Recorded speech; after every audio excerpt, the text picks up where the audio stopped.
Welcome to moistcritikal's compilation to fall asleep to relax. Time to let your brain clock out and your body settle in for serious snoozing. Grab your premium slumber gear and prepare for a lady tier drowsiness. If this helps you drift off to dreamland, drop a like, subscribe, and comment goodnight below. Sweet dreams, you beautiful sleepy souls. I just wasn't strong enough. I couldn't do it. I couldn't fight the urge, exercise the demon that was compelling me to talk about Elon Musk making a clown of himself again.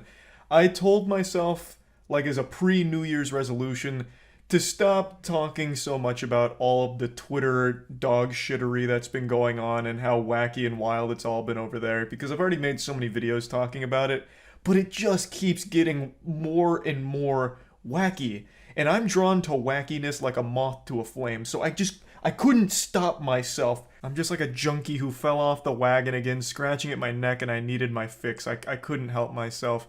I just have to talk about the most recent development in the never-ending soap opera of Elon Musk and Twitter.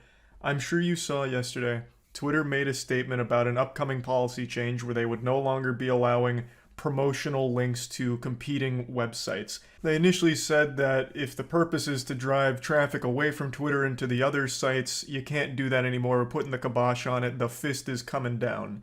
But it was vaguely written to the point where it could be interpreted in a lot of different ways and caused mass hysteria, like an actual panic, because they even mentioned Linktree by name, which is something a lot of people use to like put their links to other places. So by having it be so vague, it made it feel like if you just link to competing websites, you could face punishment, be banned for it. So that obviously raised a lot of people's red flags because it sounded cutthroat, like absolutely brutal. Twitter just seemed like they were putting these walls up to keep everyone trapped in the insane asylum. It reminds me of like a competing student council president in middle school where he's like, my opponent over there absolutely stinks. He sucks eggs, and if you go to any of his functions, you're not allowed at any of my functions. It just felt like a temper tantrum almost to try and prevent people from linking elsewhere. Like even having that statement at the end where it says, follow me on, and then dropping your Instagram handle would be a bannable offense. Like that is alarming. So obviously the backlash was huge, and this is one of the very few things I've ever seen that has unified everyone of all sides to come together and hate it equally.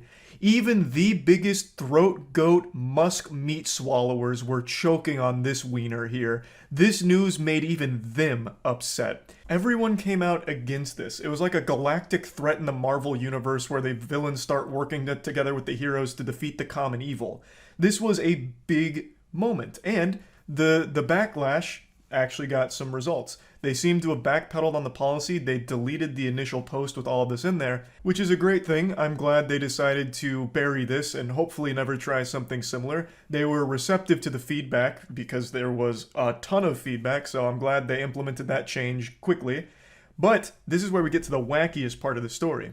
Shortly after this huge debacle, Elon Musk made a post saying that from now on major changes will be pulled, which reminds me of like old school RuneScape system where they pull like even the most minor fucking changes and leave it up to the community to decide, which I think is a good thing overall. But it then went to Elon Musk polling something else. Elon Musk polled whether or not he should stay head of Twitter. And good golly, I tell ya, I don't know if these were the results he was hoping for, but this is where we're at. 57.5% have said yes, he should step down as the head of Twitter. This is big. I'll tell you where I stand here. I don't think he should step down as the head of Twitter because then I wouldn't have as much to laugh at every single day. I also don't think he should be able to bail out of this sinking ship, at least not in the public eye. I think he should absolutely continue running Arkham Asylum. I don't think he should be able to get the free ticket out. He should absolutely have to stand by this product now. Plus, he's still obviously going to have a huge say-so in the company's direction. It's just he'll no longer be the public punching bag for it. He's going to dump that responsibility on some other poor soul. I've talked about this before, and it seems a lot of people must have flown under their radar. But this doesn't actually mean anything either. Elon Musk has been actively looking for a CEO since purchasing this fucking pile of shit anyway. I think a lot of people seem to have forgot that last month he did make a statement that he's looking for a new CEO of Twitter anyway. So this poll really feels pretty fucking useless when he's already planning on not being the CEO for much longer regardless. This feels like some kind of PR play to be like, okay, the people have spoken and I care so much about democracy, I will actually be stepping down and here's your new CEO. Even though that was his plan from the beginning. But I actually think this is a lot more shameful. Like, this isn't exactly the best PR play, because if he does step down now and get that new CEO up, it's going to be like, yeah, okay, you guys didn't like me, and then you like kick sand, so maybe you'll like this guy more. I think that's infinitely more pathetic than if you had just gone out like the traditional way saying, okay, I've done enough here, here's your new CEO. But instead, it now looks like you're leaving because people threw too many fucking tomatoes at you. You got too many boos. That 90% cheers and 10% boos, I guess, wasn't necessarily accurate. This, I think, is just a much sadder way of departing, especially considering you had already had plans to get a new CEO in there pretty soon. It's just a very silly and wacky twist to this story here that I, of course, had to talk about, because how could I not? This is goofiness. This is prime goofiness, like, the essence of it, like, right in the palm of our hands. Of course I was going to speak about it, even though I had already kind of sworn off this hard drug of talking about Elon Musk and Twitter's silliness. I just couldn't help it for this one. I had to make a special exception, so that's where we're at right now. Not sure when or even if Elon Musk will be stepping down anytime super soon, but it's definitely worth mentioning that this is going on because, man, it is just a never-ending ride of fun and thrills. That's about it. See ya. There's few things more sacred than a fishing tournament. Just some good old-fashioned elbow grease, a fishing rod, some bait, and grabbing Mother Nature by the balls and saying, we evolved past the need to be aquatic creatures. Now we live on the land, but we're coming back out to the sea just to prove who the boss is, who's the top of the food chain.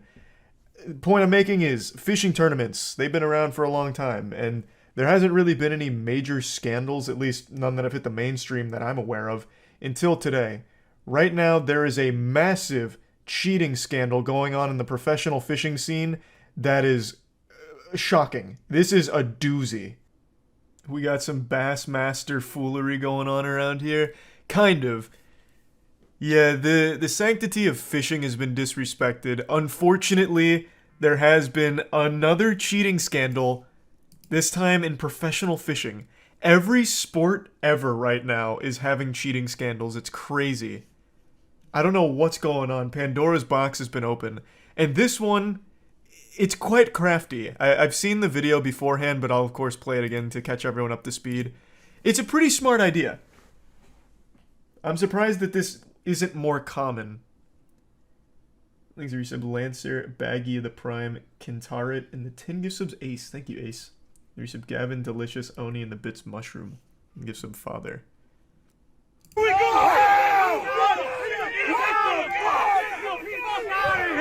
It's like a NASCAR rally. Show me your butthole. Where's the other one?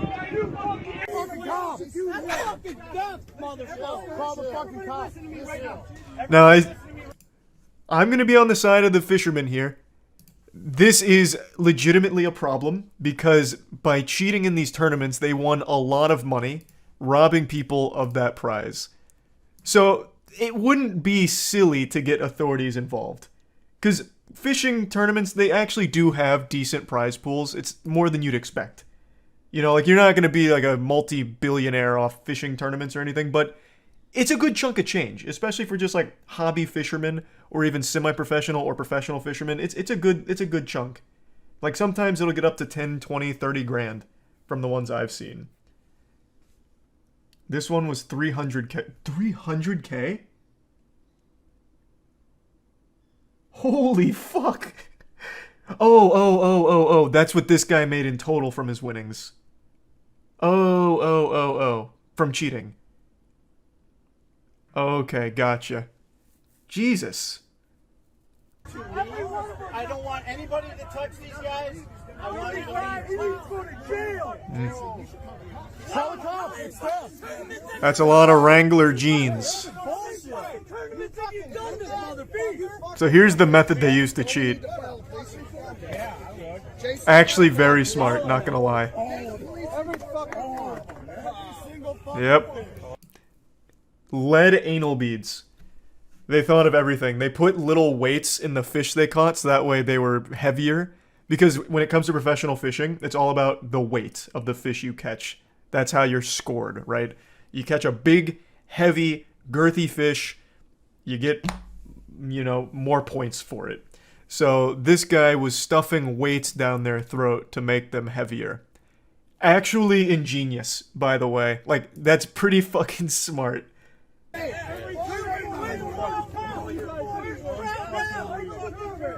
Champ, dude. I mean, we all fucking knew it. What the fuck, man? One guy's just so disappointed. Hey, man, what the fuck? A filleted fish. Look at this is a fillet, yeah. A fillet fish. It's a walleye fillet. Yep. He needs to go to jail. Now, one thing I had a question on, because I haven't finished the video, I wanted to save the ending for stream, so that way we're all learning together. Is this the cheater right here? Because he looks very defeated. I'm assuming this is him. Yeah, it is.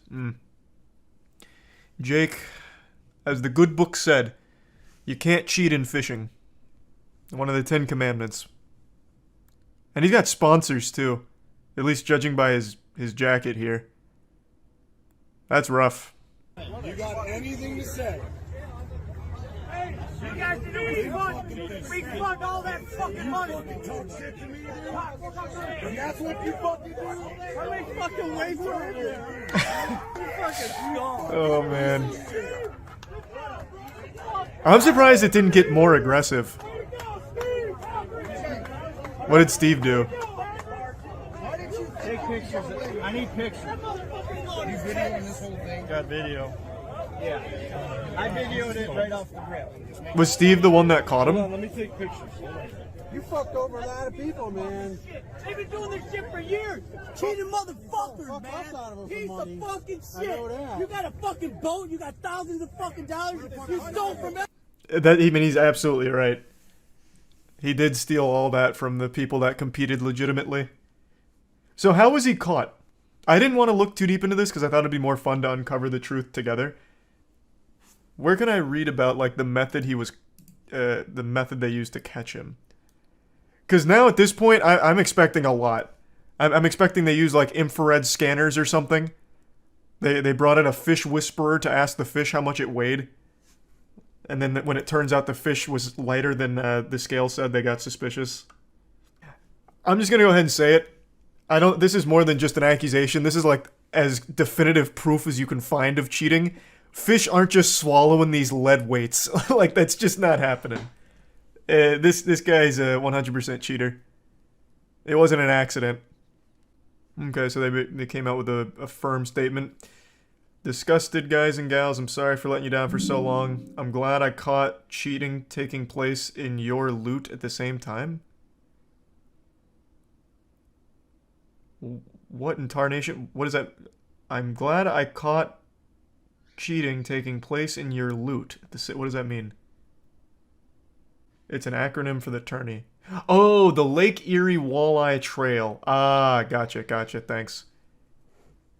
Nice. Good work, loot. How did they catch him, though? Clearly got away with this for a long time. How were they finally busted? Why weren't they bleeding? Well, if you read this paragraph or this sentence right here, it explains. 2 anglers were caught cheating in a Cleveland fishing tournament by adding lead weights and fish fillets that appeared to be previously prepared to increase the weight of the fish. So it wasn't just the weights. That's why he kept pulling out the, look at this fillet! Fisher, the tournament's organizer, told 19 News the fish looked smaller than they weighed. This prompted the fish to be checked for any signs of cheating. Wait, they eyeballed it? How did they get away with it for so long, then? I assume the weight was just, like, marginally bigger than the fish, so that way it wasn't too suspicious, but if they were able to eyeball, like, wow, this is outrageous compared to the size, how could they have possibly got away with it for a long time? Or maybe Fisher's just got a really strong eye. Yeah, no, this guy's got a great name to be a fishing tournament organizer. His name's just straight up Fisher, so that's cute. I run a fishing tournament in Louisiana, and we have busted someone for this exact same thing. When we went to put the fish on the scale, the weights fell out of its mouth. Oh, get fucked. Unlucky. He's got to work on stuffing that turkey. Amateur. He made $300K in just 1 year. He's made $3 million total from cheating. Oh, god damn. 3 million clams? Yeah, has he made a statement yet? What's his name? Jake? They just kept saying Jake. Jake Runyon and Chase Kaminsky. It was 10 pounds over the previous record, but the fish didn't look record size. Oh, so they really just flew too close to the sun. They went wumbo on it for no reason. I mean, legitimately, there should be, like, legal action that comes from this. If he's cheated $3 million out of these tournaments, that should be a lawsuit. And the shamelessness to do it in fishing, of all things. I hope you've got your dancing shoes on, partner, because I'm about to hit you with a story that's so beautiful, make you so happy, you won't be able to stop yourself from getting up and busting out a boogie. The laughable catastrophe of the metaverse has lost the overall parent company nearly $700 billion and has begun taking a toll on Mark Zuckerberg's personal net worth. Zuckerberg could plant his entire tongue in my ass and it still wouldn't leave a worse taste in his mouth than the ongoing failure of the metaverse. It is just the gift that keeps on giving. It's like every single day we're visited by Santa Claus who leaves us a nice little treat in the form of bad news for Facebook that you just can't help but be excited for. It's just such a wholesome moment, honestly.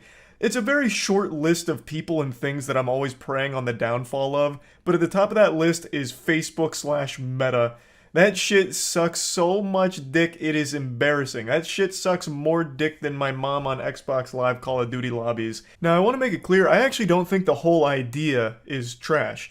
Marcus Brownlee just made a really good video about VR and AR as it currently is, as well as the potential it could have for the future.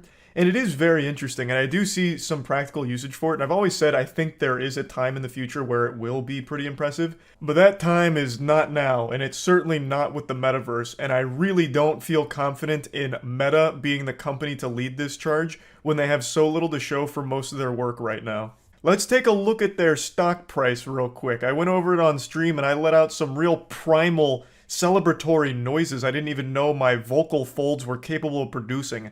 I sound like a little kid who just tried pizza for the first time and I'm making happy noises. Looks so good. Oof. Oof. You can't help but just celebrate. It's so joyous to see the incredible delusion on display here from Zuckerberg and the entire Meta team who's continuously pouring billions of dollars into this shithole called the metaverse and just flushing it all down the toilet. It'd be more effective to just burn the billions of dollars. You'd get more value out of just burning the money as opposed to putting it into the metaverse. It is such a dog shit product. It's worse than Roblox. There's no reason to ever hop in the metaverse like with Horizon World or anything. Why not just go into Roblox? It's like a better metaverse experience. Like, the metaverse is 10 years behind VR chat. I made a video recently about their big conference where they announced they're going to have legs for their avatars for the first time, as if that's some kind of new innovation, like a breakthrough in technology. Even though we've been able to do that for like a decade now, and you want to know what's even sadder? It was a lie. The demonstration of the legs for the avatar was fake. It was pre-rendered. They couldn't even get it right for their own fucking conference. They scammed them. Like, they didn't even actually have the leg technology ready yet. It is so mind-boggling. They've poured billions and billions of dollars into the metaverse only to have less to show for it than a team of like 30 people with VR chat. The metaverse is just barely above Second Life from almost 2 decades ago. Like, Second Life might actually be technologically more impressive than the current metaverse, honestly. It is such a joke, but it's a beautiful, costly joke because it is just wiping value out from the parent company. $700 billion just sent straight to hell over the last like year or so. How can you not be happy to hear that? Facebook is awful, Meta is awful, but metaverse is the key. Facebook is a disease, and the metaverse is the cure. And the cure is just killing the host. Like, you know, once Facebook's dead, all the problems go away. You know, it's a pretty impressive solution. The metaverse is just that plague to finally just wipe out the trash that is Facebook, which I think is beautiful. Of course, I'm being exaggeratory. I don't think Facebook's going anywhere anytime soon, but it is on an incredibly remarkable downward spiral, a death spiral. But they have their fingers in so many pies they might be able to recover in other sectors, perhaps. But Metaverse is doing everything it can to bankrupt them as quickly as possible. It's doing the speedrun any percent dead business route. And it's doing an impressive split right now. It's going for a gold split. Now, I think it's important we shout out a couple of heroes of this story. So, big hats off and a salute to all of the developers that are hosing Facebook and Meta for all of this investment money. I don't know how you can pour billions of dollars into a project like this and have so little to show for it. They have to either be hiring the most untalented developers the world has ever seen, like literally going to local middle schools and asking who wants the code for Meta, because they are not getting shit done, or they're going to developers that are overcharging for almost no service and laughing about it in their face. So I'm thinking it's the latter. They're just going to the developers and they're just overcharging the fuck out of this, scamming them, and giving them nothing. You could give like 10 grand to like 3 people on Twitter and they would probably be able to put legs in your VR game before Metaverse does. I also think I should clear up some confusion here because the company themselves does a horrible job of explaining what exactly all this shit is. Unironically, Marques Brownlee's video is a better presentation for the Metaverse than anything Zuckerberg or that entire team has put together. When I'm talking about the Metaverse, I'm more specifically focusing on Horizon Worlds, since that's Meta's really flagship Metaverse title. And that's the one where you walk around without legs. You walk around like SpongeBob with the anchor arms. It's fucking laughable how dated and behind the times it is. Honestly, Horizon Worlds as it is right now feels like a little mini game that would have been at Disney Quest back in the late 90s. Disney Quest being that old arcade thing in Orlando. Used to love that place, God rest its soul. But Horizon Worlds would have been cool there back then. It's not cool now. It's just embarrassing. There's one thing that Twitch chat brought up when I was talking about this that I actually didn't even consider that would have been a really smart play here from the get-go. Why didn't they just buy VR chat or like purchase the whole team and build upon that game? They're so tardy to the party with the technology itself. I don't see why they wouldn't have started instead of like at ground level, why they just wouldn't hit the ground running and start by purchasing the VR chat team and game and building upon that for their vision. They're so busy playing catch up with things VR chat's had for years. Why wouldn't you have just considered purchasing VR chat in the team? I'm glad they didn't, because it's great watching the entire company crash and burn like this. It's a beautiful spectator sport, but I'm just a little shocked that they didn't consider that option as all, because they are very, very much behind. Like, it's not even close right now. Maybe it will be in the future, who knows? But so far, every single Metaverse presentation they've done has always just been, we don't have any of these features, but we're thinking about it, and we might have them in the near future, maybe next year or the year after. Their presentations are always just telling people they might be coming in a year or two. That's not exciting, that's not hype, that's just sad. If you haven't seen any like actual gameplay from the Metaverse, I implore you to take a look. I feel horrible for the community that's already there, all 9 of them, because they're getting a significantly worse experience there compared to any other alternative. Compare any of the worlds in Horizon Worlds to anything in VR chat, and the difference is absolutely shocking. It's night and day. VR chat is just so far above Metaverse in every possible aspect. I just don't understand how for billions of dollars invested in this project, they can be this primitive and this bare bones. But anyway, it's great to watch from a distance. So I just wanted to talk about this a little bit, maybe brighten your day with this great news, and yeah, that's about it. See ya. I wouldn't have known it was Jack Black. I didn't already like see the cast. I bet. Damn, Jay, is this expert mode? Yeah, he's using Dale's tactics right now for handling a crowd. That's the Dale special. That's what he loves to do. That's a dust operative for you.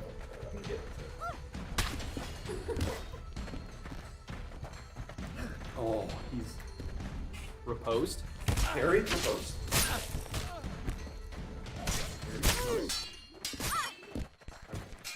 Throw her in. Put her in the fight.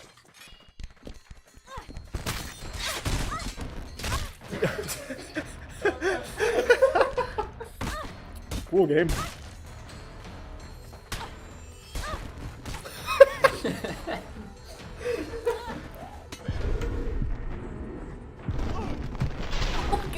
Holy Let's shit. go.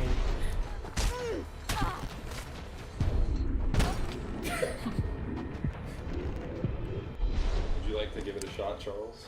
Oh, maybe in a minute. Let's let my stomach settle from phasmophobia.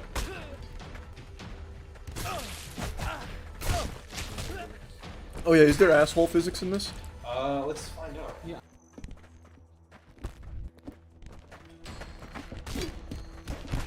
You know what? Let's... I see, that was a good call. Oh, I died. We were so close. I was tunnel vision on that. Oh. Oh nice, you were doing like the finger jutsu fireball. Oh my god, that's so much stronger than it used to be. What the fuck?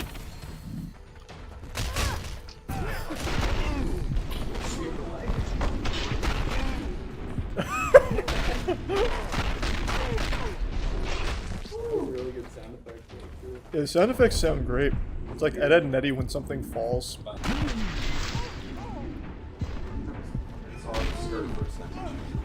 Oh yeah, can you like put them upside down and like spread their legs just to see if there's actual physics there? Yeah. Just balls hanging. Alright, come here, buddy. Come here, bud. Oh, yeah. Shake them around a little bit. He's got some wiggle to it. It's a lawless land. Can you get him with like an Undertaker tombstone?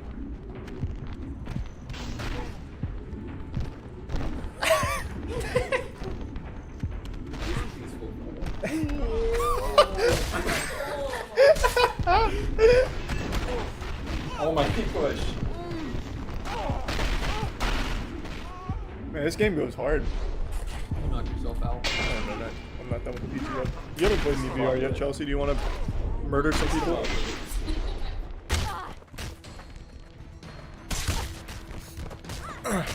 Why is it primarily women? Yeah, can you turn off the women? You actually can. Really? Yes. Mm. You shouldn't be here. For the gentlemen in the audience. This is what it's all about. The boys hanging out, you eating Kinder Bueno.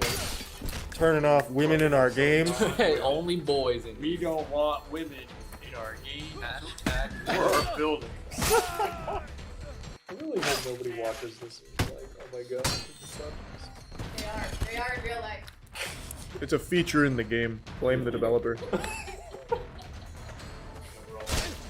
The misogyny slider. A man of the saber as well. Oh, a mystic wizard. Oh, it's got He lightning charged on it you. now. You don't realize you powered me up. He is regretting it. Do it. Yes, he's trembling. Oh! All RP is the people you're killing.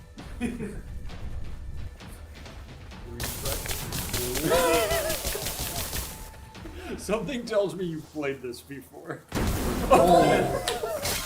We're getting close. What gave that off, man? Oh, good catch. Was it a catch as much as pulling it out of I his think chest? it did hit. It was a Combination of both. Oh, he's putting his hands up. Oh. He's like, I'm fucking bro. Oh, there's wizards. It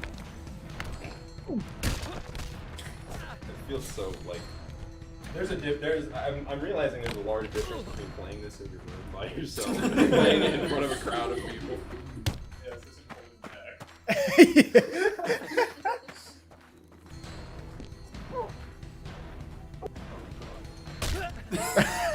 Let go.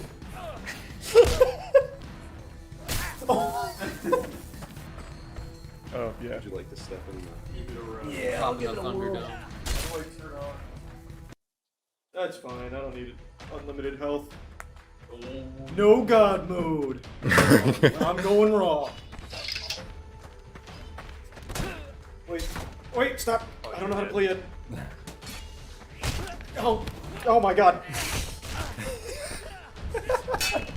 Oh, you blocked!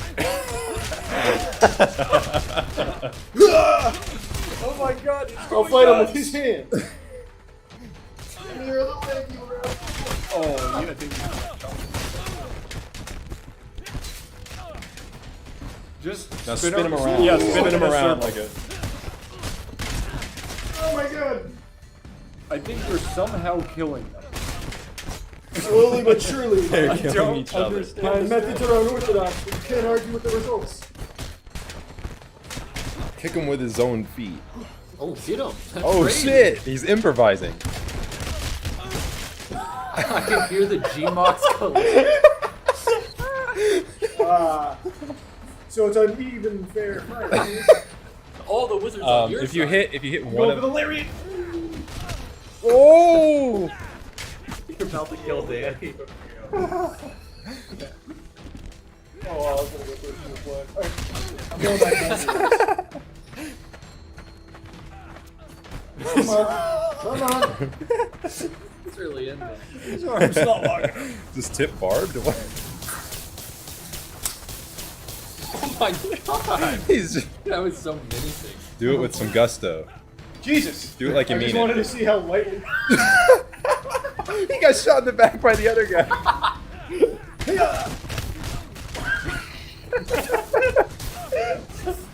Alright. Time to get serious. You were so close punching Chase in the face. He's going for nuts. It's working. He's going for sacks. Wow. It's like actually giving him a black Yeah, eye. that's crazy. Oh my god! Dale taught me this one. Whoa, it's not a. Oh, he's dead. He's dead. He's dead. You killed him. You're He's getting already hit by dead, someone Charles. else. You did it. Grab his sword. What a kill move. Dual wield, dual wield. I'll take his. Oh, oh boy. Charlie, show us your front button. Oh. That was just you warming up. I'll remember that face. Oh god. Did that make you nauseous at all? Yes. Yes, it did. I think Matt's got a good strat here with the. Okay. He's going for the rush down technique. Yeah. That's his bread and butter. Yeah. Seeing both arms is kind of a true combo in this game. Yeah, it seems kind of busted. I was going for more flashy, realistic. Yeah. Shit. I think this is 6 guy. I think that was still alive? missed. Oh my god. Am I still less in the room? Yeah, you're good.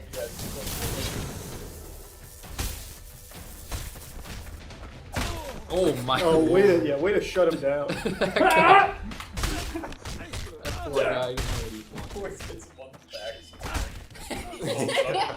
Avoid them on the way back. I also think 1v1. There. Yeah. Yeah, you're gonna need to go competition. Man, he's defenseless. let him. Wait, look at him. Do Show unarmed us, combat. give him some. Oh. Get away from me!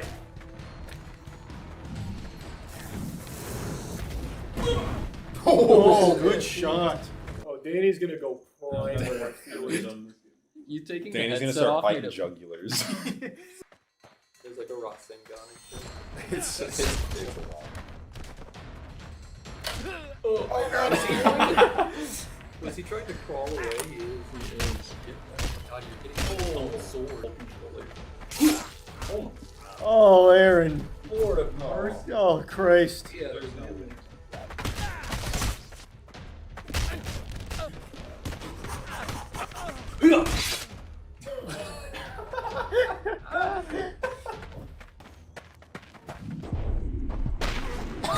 Oh my god. He took it like a pro. He's got a strong chin. Finger.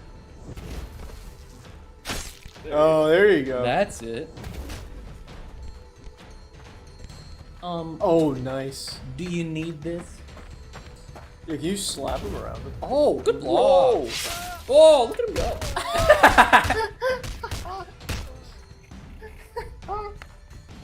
Your weapon must be an extension of yourself. And it works pretty damn good. Bro's got the golden eye slappers. I bet if you do two hands, it'll be really fucking nuts. It'll be the strongest weapon in the game. Oh, he tried a two-hand. I don't know if you saw that. Oh, he's going through. Oh no! I put him in my game. He did. Someone in chat said he was fat rolling.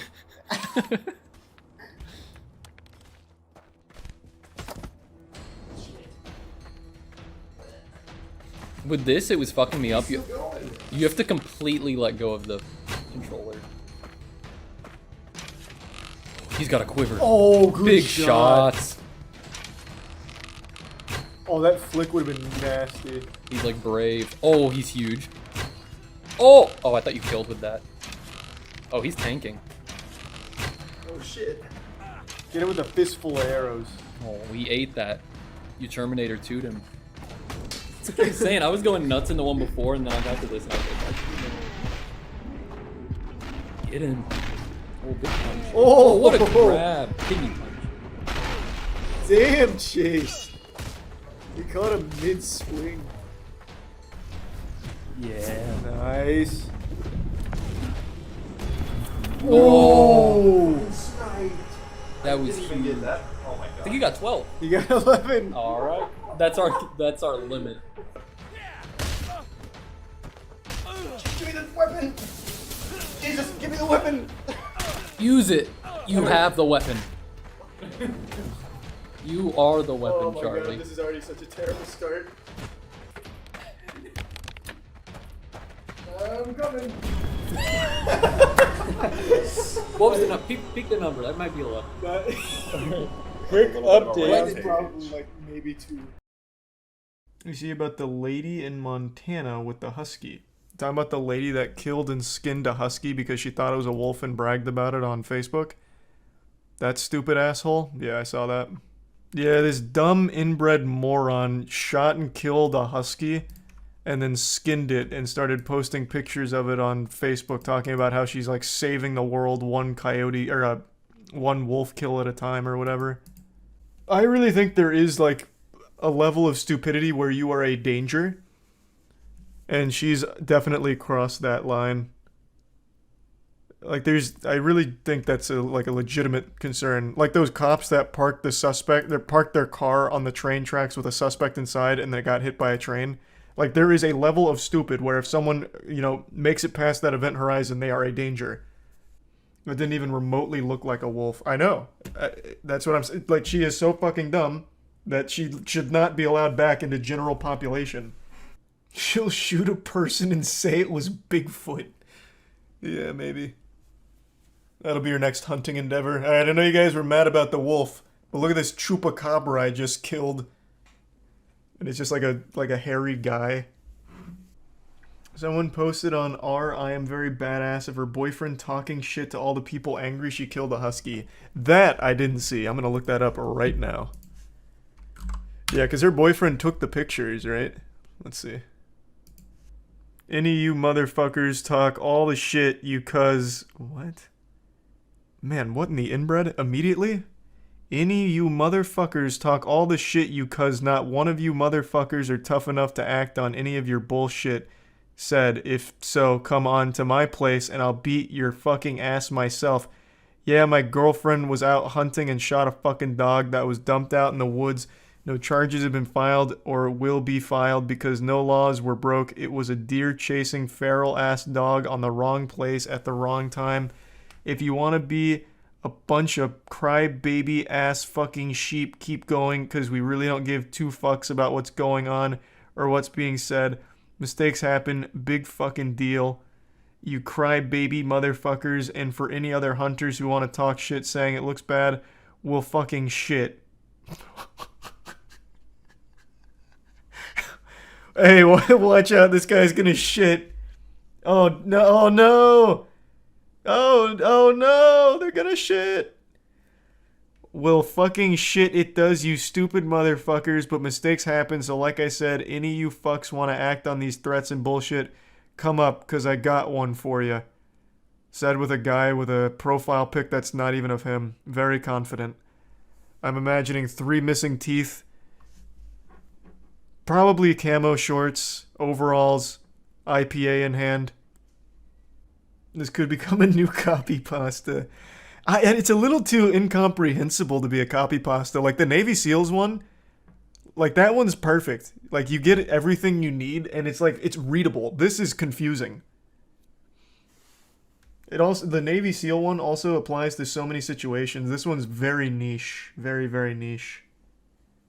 How can you even defend that? Just own up to it. You killed a fucking dog. You can't. This guy's just so inbred that his brain is rotted so much that he still tries. No, this is Montana. The lady who shot and skinned the Huskies from Montana, and this is her boyfriend. This guy probably wears those shirts with the skeletons holding guns with the American flag on it. I love those targeted marketing shirts. I didn't listen to Tim McGraw for 20 years for you to look at my daughter. You want to date my daughter? You better get a coffin ready, bub. I got 6 in the chamber, a brewski in the back, and a bad attitude. This guy uses a tack shaver 100%. Yeah, this guy is absolutely tack shaving. God, her smiling over it is just so infuriating. Yeah, you're right. No missing teeth. Damn. But here's the tough guy with that nice bit of a badassery on Facebook. You don't want to say it to his face, partner. So I also don't see a follow-up of them being, like, even investigated. Like, with charges. Oop, I shouldn't scroll up. That's where she skinned the husky. Another day, another blunder from Twitch. I'm getting more and more convinced that there's no human beings behind these awful decisions they've been rolling out recently. It's just AI-generated bad ideas that get automatically added to the site. It is embarrassing. I feel like Twitch is going the way of MySpace. You know, like maybe Tom is behind all of this in an effort to sabotage another company. It's wild. So, let me break it down for you. Yesterday, right when I started stream, I was made aware of a new feature that I didn't opt into and couldn't opt out of called Elevated Chats. Elevated Chats are their answer to YouTube streaming's Super Chats, which are paid messages viewers can pay for to have stick on top of the stream so the streamer can see them easier. They've been around on YouTube streaming since the start, and now Twitch is trying to compete, and to me it sounds like they're getting desperate, they're sweating bullets, and they're like, fuck, copy everything, we're going head to head, nuts to butts, give us everything YouTube's doing, we're throwing it on Twitch now. Horribly. Like, the implementation is awful, the pricing is a scam, it is just downright terrible. But even beyond that, it shows a complete lack of understanding for what people actually want on the platform. They're not addressing any of the problems the streamers or viewers have. And instead, they're just trying to find more ways to monetize poorly. They recently announced that all partners are going to 50-50, 70-30 is going to be extinct, a thing of the past like the fucking dinosaurs here. They hit it with a meteor because they're doing everything they can to be more profitable. And I guess in doing so, they're trying to find ways of making up for that. So incentivizing more ads, which is a worse experience for the viewers and also more cumbersome for creators because no one wants to be running ads. It just makes streaming overall worse. And now on top of that, they've introduced elevated chat messages, which is just another revenue source for streamers that no one really wants. People aren't asking for more ways to monetize. They're asking for less ads. Like that's one of the number one things they need to address. You know, elevated chats can work, I suppose, like on YouTube, super chats are fine, but the way Twitch has rolled these out is already terrible, and it's not something people want. They're just missing the point. I forgot to show what an elevated chat looks like in the stream clips I'm about to show you, but let me do that now. So an elevated chat is a message a viewer pays for, and it can go either on top of the chat, like it does on YouTube, or beneath the stream video, but only if you're outside of theater mode and not on mobile. It is such a dumb fucking location. I don't know who thought of that. They must have been like very close to overdosing on Xanax to think that was a good spot for a message. The streamer can't actually see it, and neither can viewers unless they're like out of theater mode on desktop. It's so dumb. Let me show you. This is from Pinta's stream. Real draw. Oh god, you can link clips in it. If you blink, you may have missed it. This is $5 to put this message here in a spot where no one's even going to notice it. You're just paying money to be ignored and never seen. It's the exact opposite of an elevated chat. It goes underneath the stream in most cases, so just banished to the shadow realm. And it's $5 to keep it up for 30 seconds, and it goes all the way up to 2.5 minutes for $100. Their pricing makes no sense at all. I'm sure you already figured out a massive flaw here, the big plot hole, the loophole. Why would you pay $100 for 2.5 minutes when instead you can get 2.5 minutes by just paying $5 multiple times? Let's go ahead and get down into the algebra here. You know, you don't really need a mathematics degree. For 2.5 minutes, you could just buy 5 30-second slots. So you'd pay $25 for 2.5 minutes as opposed to paying $100 for 2.5 minutes. Fucking mind-blowing. It's like they didn't stop and think for even a brief moment about this system. They just rolled this out as quickly as possible. I legitimately do think Twitch is watching all of the videos and all of the tweets people are saying about the platform, and a lot of people, like Ludwig, have called out the bloat at the company, how Twitch has so many engineers and yet they haven't rolled out any features in a long time. The most that Twitch has done for features is just take them away, like getting rid of hosting, for example. They haven't really brought anything new. So I bet they started to get a bit concerned, like, holy shit, you know, he's right, they're all right. We're not using our engineers for anything. Get them on a project, please. Give them, like, a summer reading homework, you know, a little book report. Have them just drum up some kind of monetization idea, I don't care what it is, and we'll throw it on there tonight. And this is what they came up with, elevated chats. Just to justify the existence of their massive engineering team. Like, hey, no, look, they're actually doing something, guys. Look, here's an elevated chat function that didn't exist yesterday. It's just terribly done. The idea itself isn't horrible because super chats are pretty good on YouTube. They work well, like they're effective. But how they've done it on Twitch is so much worse, it is laughable. Now let me go ahead and show you when I went over all of this on stream last night because, like I said, I had no idea it existed until I started stream. So they actually did make a super chat. So that's supposed to stay somewhere for 30 seconds, but it's immediately gone. Where does it go? It goes below your stream. How the fuck am I supposed to see it if it's below the stream? What? I don't even see it below the stream either. And it looks like it's $100 to keep it up for 2.5 minutes. What? This isn't even a meme. The only use I see for elevated messages is to make an advertisement for yourself under the stream for 2.5 minutes. Because there's nothing else. Because I literally can't see it myself. Unless I have my own stream open. Why would anyone buy the 2.5 minutes for $100 when you can just buy the $5 30-second message multiple times and save yourself a ton of money? Did they think this through at all? Like, legitimately, was there a single ounce of thought behind this system?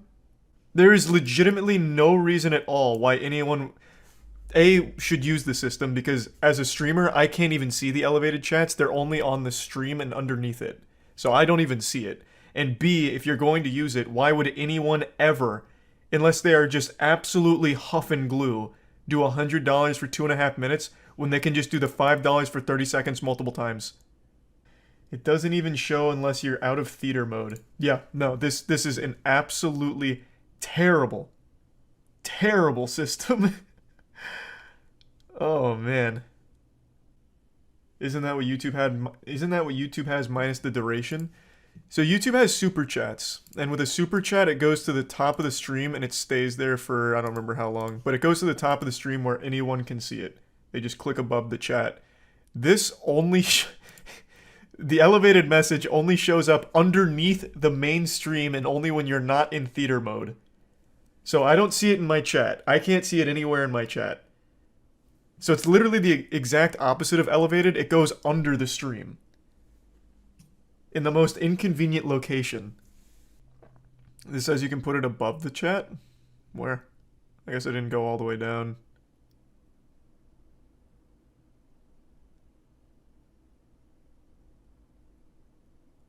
So is this something I activate on my end? No. It looks like Twitch decides it. At the top of a chat, at least that makes more sense because it's in line with super chats. The pricing is still outrageous and completely nonsensical. But at least then the elevated chats can be read by the streamer.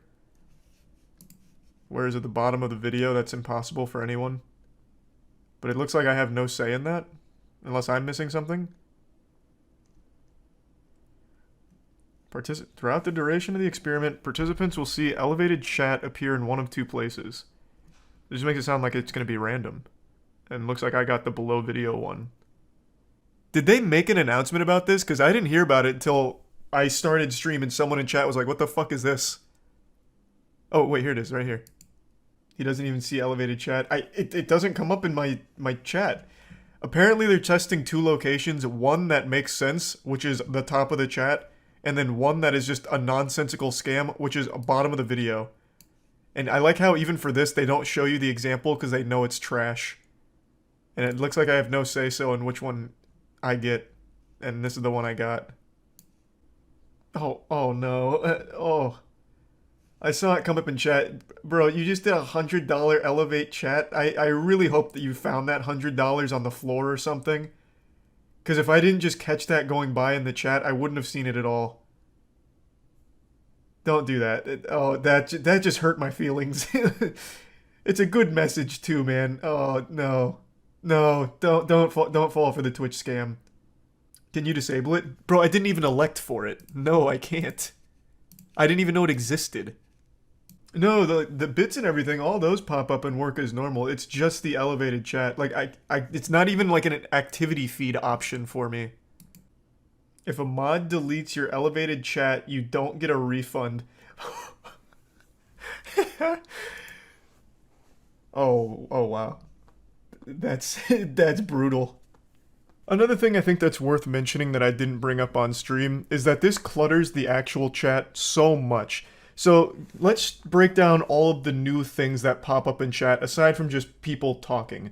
You have bits that pop up in chat. Those have been around for a while. Those are pretty normal. Nothing too big there. You have highlighted messages, which you pay channel points for, so not real money. You pay channel points, it highlights your message and like bolds it and puts it in front of other messages. And now you have this, elevated messages, which appear in the chat for a really brief time before just finding their grave, like a fucking coffin, underneath your stream.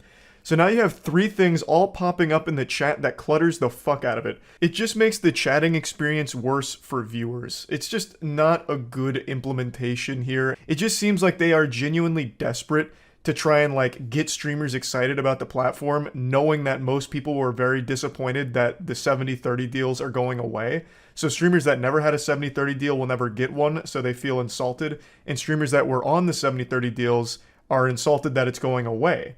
So it just, Twitch has put themselves in a lose-lose situation, and them trying to like make up for it is making the platform worse for it.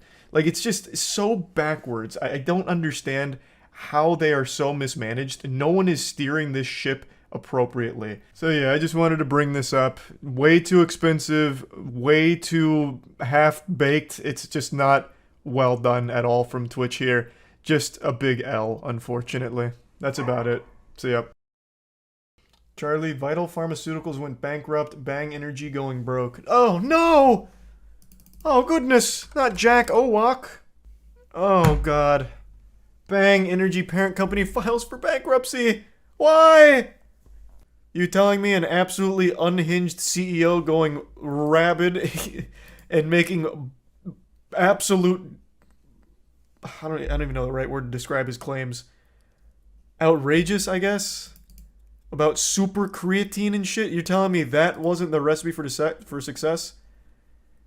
and having women dance around and rub themselves over Bang Energy to sell it wasn't enough? You think this is it for Bang? Oh, I have no idea. Vital Pharmaceuticals, though, being the parent company of Bang, does bode poorly, and Bang themselves is locked into a big lawsuit right now with Monster over their super creatine claims, which were just wrong. We need Elon to save the day. That's what Jack Owak needs to do. If he just makes a post on Twitter asking Elon to buy his company out, Elon would probably do it.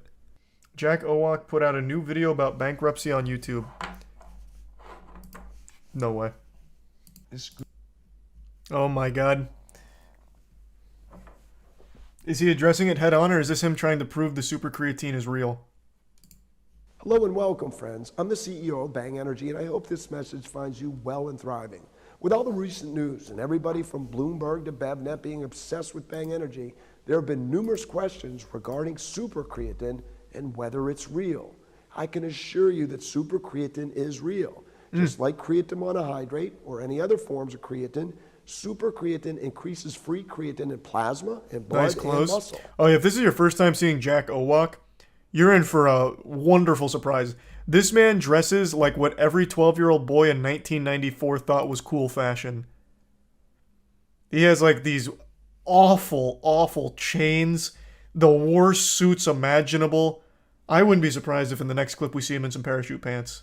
For starters, even Monster's own bought and paid for study showed a rise of creatine levels in human muscles after test subjects consumed super creatine. CEO Man 3000. The Monster Commission study. Yeah. Furthermore, bro, just tell me about the fact lawsuit. that in my opinion, the Monster study was defectively designed to make super creatine look inferior. Super creatine nevertheless elevated creatine levels in human test subjects. What's even more remarkable is that free creatine levels in the blood continue to rise. Bro, just address the lawsuit. I don't really. After ingestion. I don't really We are care. obviously very proud and excited about the Peking study. You can all. He's criticizing the Monster study for tanking the super creatine results, but he could have very easily had bogus studies on confirming the super creatine results. It's a door that swings both ways. I'd rather he just like address on the nose what's happening with the lawsuit more so than trying to like verify super creatine's real, which I'm gonna tell you I don't believe in at all. I don't think there is a fucking shot Jack Owak, this absolute unhinged CEO of Bang, somehow cracked a new improved creatine for Bang Energy. I don't see it, but that's not even what I'm interested in. I just want to see how the lawsuit's going and his company going bankrupt. It's been that way for years. You guys might remember back in, when was it? I think it was the 60s. Can't remember. We even went over it on stream. Back when there was this huge push against sugar. So in order to placate that, companies started hiring labs to do other studies to say, actually, it's not the sugar making everyone fat, it's the fat content. So then they'd start pointing to these studies like, no, sugar is unfairly blamed. It's fat. And for about, like 30 years, people believed it. Fat was vilified by the general populace. And sugar got off scot-free for quite a while. What about you? In a recent trial against Monster, we were issued a $293 million verdict. Yeah. This alone would cause almost any company to file bankruptcy. This, however, does not mean Bang is going out of business. Quite the contrary. Chapter 11. We're doing better now than ever. Reorganization to keep our business alive and to pay our creditors over time. Jack, I'm going to be your business strategist here for a moment. You need to invest in even more chains and more almost nude women to promote Bang. We need to double down in the sectors that are going to make us pop off. And that's you as the influencer face on the YouTube channel and surrounded by all of the Bang Energy women like rubbing it in their ass crack and all that. That's where we need to put our focus for marketing, and we will survive this, I have no doubt, Jack. Let me repeat that, my friends. Bang Energy will be doing business as usual. Amen. In fact, with our new decentralized distribution system, I believe that you'll be able to find more flavors of Bang Energy in more places than ever before. In addition to our eloquent... That's not, like... That's not, like, the great flex he really thinks it is. The bankruptcy reorganizing isn't a great thing to even spin positively. It's just coming across more sad than anything. But hey, to each their own, baby. What about you? Nope. Creatine monohydrate has terrible You shouldn't ask me solubility in that. water. I once stirred and left creatine monohydrate in a glass of water overnight, and the creatine monohydrate never dissolved. However, super creatine is highly water soluble and goes into solution within a few minutes. That sounds pretty darn super to me. What about you? Still no. Super creatine is stable in a beverage and Still fucking no. All of this is just easily faked and easily manufactured and manipulated. It's just fucking worthless. It really is. And especially because you're only citing one study. You are still only citing a single study that was performed outside of the US, I'm pretty sure. Who was it? I believe it was Peking Bio. It's for international students taught in Chinese. So it is outside of the US, right? Is it in China? water stable at room temperature. Other forms of creatine are not stable in water and over time degrade to creatinine. That sounds pretty darn super to me. What about you? You gotta stop asking me, This Jack. just Still not. in. We have preliminary evidence that shows that supercreatine may have a half-life in human plasma for roughly 7 days. Furthermore, supercreatine is made up of roughly 50% L-leucine. Where was that? You're not gonna cite that one? This just in. I made something else up real quick. Who performed that study? Furthermore, supercreatine is made up of roughly 50% L-leucine, which is known as the most powerful contributor to muscle protein synthesis out of all essential branched-chain amino acids. You want to know a fun fact about that one? This claim's not even like super wrong. But you want to know what's interesting? Every fucking drink ever has this in it. It's not like Bang all of a sudden has this chemical X. This shit is found in every fucking drink. It is like one of the most common additives to a drink. Thanks to Resub Rose. He must really think people that drink Bang are stupid. In fact, no other creatine molecules contain the powerful amino acid L-leucine except for supercreatine. What are you talking about? What? I don't know what the claim he's making in regards to supercreatine, but literally every single drink, every single, even not supplements, but the shake stuff, not Soylent, but you guys know what I'm talking about, like the flavor additives, like all that shit has that. All of it. Fucking all of it. It's not unique to Bang or supercreatine, unless he's somehow using it differently, which I don't think he is. Hey, this sounds pretty darn super to me. What about you? No, it sounds standard. Stop asking me that. Us. You know where I stand. Supercreatine. Rodney Sachs That's not a good thing. Personally, and trying to destroy my family and children by taking away my house and other possessions.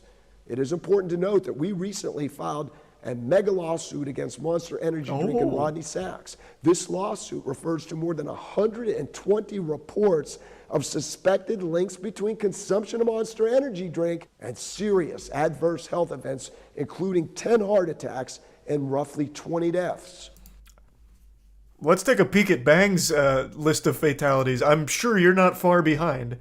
Monster is significantly bigger than Bang, but I bet Bang has quite a long list of bodies here. Let's see. Bang-related heart attacks.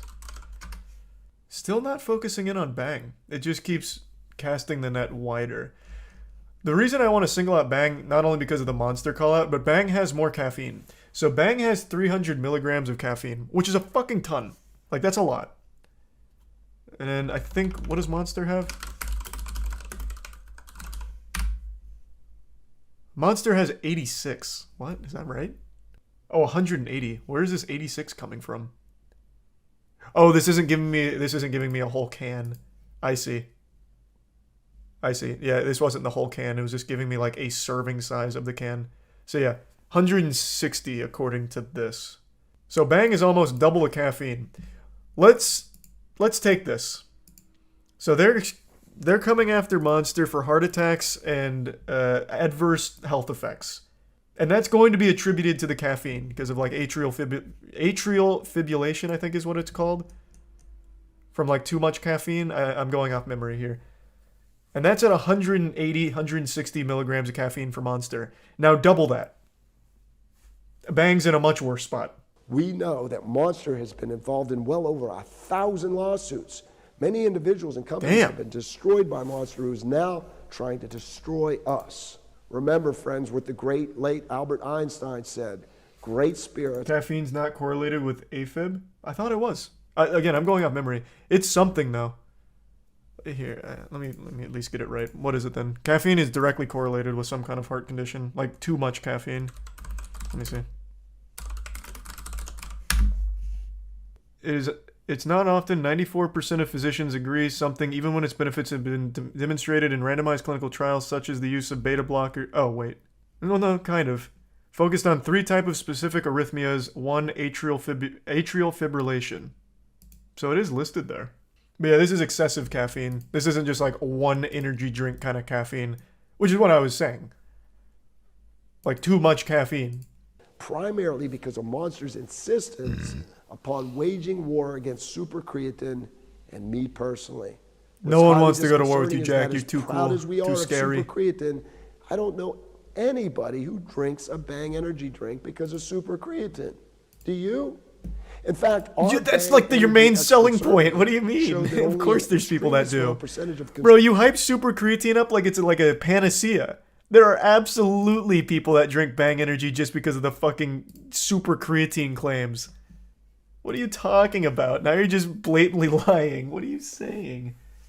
That is your main talking point. Outside of the women shaking their ass and their tits next to a Bang Energy can, the next thing that you try and market is the super creatine. It's like the crux of your strategy. Thank you for your loyalty. Thank you for your support. Make no mistake, my That friends sounded like and a loyal threat. supporters, Bang Energy is coming like a freight train and cannot be stopped. Oh shit, he's ripping on it. That double bass going hard.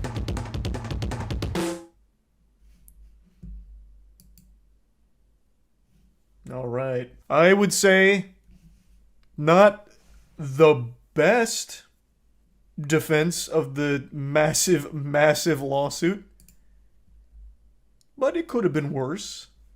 Bang CEO says yes to the dress. Oh, someone recommended that last time and I forgot. They made like their own documentary about themselves. Well, he made his own documentary about himself, and his family were just side characters in it. My fiance is Jack Owak. We're wildly entertaining when we get together. We're both little kids at heart. He's definitely the man that God put on this earth for me. Yeah, they're very spiritual.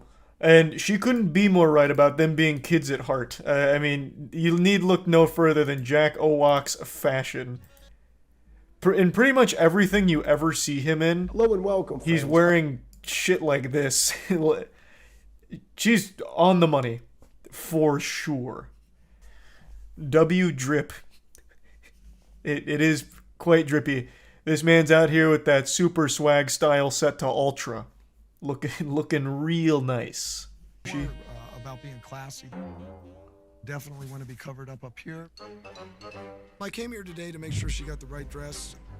Most of Megan's clothes, like her jeans today, her shoes, everything, I dressed her in. Ah, that sounds healthy. He's my fiance and I want to make him very happy.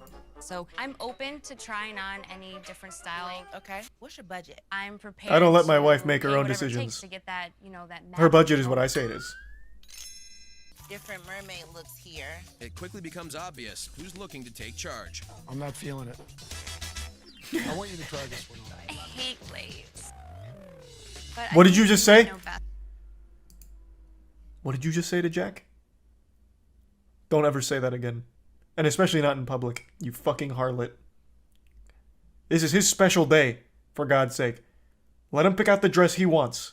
I didn't know what I liked, what I didn't like. I was really just looking at Jack. Gina, let's... What an awful fucking relationship. I don't know what I like. I only like what Jack tells me I like. So when I was looking for things, I had no mind of my own except what Jack wanted. God, that's awful. I feel terrible. Just even hearing that. Is it going to have enough room here in the chest area, then? Yeah, it probably will. Looked, this store wasn't named Bridals by Jack. Since the groom already vetoed the bride's choice. Well, it will be soon when he buys it. With all the money Bang's not making. But what is Jack? Oh, he's gonna hate it. He's gonna hate it. Oh, wow. Oh, he's gonna hate it. You harpy, how dare you. Wow. I don't want to get married now. I hate the dress. You can see it on his face. Now tell me how you feel about this. I really like this, but I want to know what Jack thinks about this dress. Excessive amounts of ruffles. You know I don't like ruffles. Is this say yes to the dress or say yes to the breast? Ooh, he had that one cooking in his back pocket. Pull that top up.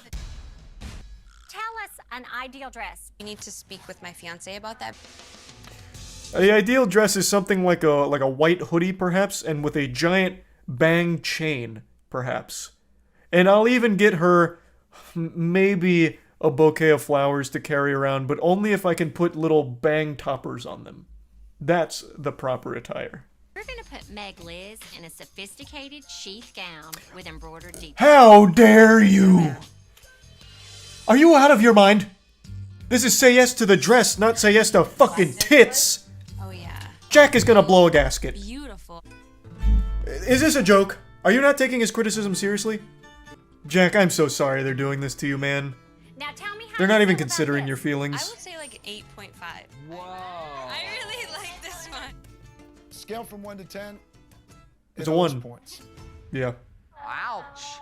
Yeah, it's bad. Wow, I thought I had some claws. Didn't even ask Jack. This fiance, he's making me look like a kitten. Now I am sure there are plenty of dresses that allow enough room to breathe and enough room in there for the Lord to come in. We can't be coming out here showing this much skin. As Jack says, it's not skin to win. We're getting married. It's a holy matrimony. There's nothing holy about this dress. Ridiculous. I'm on Team Jack. This is outrageous. Why is his wife making her own decisions again? Why is Jack not back there? Huh? What happened? Jesus Christ. They kick him out? Ugh. This show is very unprofessional. You gotta stand up for yourself and figure out what you want. What did you just say?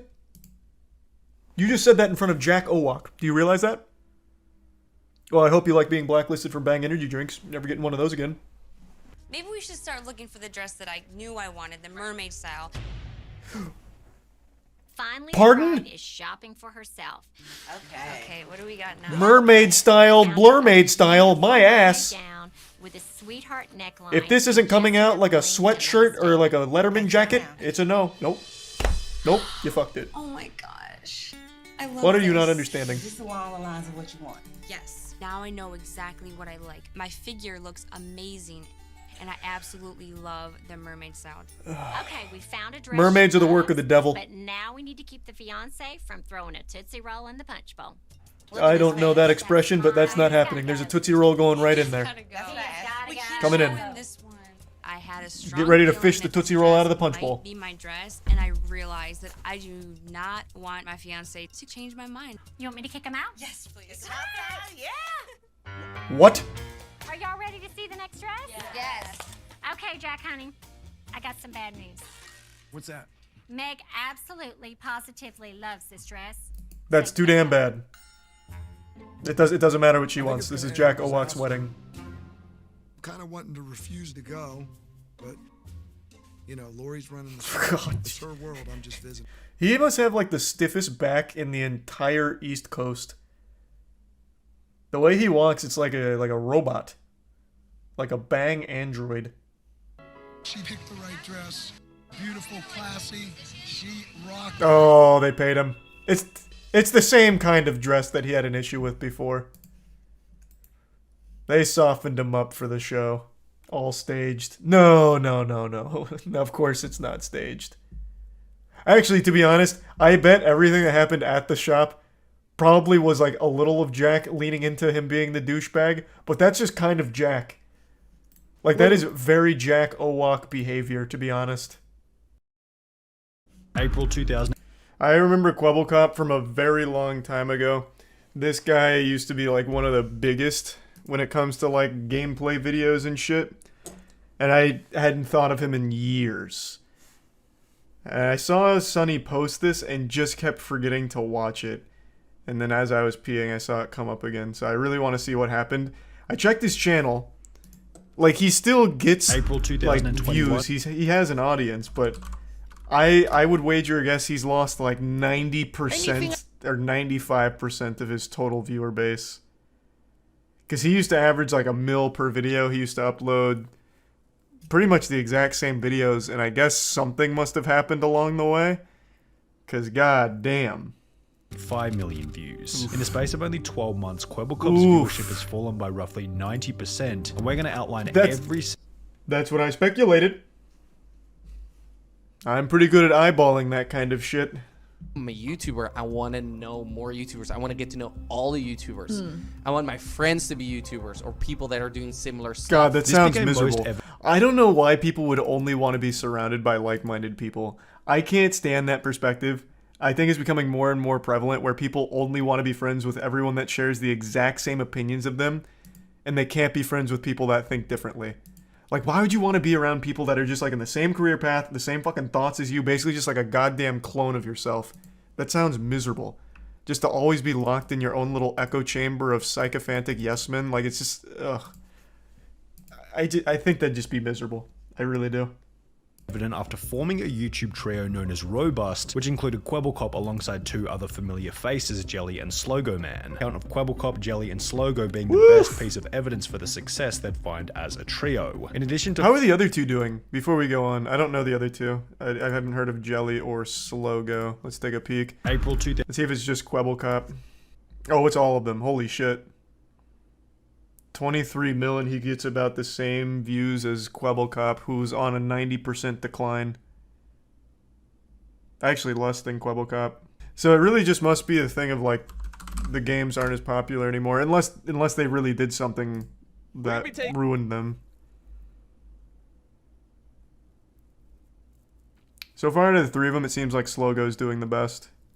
People grow up. True. That's a big problem with making kids content. Your audience grows up, like, pretty quickly.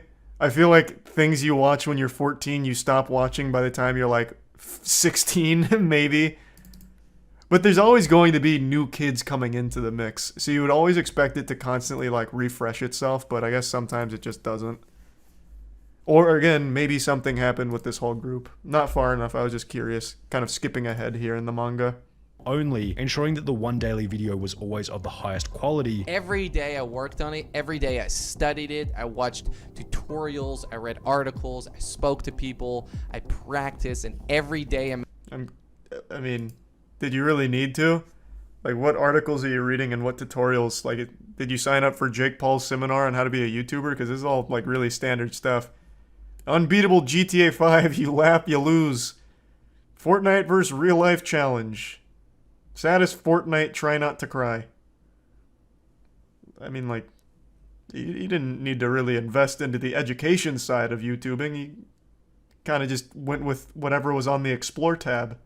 For the audience. I was making videos that my audience loved watching, right? So I asked myself, what does my audience love the most? Each of those clips from Kwebbelkop's discussion on the Legitimately Watch Time podcast also displayed just how switched on he was in terms of personal super high development energy. and the correct attitude required in order to grow Everything a else is successful secondary. YouTube channel. So if he had the correct attitude and mindset in order, why after 5 years of gaining an extremely consistent 100 million views per month, did this number drop to between 5 and 15 million over the course of only a year? Woman, please respect our privacy, thank you, which was accompanied by a video approximately 1 year later, conveniently just pretty before good his post views about began it, to I suppose. decline, explaining No the reason problems there. behind their breakup. Why did you guys break up? Well, as you guys might know, I'm from Amsterdam, the Netherlands, and Azzy is from Canada. And it was a long distance relationship. Once the honeymoon phase was over, we realized that we're 2 people from completely different places. However, it would still be a little far-fetched to blame Kwebbelkop's decline in viewership on nothing but this separation. Sure, he had one Didn't less they live together? Weird spot to pause this. Didn't they live together? I thought I vaguely recalled them living together. Long distance for 3.5 years. I mean, that's got to be a world record. Honestly, they should be very proud of that. Making that work for 3.5 years. That's a good run then. No shame there. 3.5 years on long distance. Fuck me, you made history. After 5 years of filming together, the robust trio being Kwebbelkop, Jelly, and Slogo would also slowly disintegrate. Oh no! Instead of playing with Geordie, who was busy making various Why I Left Jelly and Slogo, explaining that that's the exact same thumbnail from the Azzy breakup. This man only has one sad face. Come on, you studied articles, you read books or whatever about YouTubing. You've got to switch up the crying thumbnail. This one should have at least had like a One of these. Maybe like the shocked face. Like, you can't keep reusing this shit, Kwebbelkop. I see what's gone wrong here. Unbelievable. That as a result of making video after video with the group, each of which following a similar narrative, Kwebbelkop felt as though he wasn't growing due to a lack of creativity. I saw that my creativity was running out. I was just doing things with the group. I was going into that direction. I realized that I stopped growing as a person. He then began I don't think it was the new group. YouTuber going by the name of Tiger, yet this would also end in another bit of drama. Me and Kwebbelkop got into a fight, and after this fight, I was pretty much left with nothing. Kwebbelkop found Tiger when he was still a small cop, offered guidance and growth to Tiger in exchange for part or full ownership of the channel. I'm like, this guy could be a really big YouTuber.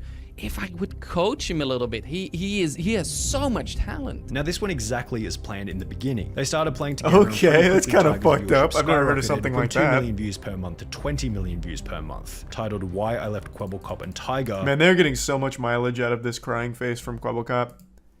That shit is being used and abused in every single fucking thumbnail here ever. My god. I will say though, one of his reasons for leaving that group is because he couldn't be as creative as he wanted to be. Well, I'm glad he did that, because now creativity is the number one thing I get when looking at the channel here. Look at all these. Content he's never made before. He was really able to unlock his magnum opus of creation here. They really held him back. Now he's spread his wings like a beautiful butterfly.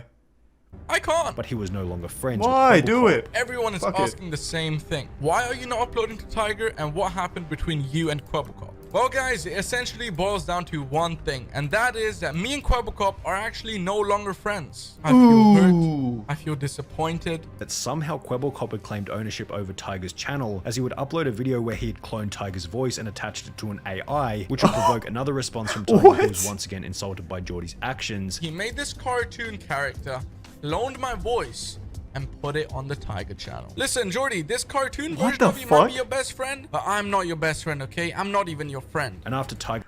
That's wild. Hold on, I want to see that. So he did a VTuber for this now? Oh, Liger. Oh wait, no, this is his new channel. Oh, he must have deleted the other one. Man made a VTuber and an AI speech pattern for him? Bro, that's evil genius right there. That's Galaxy Brain. What is the channel down? Does anyone know for sure? Okay, you're right. It just didn't come up from typing in Tiger. I wonder why. Today will be... Okay. It looks like he's not doing it anymore. He must have deleted the video.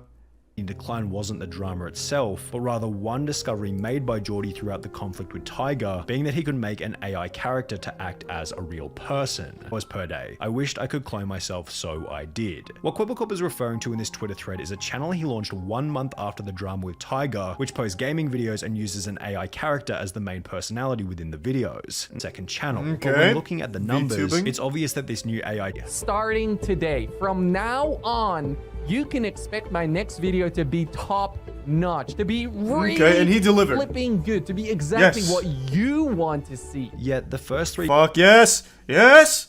And this is what I wanted to see! Upgrading the slowest to fastest animal in GTA 5! Whee! I've always wanted to know! $10,000 dog, then him bragging about his custom orange G. $10,000 dog? What did this man buy? Goddamn Chimera? What kind of dog is 10 grand? Okay, so then he started flexing, okay? That's always the signs of insecurity and desperation coming in. Wagon, then him bragging about his $7.5 million penthouse apartment. Welcome to my $7.5 million penthouse tour. Let's see if this video can hit 100,000 likes. And it's just like... Did it work? 6 months ago. Welcome to... Fuck! What is Kwebbelkop's community called? His audience? Cops and robbers? What are you doing? Only 35K? Now we'll never get to see more of his $7.5 million penthouse. Quebble flops. Whoa! A piano with a A Star Wars blaster poking out? What is this, a telescope? What the fuck is this? This golden gun thing. I'm just taking a brief tour here if you don't mind. Oh man, look at all those fragrances. Ah, Terre de Hermes. This one's a replica. This one's not even the original. Okay, pour much? Yikes. Not even authentic. Why is this the most replayed? Because of this jar of urine?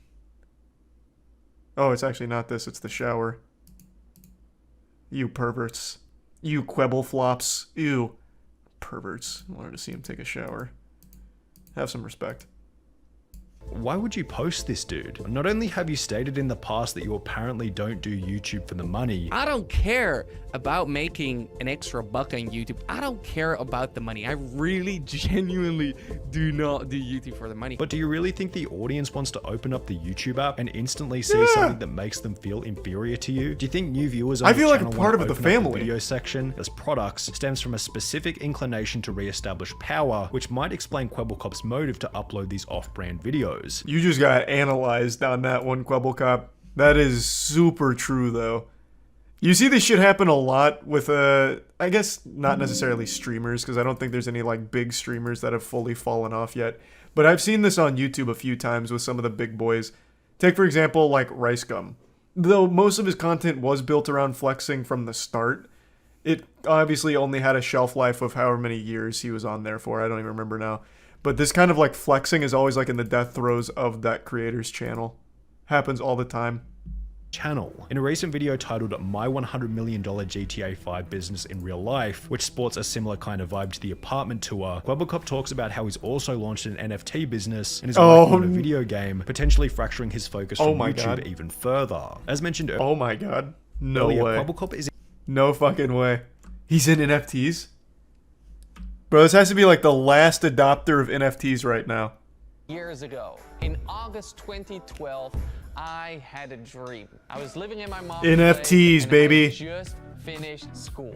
I was watching YouTube every single day, playing video games every single day. I thought to myself, what if this shit wasn't fungible? I told my mom and she said, Jordy, are you crazy? You need to go I love games, but I hate funging. After quite a lot of convincing all day. At one point, things were going so well that Tiger said, you know what? I want to do things myself. Well, I just watched Sonny's video there. That's not really what happened. You guys just you had a falling out. You guys aren't really like friends anymore, it seems. It wasn't necessarily a you were too good. You guys were too good. I'm gonna try it on my own. I still had the channel, which was dead at this point in time. So I said, well, if I want to continue the dream, if I want to build tons and tons and tons of channels that will flourish and shine forever, we need to remove the human element.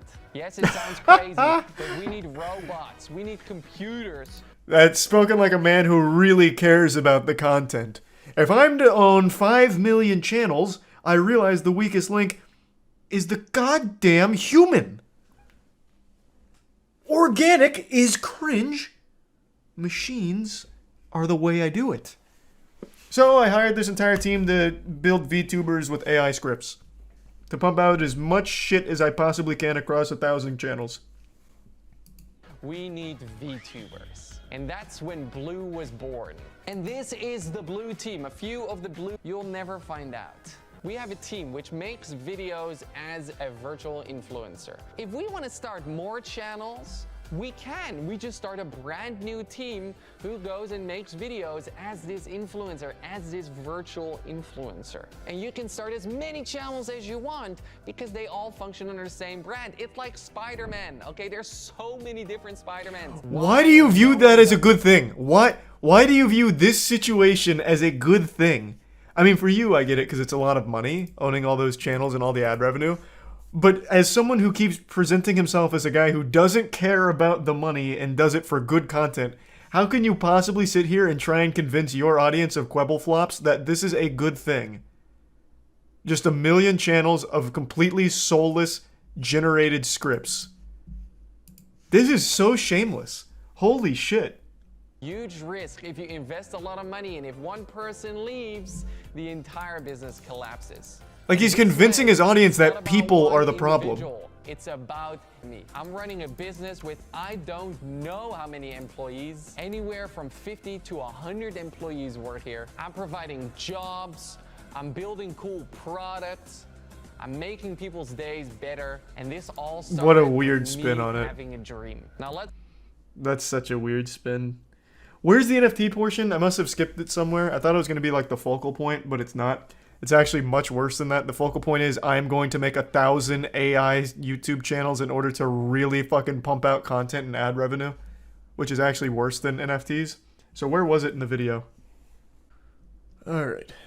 Dear Launch My NFT supporters, over 6 months ago we launched a platform that helped thousands of people create and launch their own NFT collections. With over 1 million unique wallet addresses who use the platform, it's an understatement to call it a success. How hype. What a saint. What an absolute saint. Man, this one's doing numbers, Quebblecop. 37 likes, 12 likes, 10, 9. Woo-wee! To call that a success would be an understatement. Oh, he's stepping away. Oh, hold on, let me finish reading this. What happened? What started as a hobby project very quickly turned into a daily job. Or again, the project was extremely challenging and new. Meeting so many enthusiastic Web3 supporters was my favorite thing about it. Also very happy that I was able to inspire so many individuals and help thousands of people to creating their own Web3 project. During these past months, I realized how much more the Web3 and metaverse space needs to grow before we can actually live in it. A lot needs to be built. This future we all dream about needs to be realized, else it'll stay a dream forever. This is why I'm stepping away from Launch My NFT. I have a lot of faith in my team, and I'm certain that the future for the project is bright, in all honesty. They don't need me anymore. Thank you to everyone who I've worked alongside. It was fantastic. Thank you for everything. Let's turn this metaverse into a reality. Let's take a peek. How's Launch My NFT doing? The largest NFT launchpad. It's so weird. Every single NFT adjacent site claims that they are the largest. 11K followers on Twitter. They might very well be the largest. God damn. Oh, that's a pretty wholesome comment. Oh, you can't. Oh, no, you can read it. I thought my webcam was blocking it for a sec. Hey, he took it on the chin like a champ. He wrote that comment from his spa. Yeah, let's not kid ourselves. I don't think that was actually him that wrote that. That was absolutely Blue or one of the other AI-generated content creators. But if it was actually Quebblecop, respect on him for that. This really does look like live action. This has to be a blend. 100% this has to be a blend of like in-game and real life footage. Progress is saved every 5 seconds. That seems very generous. Why do I move so slow? Is my character got like a broken leg? It's also really dark. Yeah, the trailers definitely used like real footage, like human footage, real life. In game, it's very different. Can't see shit. There's got to be a flashlight. This is me trying to run. There's something up there. Just a gunshot. Could have been anything. Oh boy, someone's getting slapped around. My god, it's so fucking dark, even with the camera. Allah, Allah, Allah, Allah! Alright. Hey, you seen any letters in here? I don't really know what I need it for, but...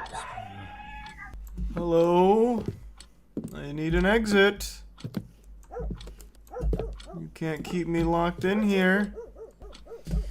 Oh my god. Alright, I'm turning my DPI up. I'm biting the bullet.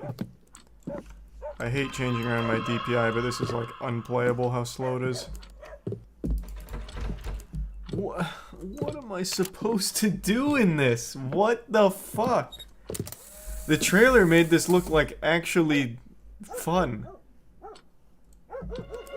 I'm just stuck in this fucking house. There's gotta be a reason this door is locked. There's gotta be a way to unlock this. What? Huh? So, it doesn't work on the actual lock. It works... Where? Oh, what? In a random spot. 5-letter password, I have no idea. I haven't found 5 letters. I've only found 04. What? Like, what do I do? Like, the password's not here. The game said it'd be a 5-letter password throughout, like, the town, right? So it's not even all here. Oh, wait, I didn't even know you could open these. Oh my god. Oh. I was wrong again. Man, really had to use the bathroom. Jesus, army crawling all his way there. Allah, Allah, Allah! Man, that guy's got some jets on him. Going turbo speed. Holy shit, what size shoes are these? Size 19s? Oh my god. Holy shit, they almost blocked the entire doorway.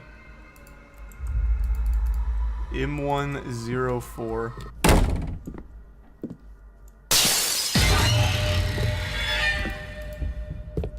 That was a really loud sound for a picture falling. What are these Tom and Jerry sound effects? Why is everything so fucking loud? Sounds like they're breaking like 19 pounds of glass. Jesus Christ, this is all so loud. Calm down. He's more afraid of me. It's like a crocodile. Or, no, it's a snake. Snakes are more afraid of you than you are of them. Not crocodiles. I got it wrong. I found the hammer, by the way. I'd love to pick it up. Wow, I can't see anything. Ah, no, this hammer. I see. This guy's probably gonna fucking have a conundrum, or a outburst again. Bismillah! Bismillah! Whoa, he's back.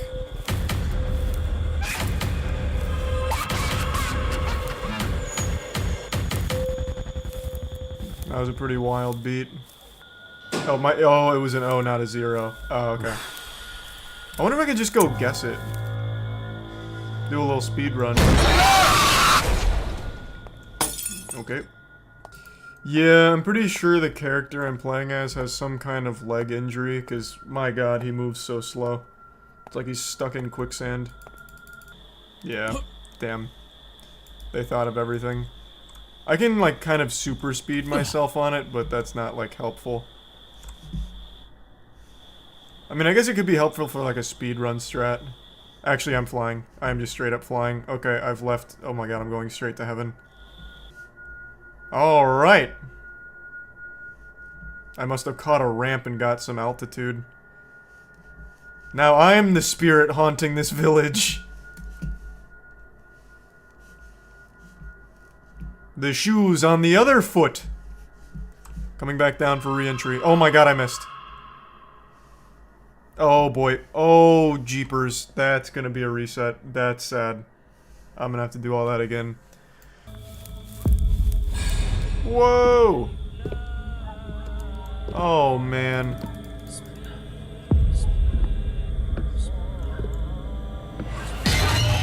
Whoa, big guy. Oh, it's a totally different password. Yeah. S4. C3. Okay. So, what does that leave us? It's not a real word. That's, because that'd be RCS... O. RCSO.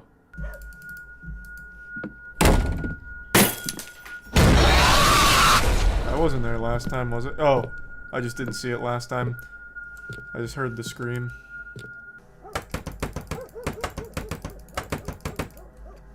I do wonder if that could be used for a speedrun in this game. Once I beat it, I'll see where the ending trigger might be, and I'll try and surf to it like that and see if you can just skip the whole game.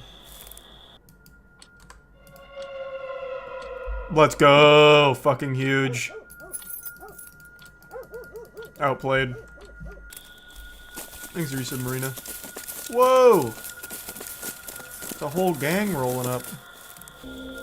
If this is the end of the game, I can absolutely get to this using my prop surfing. And that'll be a really good speedrun. I mean, I guess really good's being super generous because of how fucking slow you walk. Why would I even climb in here? Oh! Ah! Oh! Ee!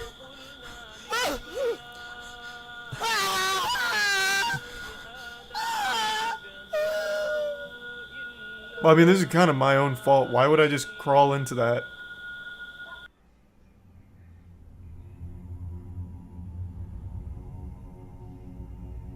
Magician cleric. Buried alive.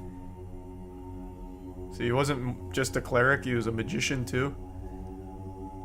There's no way that's the end of the game. The trailer showed a lot of other shit. Plus, it's a $16 game. There's no way that's it. There's no way! Wait, what? Did the trailer steal footage or something? Wait, the trailer had so much more than that. Huh? Hold on, look at this. Like, look at how different this is. God, go back. So, like, where was this? Like, this, I actually think they just stole all this footage. Like, this is what drew me in. Like, it actually seemed somewhat interesting. Like, it looked really impressive. But yeah, none of that was in the game. All of this was. Well, let me see if I can speedrun it. Well, I actually have the world record since I'm the only person to actually beat this game. But I want a faster world record than 54 minutes because I had to reset. I want to see if I can prop surf right into the cemetery. Go right into the grave. And the resub Roberto. God, if you would just add a intro skip to this. I wonder if there's any other prop in here, or if it's just that, like, crate. Man, the crate is far away. Fuck, this is actually kind of slow. There's gotta be another prop closer, right? Or even, what about this? No, invisible wall. Time lost for experimenting. Come on, come on. It's not letting me in, it's not letting me in! Oh my god, that's so stupid, it won't let you in until you go to the first house. What? I just had to jump over it for some reason. So I get out here, I surf over to the cemetery, go right in the hole. Time.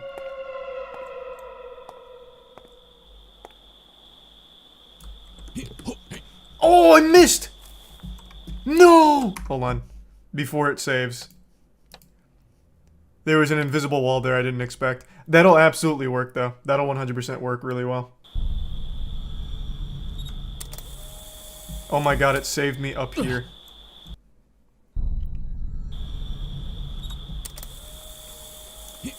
Man, this saving every 5 seconds is such a bitch.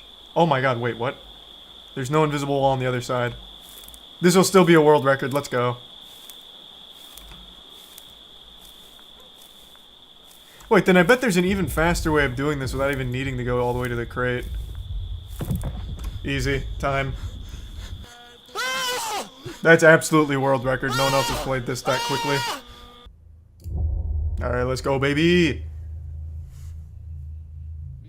Put a timer up. Once I decide on a route, I'll put a timer up. Oh my god, it still plays it. But without the video. It still tries to run it. But now it's just a white screen because I deleted it. What the fuck? What? There has to be an audio file? Maybe. I don't think they'd be separate though, because it was all. I had the video. I pulled up the video from the direct files and just deleted it. Okay. What else can. Oh, wait! Is this a crate? No, it's a little rock. Okay, the most effective strat. that I can see right now is just get this crate and then immediately go to the side wall there.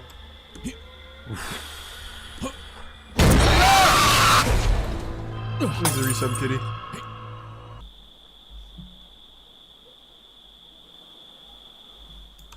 Oh, wow. Holy fuck, that momentum. Okay, went real deep there. Holy shit. It actually does feel like going sideways a little faster.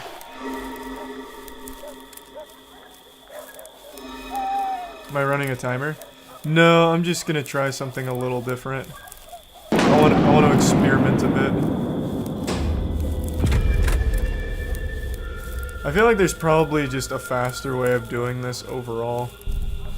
Besides going and getting the crate. The route I've got is like a sub 2 minute, well, sub 3 minute route. That's not bad. Maybe that would be faster, I don't know. But you walk so slow, I'm not sure. See, this is me at full speed right now.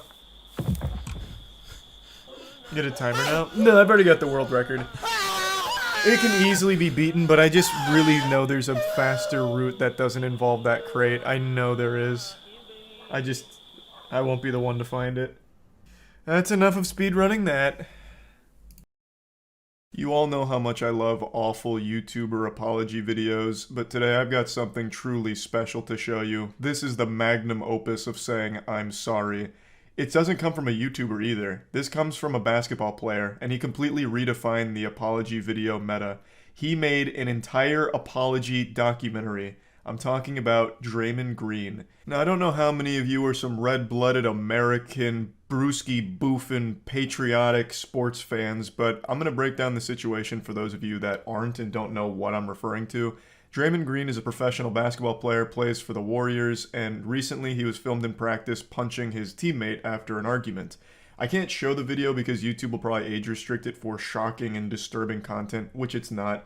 So I'll just paint the picture with words here. So Draymond Green and Jordan Poole are at practice, and then some words get exchanged between the two. I can't read their lips, and the quality looks like it's straight out of 2001 off of a goddamn Motorola Razr, so the quality's fucking abysmal. Don't know what they said to each other, but they were some not nice words being exchanged. Perhaps Jordan Poole hit him with a SpongeBob reference that he didn't appreciate, something like, "Hey pal, you just blow in from Stupid Town." Then Draymond Green gets up in his face.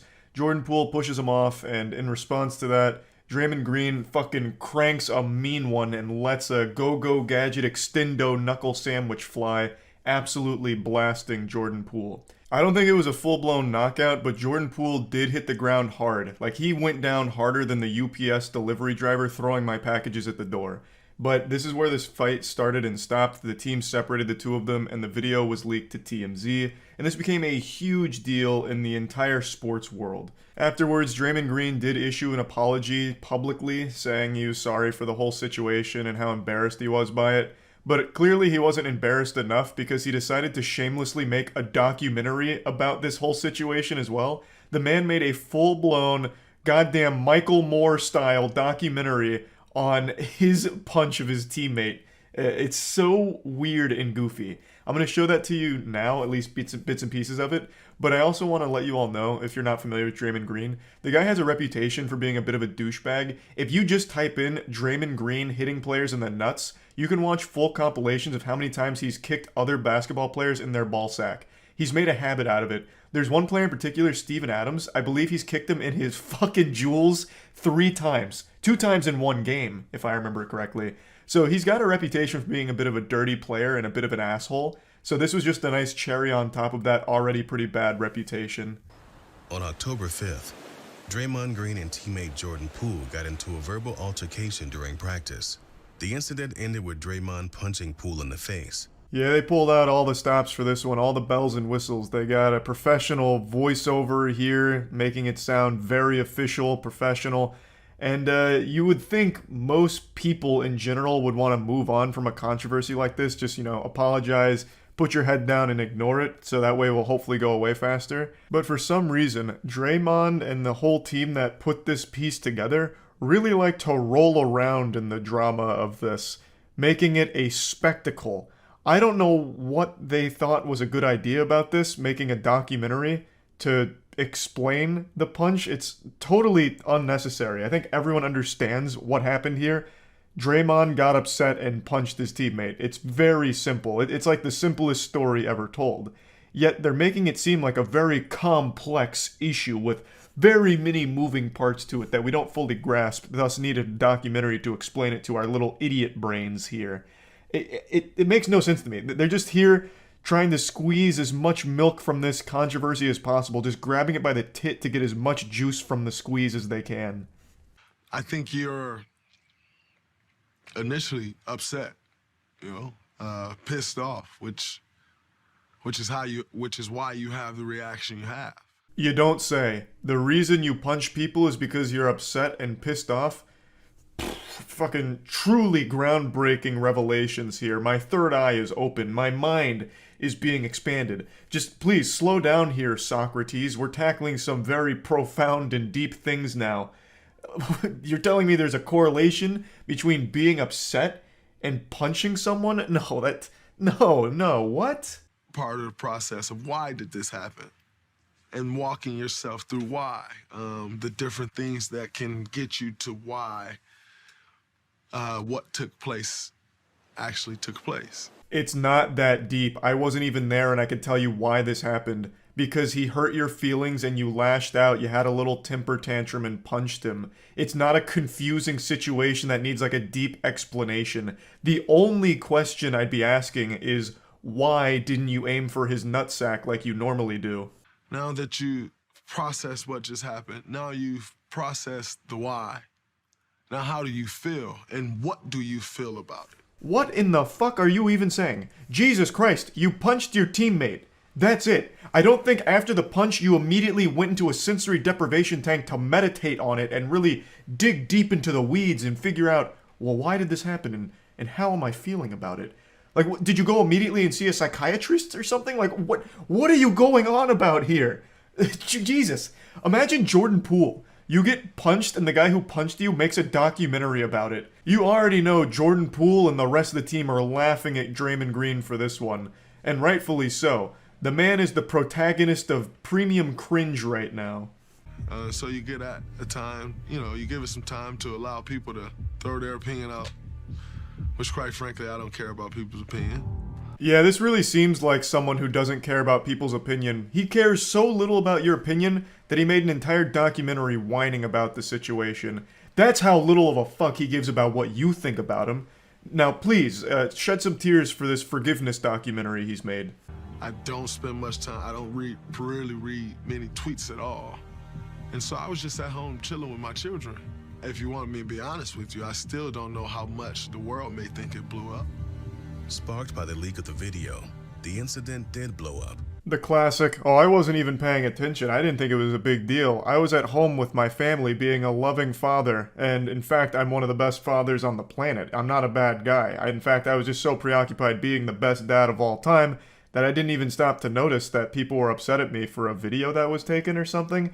I don't even know if it was a big deal at all. I apologize to his family. For me, that is the task at hand, to rebuild trust in our locker room. I felt as a man, I felt as a leader, that I would do everything that I can to make this right.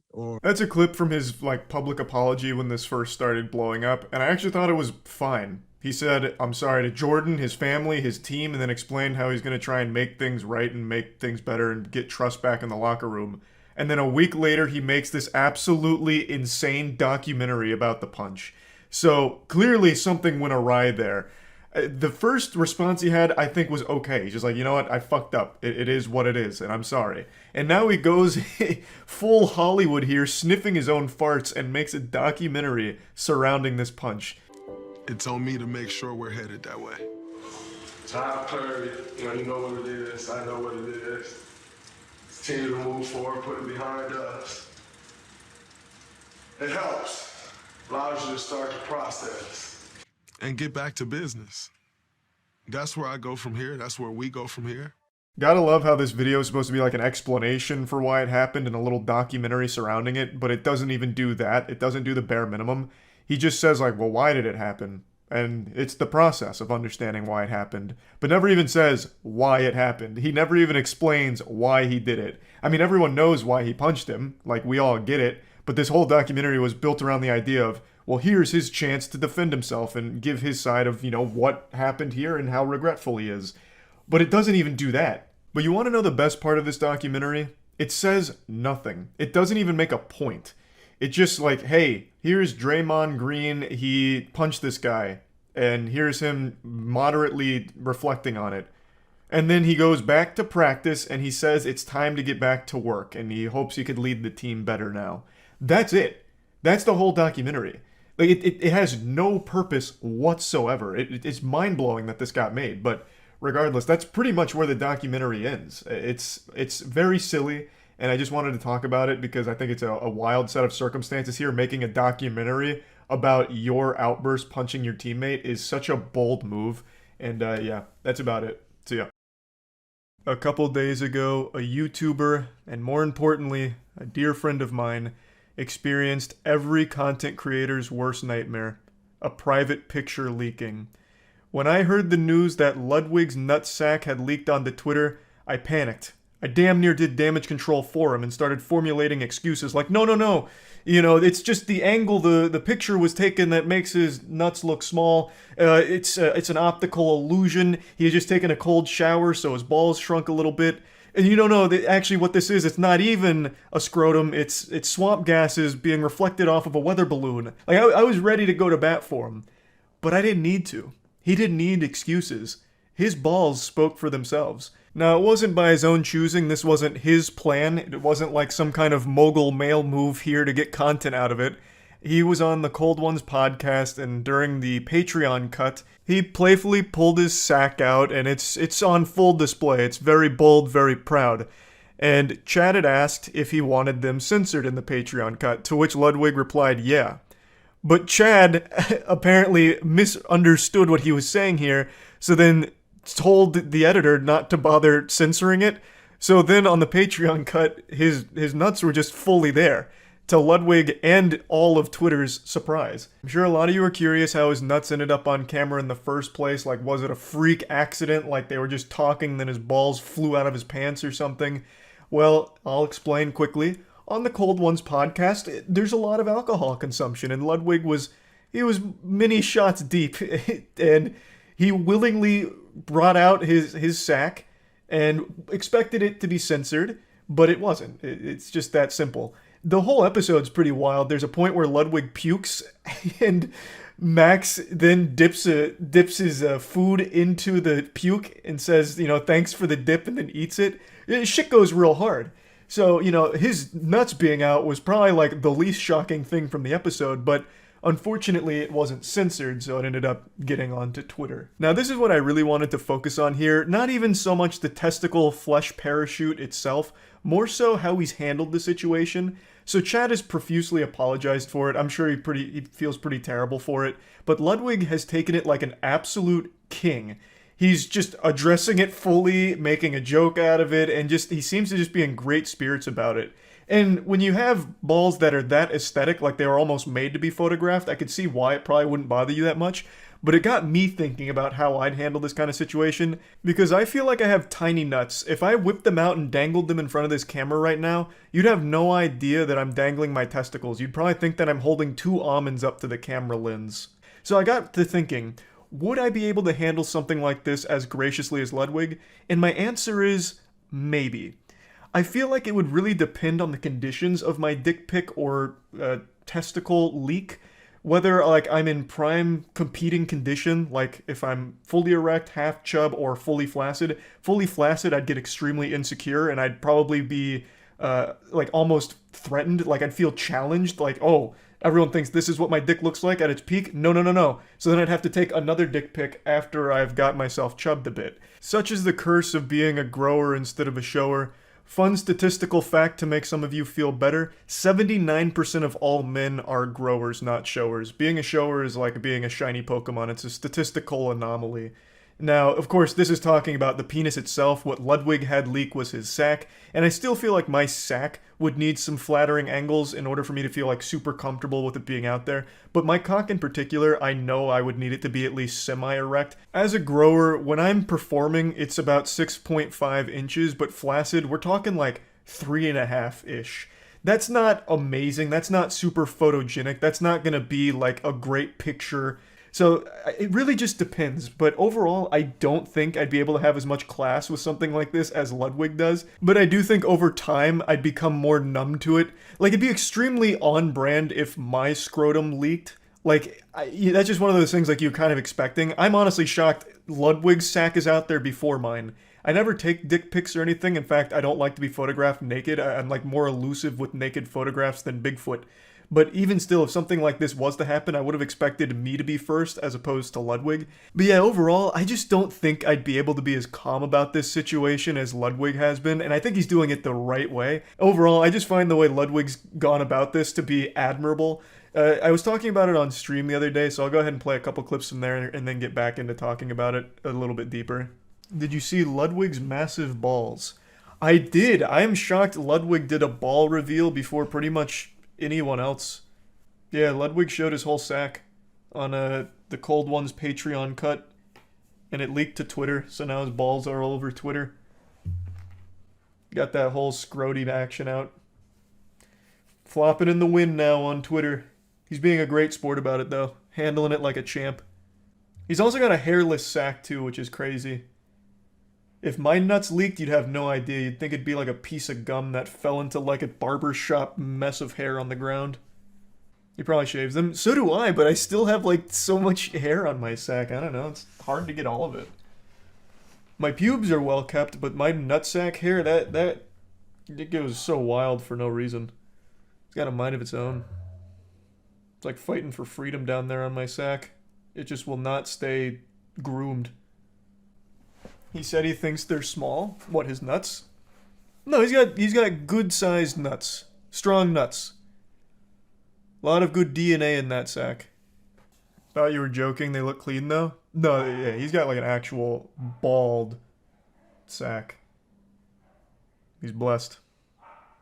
Bro uses Nair. That's a name I've not heard in many moons.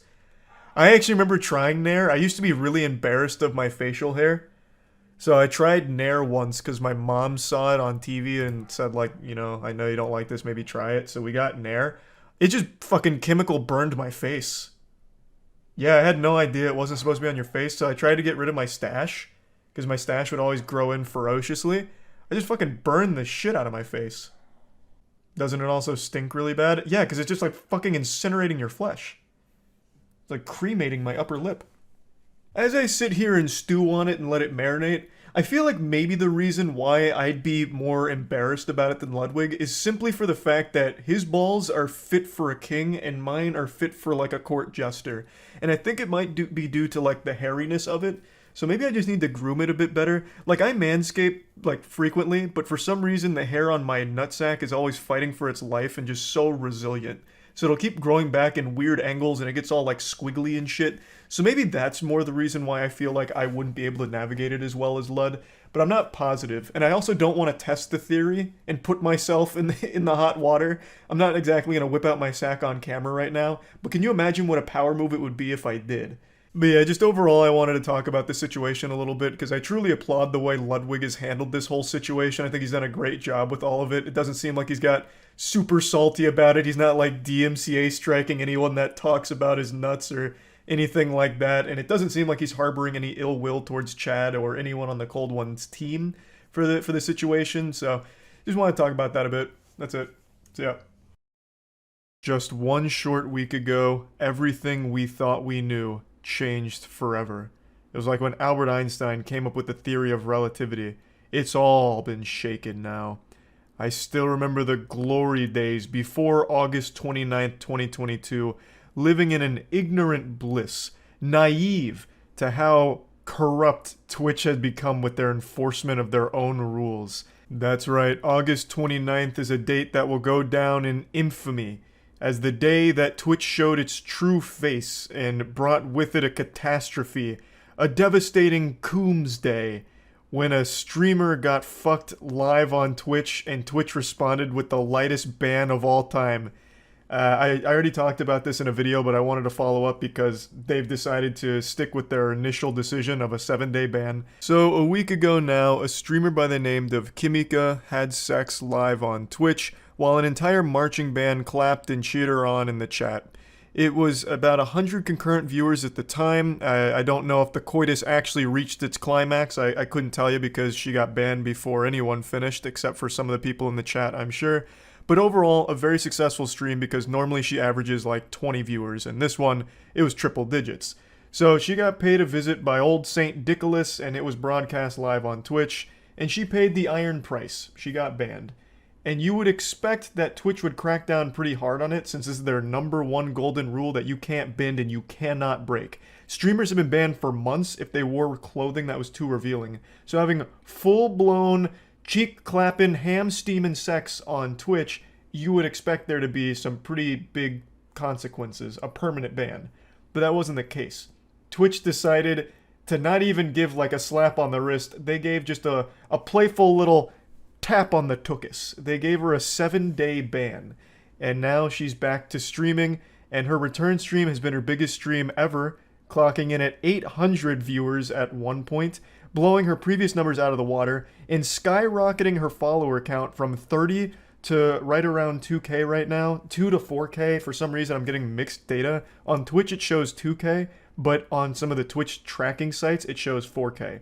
But regardless, she's had a massively positive gain from this whole thing. Alright, thanks to Caleb and I doing some super sleuthing, we've cracked the case. The reason why there's a big follower discrepancy as well as peak viewership discrepancy is because she had 2 accounts. On one of her accounts, she broadcast the gland-to-gland combat, and this is the account that gained 4,000 followers. The account with 4K followers, she closed, but she did a comeback stream on there, and there is still some clip evidence of it. So here you can see her most viewed clips are from September 4th, the comeback stream, 27,000 views, which is significantly more than she was getting before the penis meets vagina incident. And she gained a lot from it. Not only on Twitch, but one of her socials gained 100,000 followers on there. So just an absolutely genius marketing strategy to just fuck on Twitch and just profit. And she closed this account, like I said, she threw it away like a crusty cum towel. However, she does have another account that's still active, and I'm imagining is the one she's going to be using going forward, and that's the account that's gained 2,000 followers, and it's also an affiliate because you can subscribe to it. I don't know if it was an affiliate pre-coitus or post-coitus, I'm really not sure. I can't imagine Twitch banned her and then rewarded her for having sex with an affiliate deal, but who knows? Twitch seems so mismanaged when it comes to their rules, it's baffling. But what I want to talk about is what this means going forward. Twitch has set a precedent with this. And it's not just this, there's been plenty of other examples, but this is by far their biggest because it was just blatantly having sex live on Twitch, which so far hasn't been done before outside of just rebroadcasting porn. This was a streamer having sex live, and Twitch's response was a very light ban. So what does this mean? This means that any streamer going forward might honestly consider this as an actual tactic for growth. This was only her 8th stream ever, I think. I was going through all of her previous broadcasts, and I'm pretty sure this was her 8th stream. She had only streamed, I think, 24 hours in total across her entire streaming career until she fucked. And once she did that, that's when she had all of this massive growth from it. Prior to this incident, she would get between 20 and 50 viewers per stream. After this incident, so far she's only had 1 stream, but she never dropped under like 150. So it was extremely successful. It really does feel like a viable strategy for Twitch, since it seems like they don't care that much about it. So if I was writing a WikiHow guide on gaining followers on Twitch, this would be on the list of best practices. Just full-blown fuck. Get your back blown out on Twitch and take a 7-day vacation, come back to more viewers, more money, more followers. It's like an actual life hack. Want to get Twitch famous and become a big live streamer? Just have sex on cam.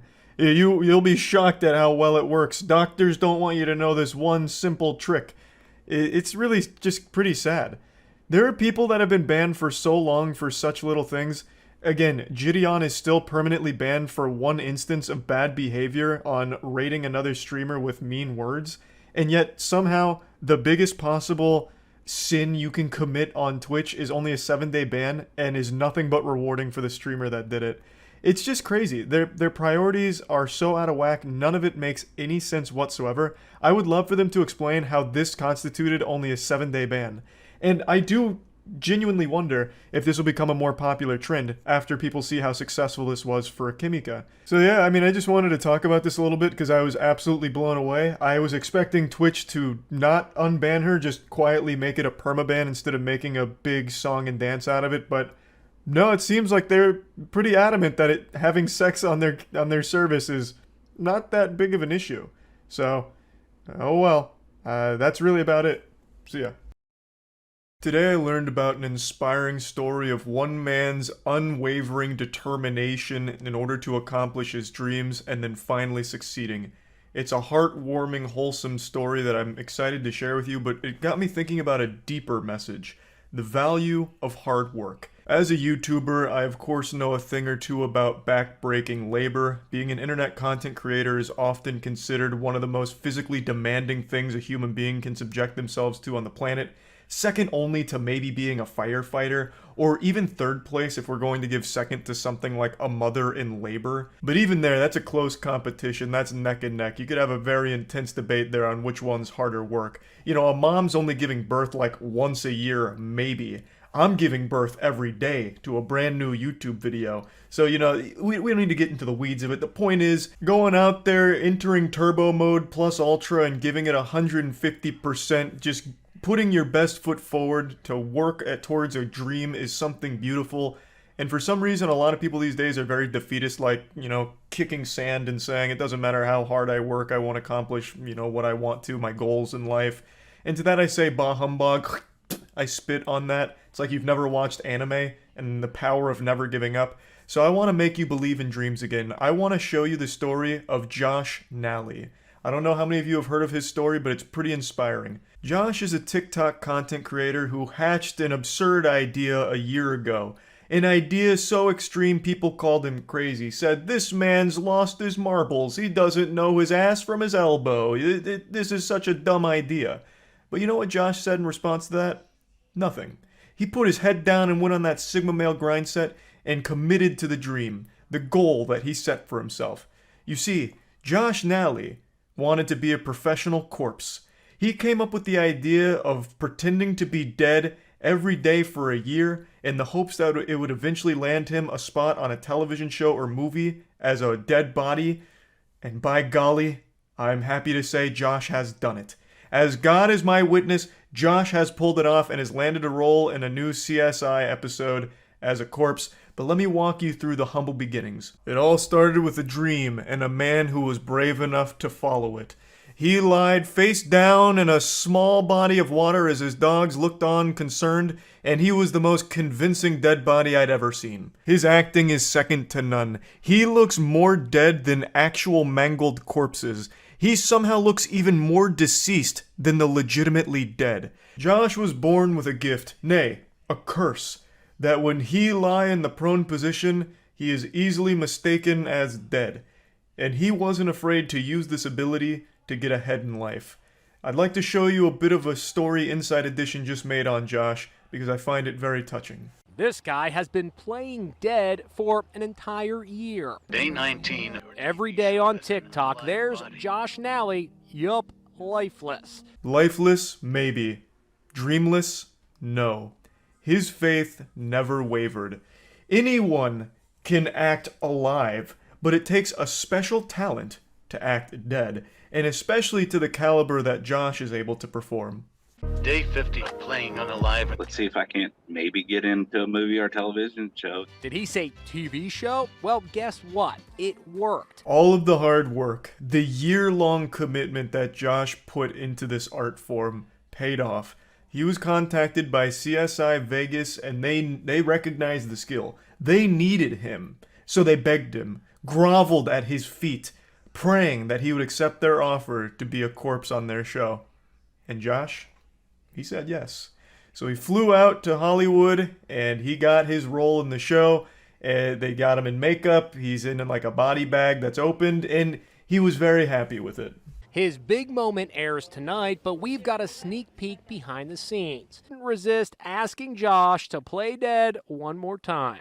This is how I play dead. I'm never too big of a fan of people asking someone to do like their signature move or whatever, because it just feels like that whole dance monkey dance thing, do the thing. Like, yeah, I just never really appreciate when someone does that.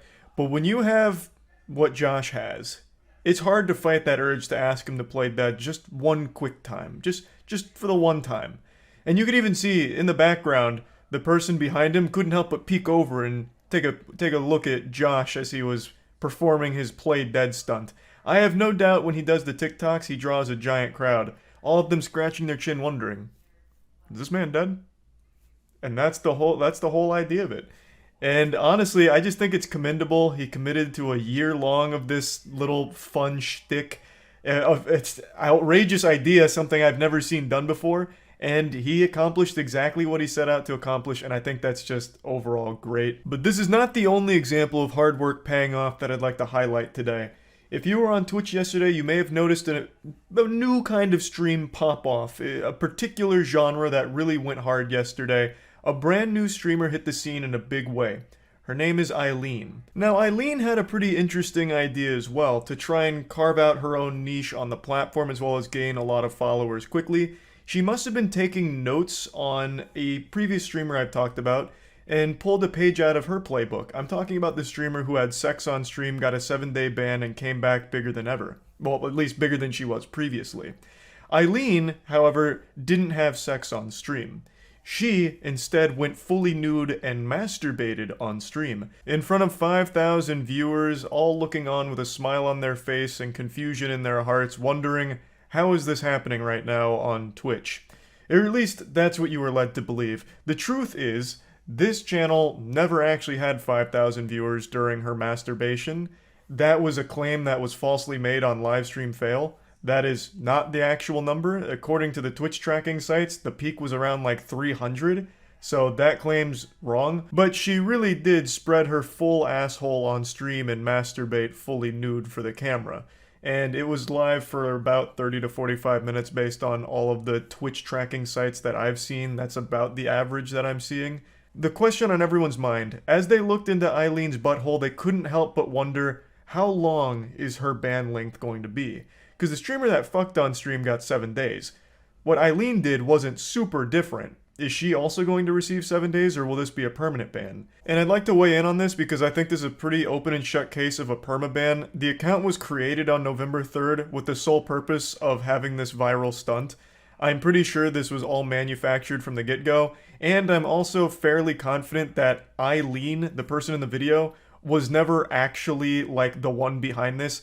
I would imagine this was taken from another cam site. They just took that cam girl's video and broadcast it on Twitch for this account, and then the post went viral because it's been such a talking point recently. Since there was a streamer that did fuck on stream, that was an actual streamer that did that, and it was a great publicity boost for her, and she benefited from it. So I imagine the idea here was to try and make that happen again on this account, and it's somewhat worked. At least in terms of a conversation regarding Twitch's policy on sexual content. The Eileen 1 account here wasn't promoting an OnlyFans, it wasn't promoting an Instagram or anything like that, and there's nothing even linked to Eileen 1 elsewhere outside of Twitch. So this really seems like it was just like a one and done thing for the sake of having like a viral controversy, I guess. And that seems to be it. I cannot imagine Twitch says this is like a 7-day ban when it's just blatantly porn on purpose for the sake of porn. But I guess we'll see. Maybe they fall for the old excuse that's already worked a couple times of didn't know I was live. But I really don't think the woman that appeared in that video was the one behind that account. I really think that it was just someone else that took the video and put it on Twitch.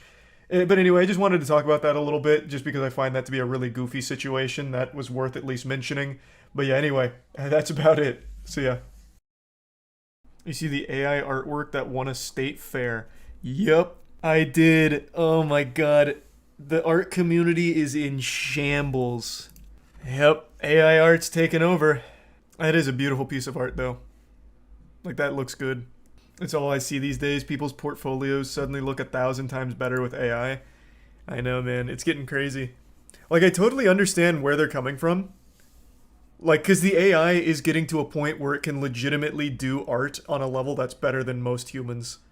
Like, it's getting crazy, and it can emulate styles. Have you guys heard of, is it Stable Diffusion? Andrew, you might know. Is it Stable Diffusion, the one that can mimic pretty much any manga artist? Stable Diffusion and Midjourney. I know Midjourney pretty well, but Stable Diffusion's the one that really impressed me. Yeah, here we go. Stable Diffusion. It can pretty much mimic any style. Well, in its database. It's crazy. It's really good at manga. It can do manga super well. I think it's really a very cool piece of technology, but my heart absolutely does break for artists. I think it'll never fully replace artists because when you work with an actual person, you can easily get across the ideas you want to them and tweak with them. Whereas with an AI, you can only type it to them and there's just, it's too plain. Like, it'll never get exactly what you're looking for, but it'll be a great tool for like small studios for games, small studios for movies, anything with a lower budget that can't afford a high price for a really talented artist. I can definitely see it being like a staple and like tremendously helpful. But yeah, it's absolutely going to be rough for like artists and commission. As an art major, I'm screaming in pain, agony, and anger. Hey man, it's one of those things. The cycle is continuing. Anyone remember when truckers were getting replaced with automated drivers and automated loaders? And I think it was the journalist that said learn to code. And then the journalists started getting replaced by automation for like cranking out articles, just AI generated articles. And then it was the truckers saying learn to code. Now it's the artists that are getting phased out by AI. I don't know who's going to say learn to code here though and going to eat it, but I'm sure it's coming. I think pretty soon they'll be able to do like podcasting with like deep fakes. You could just type in a script to it and they can do like a whole show. I really think AI is going to be big in podcasting in just a few years. Think about it. The official podcast, episode 380, we bring on Elon Musk to defend himself. And you'd have no idea it's not Elon Musk because the AI voice synthesis will be so fucking perfected by then. It's getting scary already. Who's like a really good... If this is Stable Diffusion, I think they had Oda in there, right? So could I try something in Oda style? Oh, I like that one. We'll go... I'll just take one from each. We'll do Vegeta versus James Corden, I think. I imagine this is like a light version of Stable Diffusion though, but let's see how it goes. Can it mimic your amazing art style? Bro, if it tried to mimic my portraits, it would probably blow up. Robots can't capture that kind of beauty. My art has soul. And it's just the beginning. I know. That's what's crazy. These, I think, are actually perfect. I think they've absolutely crushed this one. This is like very standard concept art pieces. Like, I could totally see these being used for God of War Ragnarok, honestly. These are right on the money. Okay, where are we at?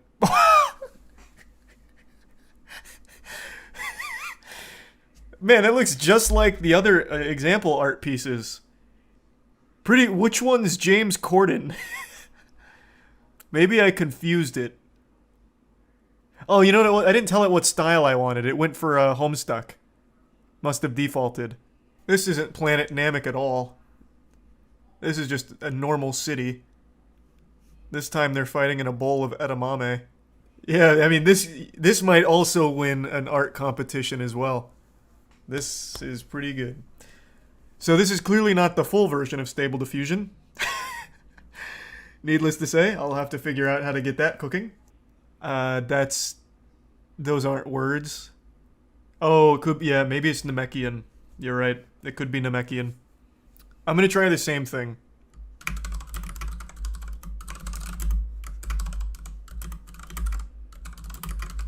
Maybe capitalizing so they know that they're places. Let's see what kind of difference we get here.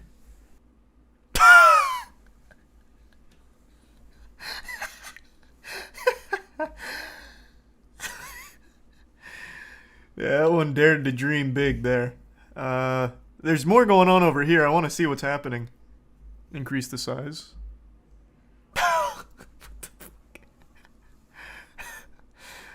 That's not very Kincaid-esque at all. How do I dictate the style I'm looking for? Because they threw out Thomas Kincaid. Okay. Okay. This one over here is getting a little cleaner. Alright. Little swords and sandals-esque.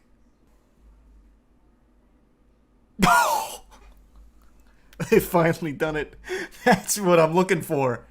This one, they're still dreaming, I guess. This is good, though. Alright, okay, I fuck with that. I'd put that on my fridge. They did nail James Corden here, though. That almost looks like a Google image. Alright, max it. We're coming in again. Going deep. I don't know what's going on with this back. I don't know who that is. Like, sex offender Piccolo, but I didn't put that in there. Now, there's a ghost in the machine. Yeah, like, nothing in here is really screaming Bob Ross to me. I don't know what this is. Like a bunch of blue marshmallows from the Lucky Charms. I'm really not sure. Let's crank this up. Let's give it as many chances as possible.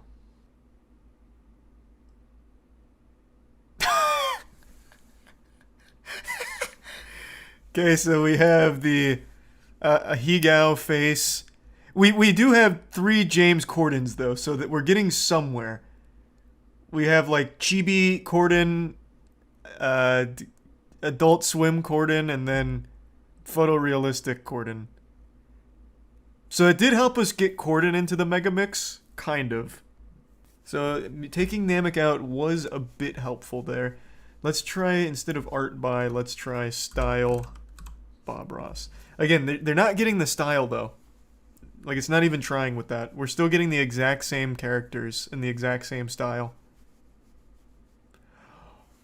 Oh, that changed everything. That was big. I don't know what the fuck this is. This looks like Robot Chicken.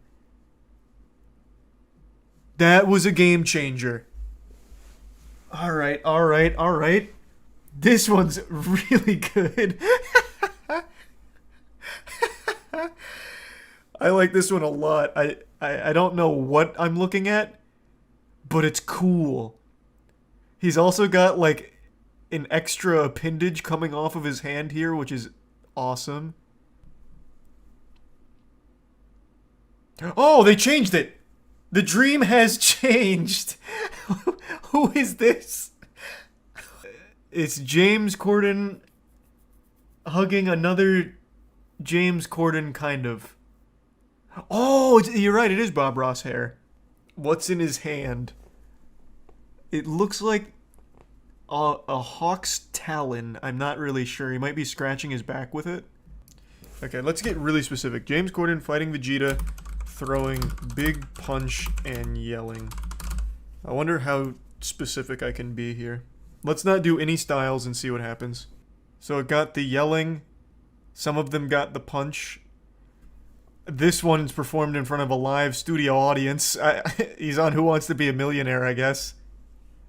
I don't know what the fuck went wrong there. Okay. So this is exactly what I was... Okay. It crushed this. It absolutely crushed it. It just really had a problem with James Corden and Vegeta. These could be stock photos right now, and if you didn't zoom in and see how fucked up the face was, you'd be like, wow, that's just a happy old man. This one's more like an SCP, but the others are pretty good. This one's got some double-jointed appendages. But the rest, this one in particular, very wholesome. Alright, so nailed this one. Fucking crushed it. Now what if I do this, but then try and give it a style prompt? Art by... Give me someone, give me someone. This time it did get the style, so now we have Old Man Jumping High with Balloon and Tim Burton style by adding just little skeleton things to their face. This one's actually cool. He's surfing the balloon, I appreciate that. This one's definitely the best. That's like straight out of a Tool music video. Okay. Let's finish with an absolute banger before I switch to Last of Us. And then I'll get like an actual account here to pay for it. You do Tier 1 Divine. Okay. I'm just going to combine a lot of what I've seen here and see what happens. We'll go Batman crying. Is this like a game of Mad Libs or something? Man, this is not Dr. Seuss at all. And he's not barefoot. I also don't see pizza. I just see this jar that I think says peas on it. But it did try and make me like a little newspaper comic. It's the same panel every time except there's pizza in this one. Awesome. They did a great job.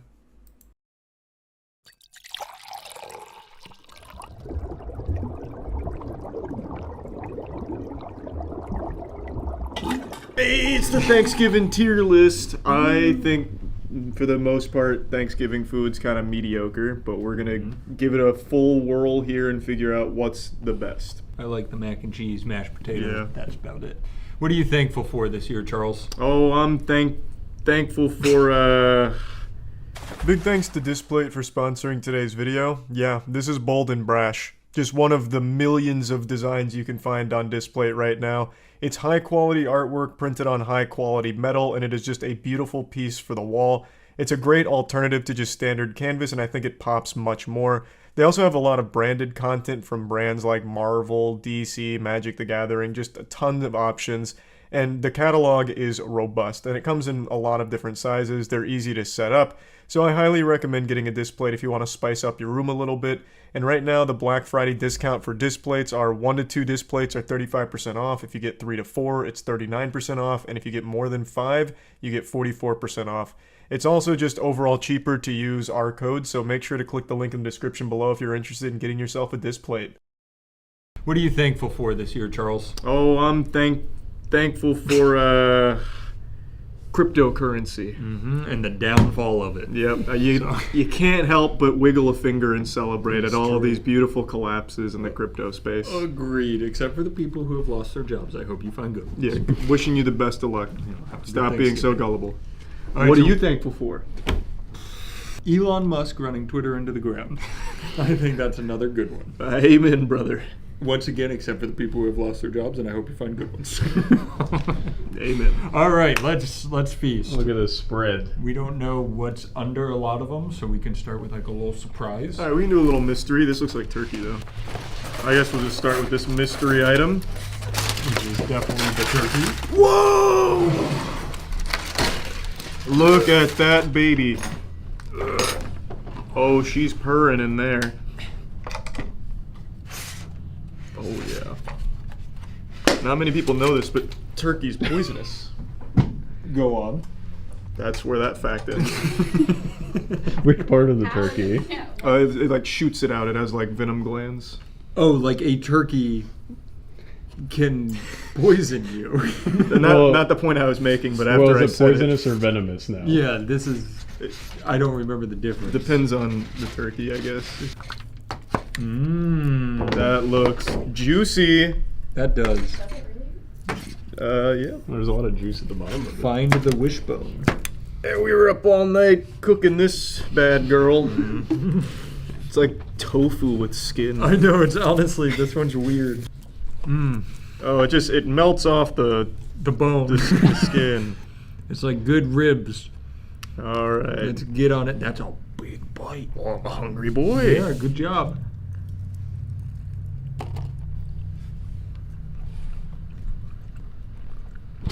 Well, you know. That's plain turkey. There's not much to say about that. So when you guys go to your Thanksgiving at home, do you actually eat turkey? Because both of you seem like you don't actually. My parents stopped making it because my dad and I just don't eat it. I don't eat it either. Dark meat on turkey, like one of the legs. Interesting. I think turkey is the most boring meat there is. I eat it. So the plain turkey by itself, I put it like a C tier.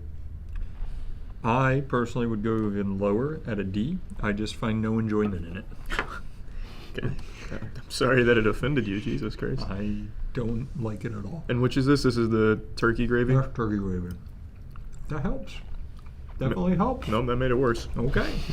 Mine goes up to a C with it. Mine goes down to a D. Wow. That is just, it's like gelatinous soy sauce. It's all gravy, baby. We'll mix it on in here. That was one of the coolest things I've ever said. That was pretty extreme. Now, you have gone on record of not being the biggest Maple Street fan. I am not the biggest Maple Street fan. Maple Street is like a breakfast place over here that everyone except me really likes. Let's get into it. Slaps. No, that's an A. That's a lot better than that. That gravy is so good. It's unbelievable. It is good. I don't know if I'd give it an A. Now, here's my question. Are we doing turkey ranking and then just gravy? Yeah, that's what I've been doing. Okay. So yeah, turkey's a D for me. Turkey gravy is a C. This gravy's an A. Turkey was C for me. This is a D. That might be an A. Let me come in here for another preliminary excursion. Yeah, just get the gravy alone even. It is good. I'm gonna put a bunch on my plate for future things I'm eating. I'll give it an A. That is good. That's my boy. That's my boy. It's just got a little too much personality. It's like an angry Thanksgiving guest. It's got a lot of cayenne, and I didn't think you'd love that. All right. That's good. The Pilgrims went to war, right? They don't sound like good guys. They were not. Why do we celebrate them? That is a big question. All right, what's next on the Thanksgiving docket? Let's get some rolls. All right, we'll take a little roll. Those are Miss Schubert's rolls, so I don't know how I they're great. love these. And then they're Let's get a little.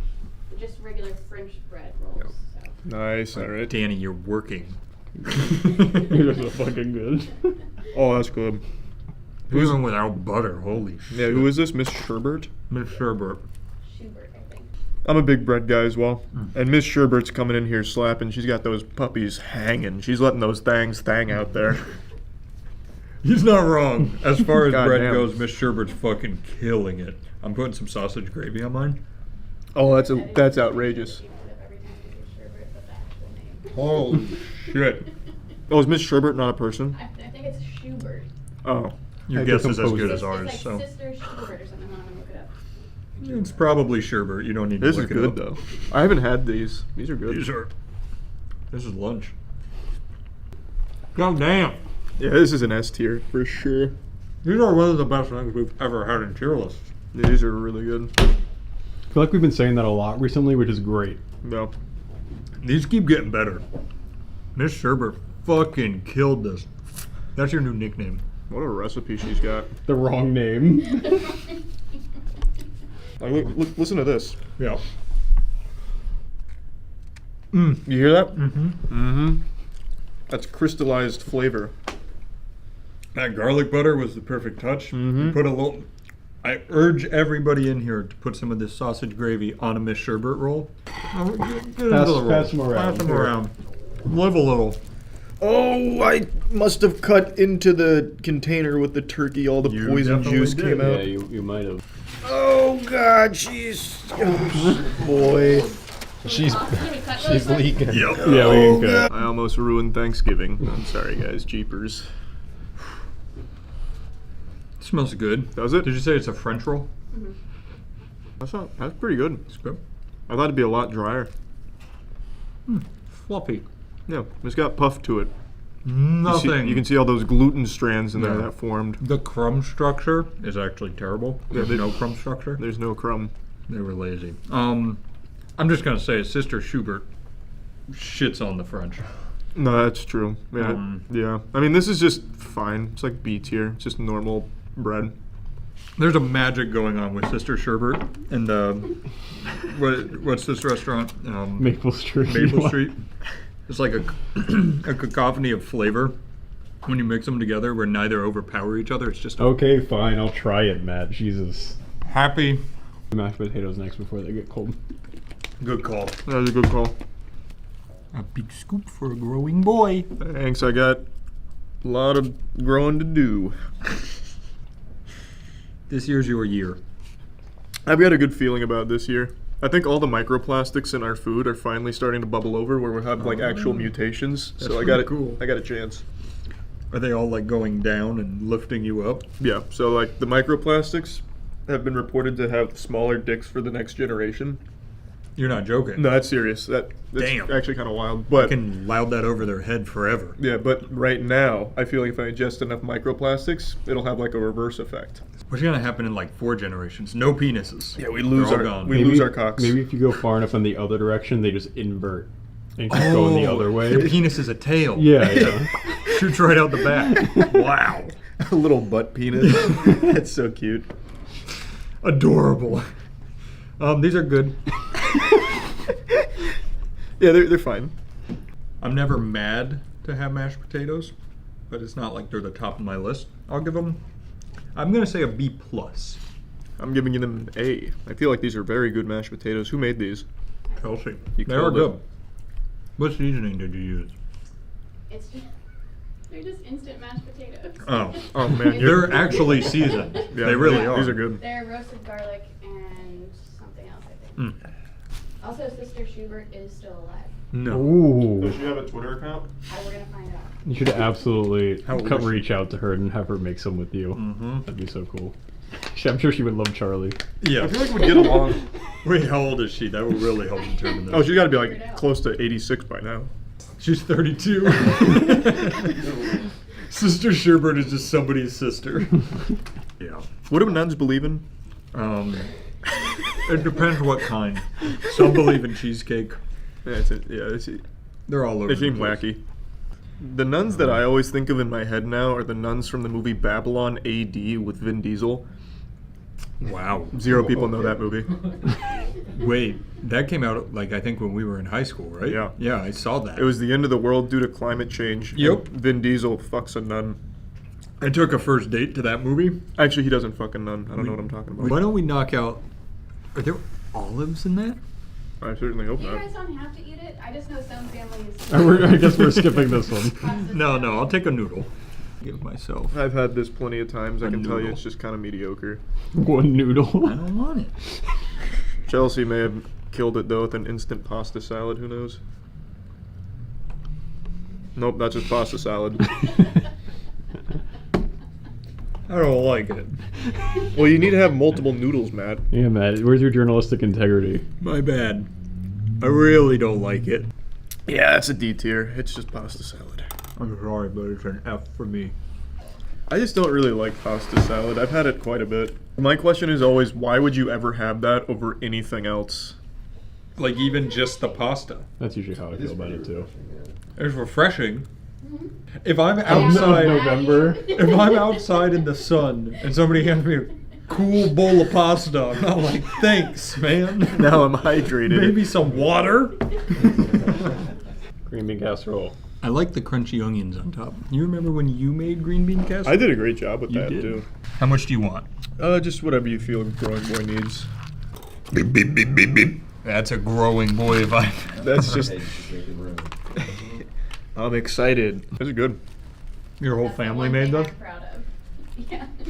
Yeah, good job. Yeah, this is good. What the fuck? How can this be? People go crazy for green bean casserole on Thanksgiving. I saw someone posted a tweet that went viral just yesterday about how it's the best. I disagree, but that tastes good. Yeah, no, I normally am not a big fan. That'd be an A I for like me. yours. A. Wow. Nice. Fucking huge. All right, what's next? Good job. That was great. Good work, Chelsea. What's in it? Can you take this, please? Oh, it's a mystery bowl. Oh, shit! It's mac and cheese! Hey, I need a fresh plate for that. Yeah, you do. No, not that. Yeah, give me a slap-a-rooski there. Woo! Let's get crazy. Oh, dog. I'm going in. Charlie's got an appetite of a 6-year-old boy and he needs his Kraft mac and cheese. You've done it again, Chelsea. I don't know why you were so proud. You did add cheese? Yeah, hash pepper cheese, which is like. Yep, that's good. Dang, Flabba, that's great. Yeah. Now, this one's going to kill it at the Hootenanny. That's an S tier. Oh, man. Thanksgiving is saved. That added cheese, too. Uncle Todd showed up drunk this year, but we brought it back with the Kraft mac and cheese. You want some more? Yeah. When you haven't finished your plate. Yeah, but I still want more. It's very obvious which stuff we like and don't like. Oh, goodness. S. I forgot I hadn't said anything. I was too focused on eating. Cylindrical jelly. Cranberry sauce. Oh, that's sad. Yep. I'm not happy about it. I don't enjoy it. I came into this tier list expecting most of these to be like B and C tier, but because Chelsea cooked it, most of it, it's like actually good, which is not fair. Alright, just give me some of the fucking jelly. Stop stalling. Give me the dog food. I'm gonna actually eat cranberry sauce. Like this. You usually cut it into little like patties. I hate that. The texture more than anything. Well, what if you mixed this with mac and cheese? Oh. It's just worse mac and cheese. That's just revolting. If you had asked me beforehand, I would have said F. It's definitely not an F tier under any I'll circumstances. give it a D. No, it's like a C. The flavor's fine. I hate the texture. Well, it's just cranberries in general. They help with UTIs in case you're suffering. I normally go with cranberry juice for my multiple UTIs. We can also just take bites out of cranberry sauce. I guess. That's true. Imagine you just put this bad boy on a stick and eat it off. What's next? Let's go to this bowl. I don't know what's in it. Oh, it's stuffing! All right, you ready? Yeah. I'm just gonna dump a little on my plate. It's always safe to eat, right? Yeah. It's Okay, just cool. basically bread. Thought there was like meat in it. Sometimes, like if some people cook it in the turkey, so it's got to be up to a certain temperature. That's true. That makes sense. That's gonna be C tier immediately for me again. I think stuffing is easily one of the most like just it's good, like Thanksgiving foods. Right in the middle. Just a C tier. Nothing amazing. Yeah, I'm done with that. All right, sorry, I'm just. Yeah, you guys are slowing down a little bit. I'm just. Imagine how huge we're gonna be tomorrow. I love cornbread. Caleb said the recipe got fucked though, so I'm a little nervous. No, that was for his cornbread casserole. Oh, I thought it was the whole cornbread. This is pre-made cornbread. Pre-made. Oh, that's dry. Oh my heavens. We're trying to celebrate the pilgrims with this? Where's this from? The desert. Winn-Dixie cornbread. Yeah. What the fuck? That's weird. It's not better. Usually the stuff is so good there. Oh, goodness gracious. That's D. What an insult to cornbread. It's so dry. I'd go C because there's a nice little sweet exterior. I don't think it's terrible. It is Well, dry. it's just insulting because I'm such a cornbread guy, and that is very not good cornbread. How often do you eat cornbread? Every time I go to my parents. Wait, actually? Yeah, so like once every couple weeks. Yeah, they made it for his birthday. Yeah. It was pretty good. Right. I fucking love was cornbread. good. That's such a unique food. Stole my recipe. That's what happened. No, she's been doing that for a long She time. stole my No, she's cornbread casserole. been making that cornbread for a long time. Literally just cornbread with creamed corn and sweet corn. Fuck yeah, So it is.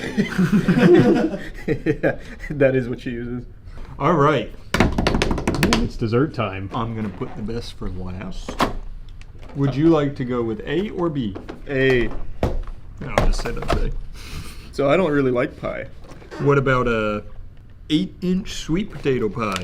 Sounds bad. That's also Winn-Dixie. Yeah, I didn't bake the pie. I don't know that I've ever had sweet potato pie. Do you want whipped cream for it? No. Good slice of pie. That's what they often say about sweet potato pie. Ugh. F. Fucking fat F. If you're doing pie for dessert, you're just not welcome at my Thanksgiving. I hate that shit. Just do a better dessert. Not as bad as I thought it was going to be. You don't like pie. Yeah, I just don't really like pie. It's just so boring. This is literally just sweet potato on weak crust. I'm going to go C. That's the biggest shocker for me. All right. Well, good news for you. Pumpkin pie. Good. Even though I like pumpkin pie, I'd still choose any other dessert that's not pumpkin pie. Just as far What's as your favorite pie. dessert? Probably just any kind of cake, really, and ice cream. What's better than sweet potato pie? That's worse than sweet potato pie. That's a C tier. That's an F tier. Yeah. I really don't like pumpkin pie. I don't know how. Pumpkin's just good. Well, not really. Way to stick to your convictions. It's just good sometimes. I don't know what I accidentally wiped in my pocket earlier, but every time I put my hand in there, I come out covered in something. It's like mashed potatoes. Maybe it's sausage gravy. Yeah, I stuffed it in there for later. Smuggling it. Yeah, I don't like pumpkin pie. Now, for my favorite pie. Is it pecan? It's pecan pie. Yuck. Yuck. You're an idiot. That's a big fucking bundle of poop there. I'm gonna give you a big slice so you know what you're missing. Good for the one pie I already know I don't like at all. All right, I'll take the bigger slice. No. There Really, you go. Load me up. Yeah. All right. Woo. Do you like pecans? They're okay. I don't know. They're not the best nut. Best is the best. Almond. I like almond. Almonds are the best nut. We should make an almond pie. I really like this. I knew it going in, but boy, this one specifically, A tier. Yeah, so this one's a D tier. Ish. Yeah. Mediocre nut, mediocre pie. Well, a little less than mediocre. It's not as good as pumpkin. I think pumpkin's a mediocre gourd. How's that feel? That's fine. I think there's a lot better gourds out there. So just to clarify, do you love cornbread or cornbread casserole? God only knows at this point. Now I'm confused.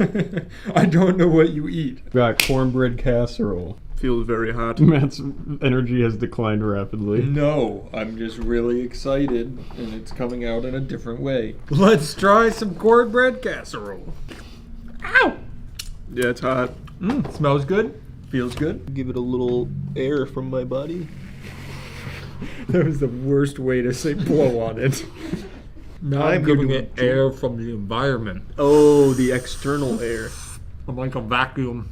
You guys are actually fucking Neanderthals. Oh, Jesus Christ. Let it cool down. Oh, God. From the brief second it was in my mouth hurting me, it tasted good though. It is good. Ah, there we go. Definitely better than the Windbread cornbread. Or, The Windbread cornbread by Sister Schubert. Winn-Dixie cornbread. A tier. Put it on the board. On this Thanksgiving, I'm thankful for my friends. I'll give it an A tier as well. That's good. That was a fun tier list. Yeah, Thanksgiving food's still kind of mediocre overall. There's some bangers in there though. On this Thanksgiving, I'm also thankful for you, the viewer. Was there more to it? No, that was it. Yeah. Hey, thanks to all you guys out there. And Clay Aiken. Oh, Godspeed. Always. I'm full. Happy Thanksgiving.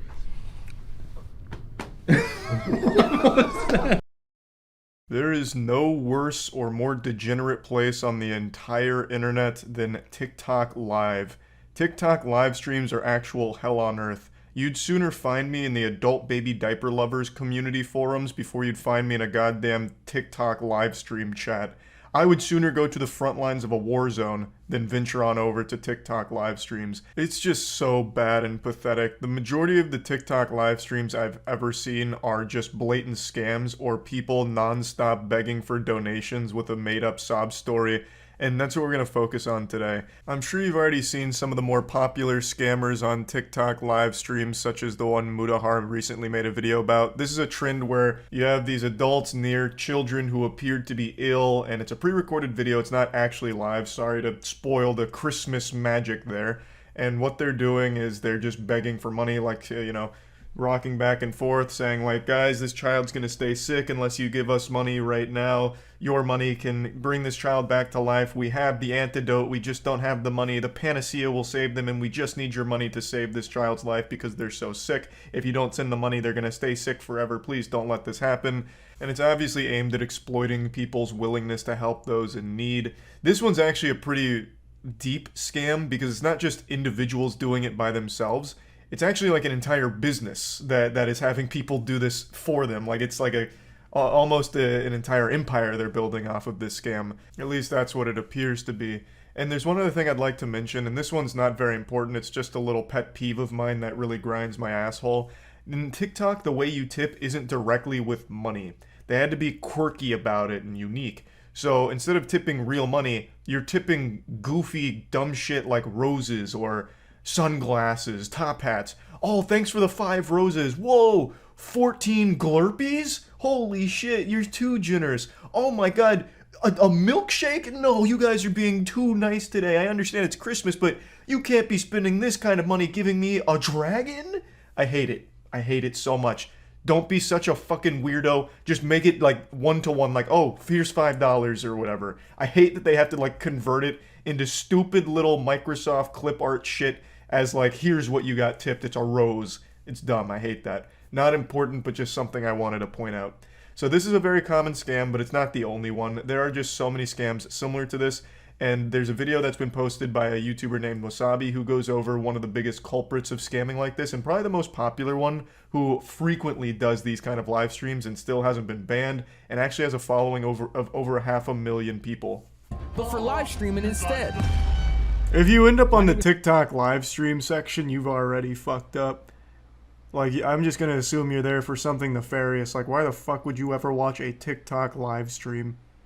Go anywhere else for live content, not TikTok. Like, holy shit, it's fucking terrible. That is the worst streams ever, bar none. Becomes a lot more appealing to people wanting to give live streaming a shot, or potentially by scammers who see it as a great opportunity to take advantage of other people. So judging by the thumbnail, this is the scammer he's about to call out, and I can already tell you he's doing the exact same scam that I briefly mentioned. I'm going to take a shot here, just based off of the other scams I know on TikTok live streams. He plays pre-recorded videos begging for money, doing something, telling a sob story, one of the two. And he just loops that shit endlessly to try and farm money out of it.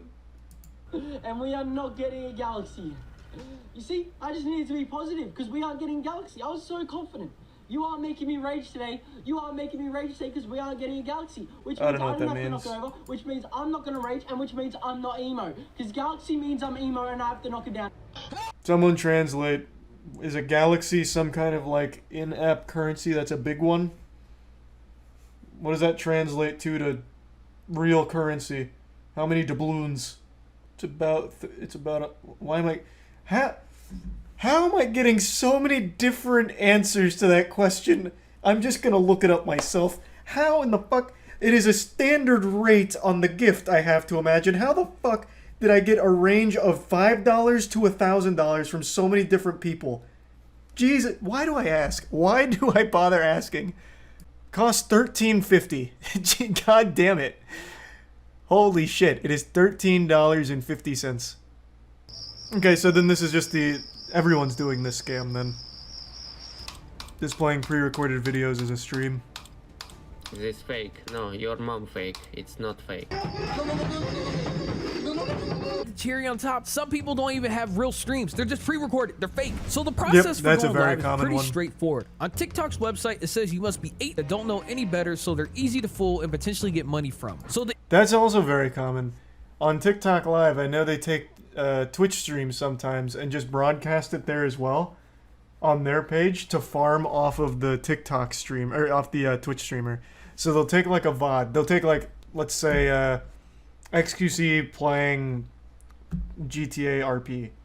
They'll take his entire stream, download it onto their phone or tablet or whatever, and then they'll just play it as a live stream on TikTok and just let people come in and just farm. That's pretty common on TikTok. I've seen that before. Do I watch TikTok? The only time I go on TikTok is when there's like an interesting drama story. Otherwise, I don't fucking touch it. I am not really too big of a fan. I'm sure there's good content on there somewhere, but I'm not going to be the one digging through to find it.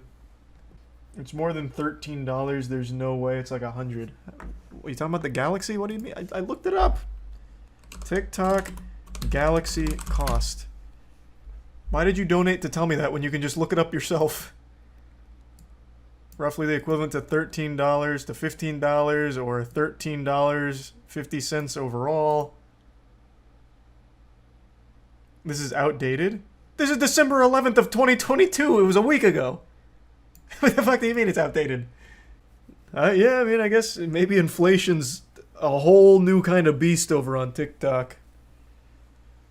I'm just going to say this is probably correct for now.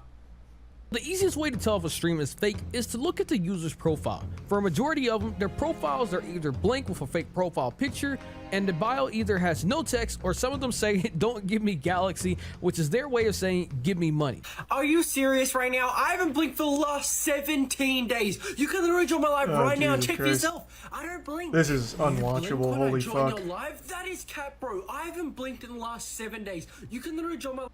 Is it a scam or do people have bad taste? No, it's a scam. He just plays pre-recorded videos. So when you donate to him, and he's like, "Give me a Galaxy or I'm gonna fucking cry and pee-pee. Give me a Galaxy or it's gonna be real wet trousers in here. No Galaxy?"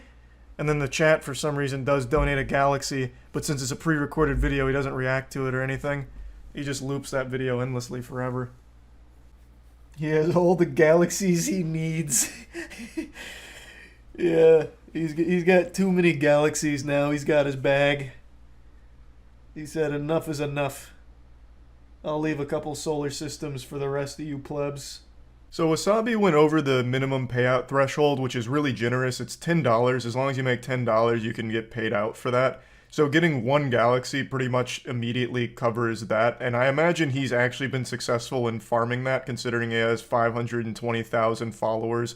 And a lot of them just really don't seem to get it. I understand they're kids that still don't have object permanence, where if you put like an orange behind your back, they think it vanishes from existence. So these kids still believe that they're watching real content from the guy, even though it's pre-recorded videos. So I have no doubt that he's been able to get a lot of money out of doing this over and over and over again. He's also been doing this for a long time now. There's videos on YouTube right now that have called him out multiple times over the course of the last like 6 months at least, from like a Cheeto as well as a couple other commentary channels.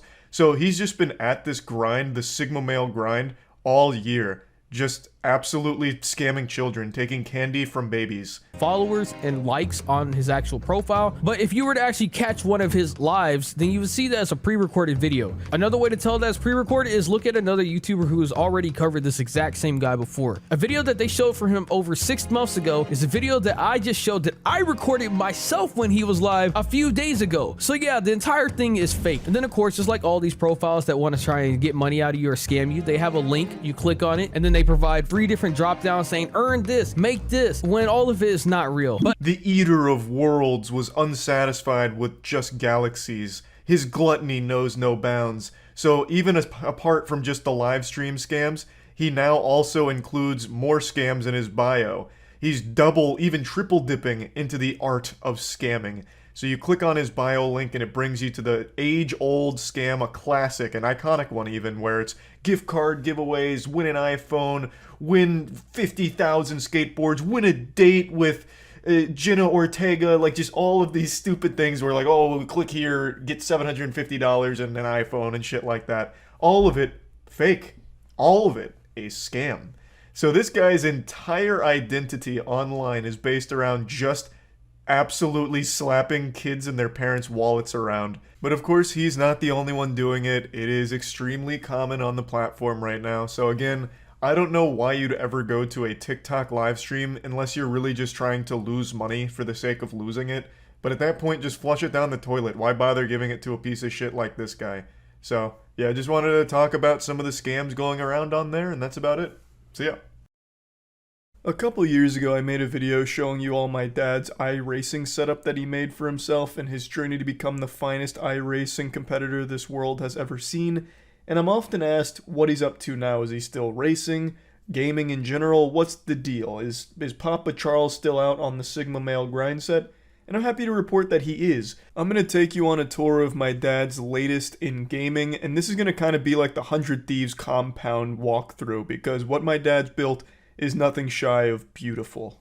He's completely redone his racing room, and it almost looks like a museum. It's filled with things that you'd probably see on an episode of American Pickers from the History Channel, but all of it has meaning, and I think it all comes together and looks great. I love the old slot machines and old pinball machines, and the jukebox ties everything together.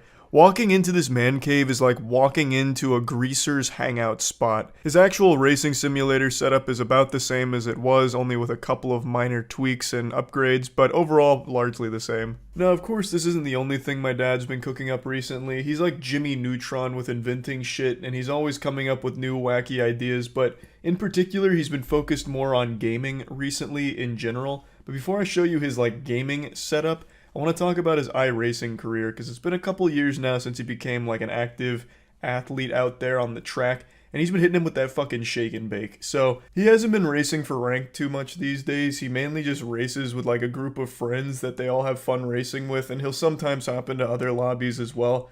But he saves most of his wins, and he has over like 200 of them now, which is pretty impressive. He's a fiend out there, like the boogeyman. He has a strategy that he always employs where he just kind of hangs back for most of the race to like the last 3 laps.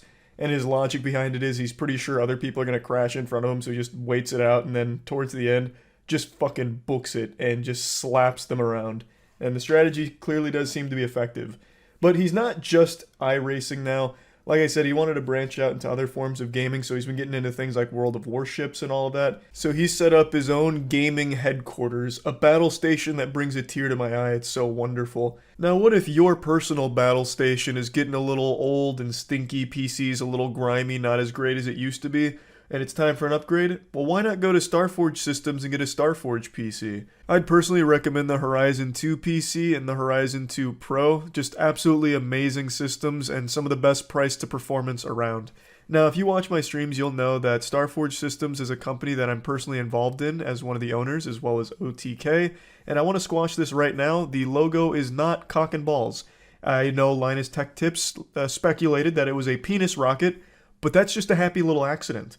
It only appears to be a penis rocket under certain lighting. But anyway, I do honestly recommend Starforge Systems to anyone that needs a PC upgrade and doesn't want to build it themselves. It's what we all use at the warehouse. They're absolutely amazing, and right now we're releasing the Voyager Creator Pro, which features the newly released NVIDIA 4080. The supply is a bit limited, so absolutely hurry up if you're interested. But if it's sold out, you can select Notify Me when available, so you can be notified the second that it gets restocked, and the restocks do happen often. How many kills do you have so far? I don't know, a lot.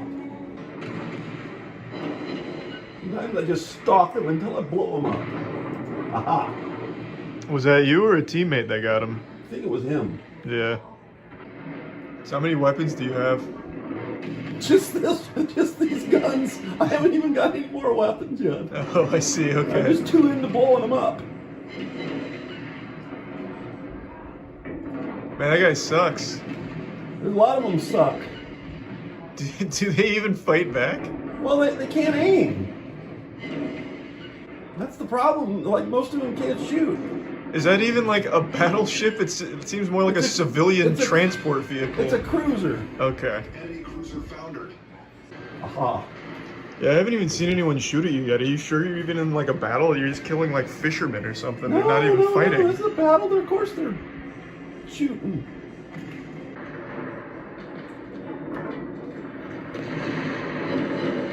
See, sometimes they'll stop and they want you to go blowing by them so they can get you, but I always stop with them and then just shoot it out.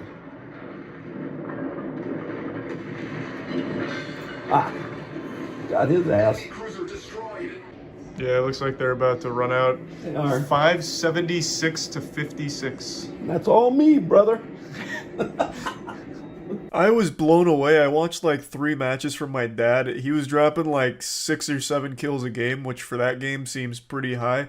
But I also got a little suspicious. Was he actually playing against human beings, like sentient organisms with a pulse? Because my god, they were shit.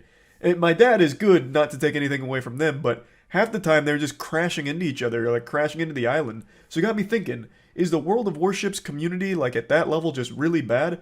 Or are there also bots in there? And it turns out, and my dad confirmed, there are bots as well as real players that populate these matches.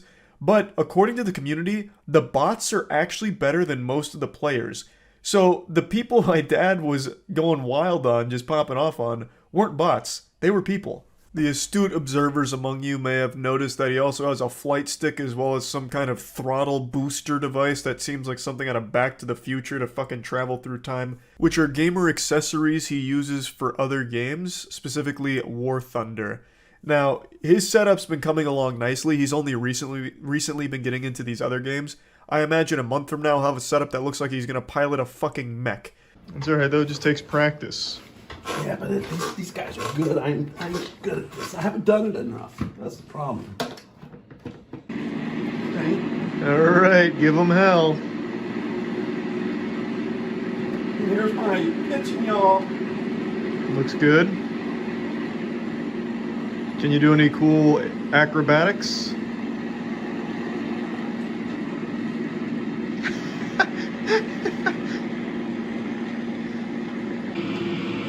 Oh yeah, he's fucked. You got him.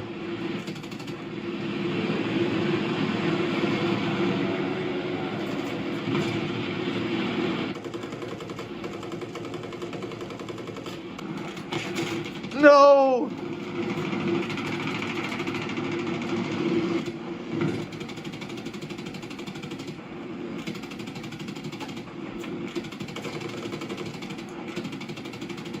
Yeah, you got him right where you want him now.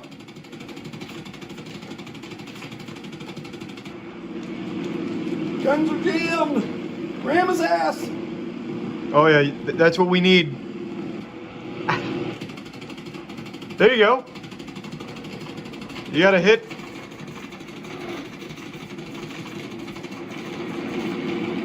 Shit. That's so freaking hard.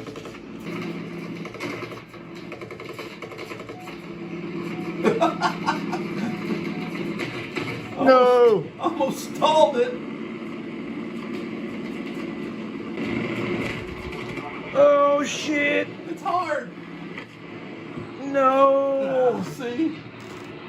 I think that's the longest I've listened. I thought it was a valiant effort here. My dad went out there and gave it his best. Unfortunately, the player base for War Thunder does seem a little more experienced than he is, but he's learning, and I have no doubt he'll be top of the food chain pretty soon. As you can see, my dad's been mainly focused on like simulator-style games, but he says he's open to try pretty much everything. So I've been trying to come up with games I think he might enjoy. I also even tinkered around with the idea of showing him RuneScape if I wanted to absolutely ruin all of his free time, but I thought that'd just be a little too evil for right now. I'll probably ease him into some good starter games. I legitimately do think he'd enjoy Doom, so I'm going to try and get him on that Doom hype train, get him experiencing some wild FPS action. He just strikes me as more of an action-oriented gamer, so those are the games I've been mainly looking at. But anyway, I just wanted to share this little update since a lot of people keep asking, does my dad still continue to game? The answer is a resounding yes, and he is only getting more and more into gaming as a hobby. So yeah, that's about it. So yeah.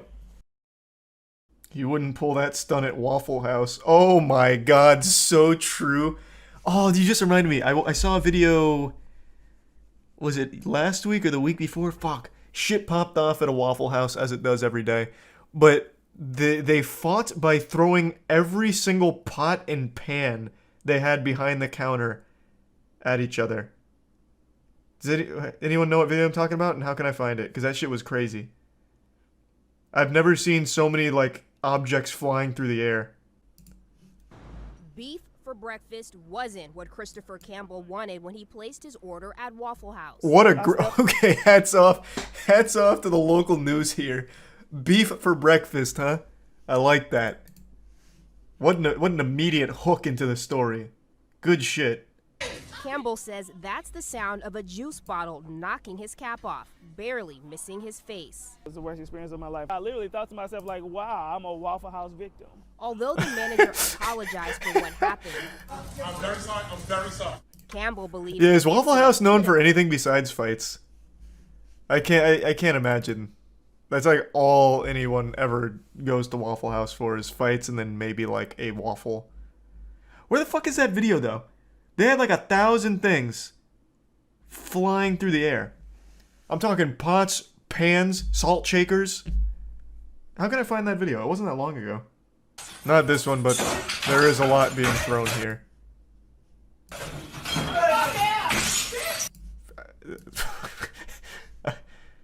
This isn't the one I was thinking of, but there is a lot of glass being thrown here.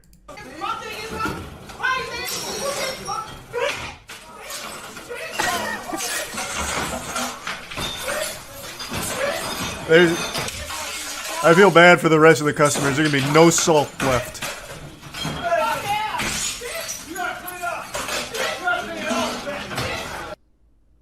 Damn.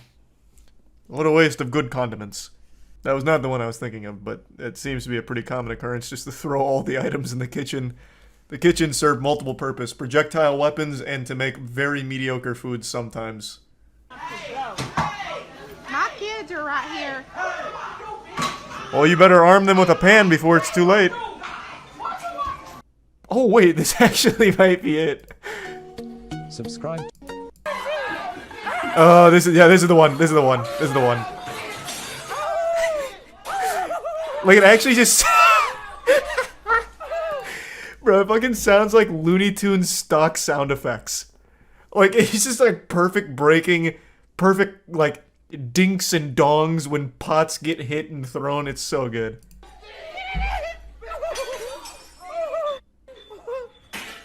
Oh, that wasn't even a spirited toss. Oh god, watch out!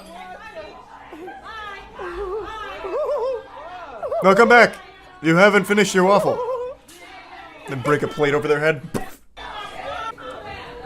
Luckily, the last thing you need at Waffle House is a plate. The #1 item they should have is like boxing gloves for you. Really throw it down efficiently. They seat you by weight class. Here's our featherweight table. You can fight anyone in this section. But if you cross over here, you're getting 5 plates thrown at you. Yeah, I've been to Waffle House probably only like maybe like 8 times in my life. I haven't seen any crazy shit. I've heard arguments, but I had never seen like actual crazy shit, and I think it's the time, because the only times I've ever been to Waffle House, even when I was younger, it was late as fuck. Because they're always open somehow. I'm pretty sure they stay open during hurricanes, if I remember correctly. They have a corporate philosophy that if there's a hurricane or a storm, they try and get their stores open. It doesn't matter if they don't have power. It doesn't matter if you don't have gas. Yeah, that sounds like Waffle House. Yeah, if Waffle House is closed, something has gone awry. Something has gone wrong. Come hell or high water, Waffle House will be open somehow. Cooking waffles on pure hope. Yeah, they just rub the waffle between their hands really quick and hope to like get enough friction to heat it up somewhat. It amazes me how this is legal. I think Waffle Houses are just like a government-sanctioned fight club. Like, I don't even think they're formally recognized as a restaurant chain. It's just kind of like the Octagon, but in a more official capacity. Like, instead of the Thunderdome, we have Waffle House. Because if you go to a Waffle House, it's almost set up for a fight. It's like, it's an ingenious design, honestly, that's super conducive to like a full-blown brawl. Because the kitchen is right in front of you, but it's also sectioned off. So you come in immediately looking at the kitchen, so you have all of your weapons right in front of you that you can immediately start scoping out in case things get a little hectic. And then you have nice hallway right in the entrance, and then 2 side wings for like a brief respite. So you can go to like one of your corners, get some water, maybe get a waffle in between rounds, and then come back to the middle and throw down again. They're the PvP-enabled zone. Yeah. Yeah, pretty much. Look up Waffle House Index. What's that? Is that a video or like a philosophy? There's an actual metric scale called the Waffle House Index that is used for when there's a storm. Green means there's power. Yellow means they have to use a generator. And red means the restaurant...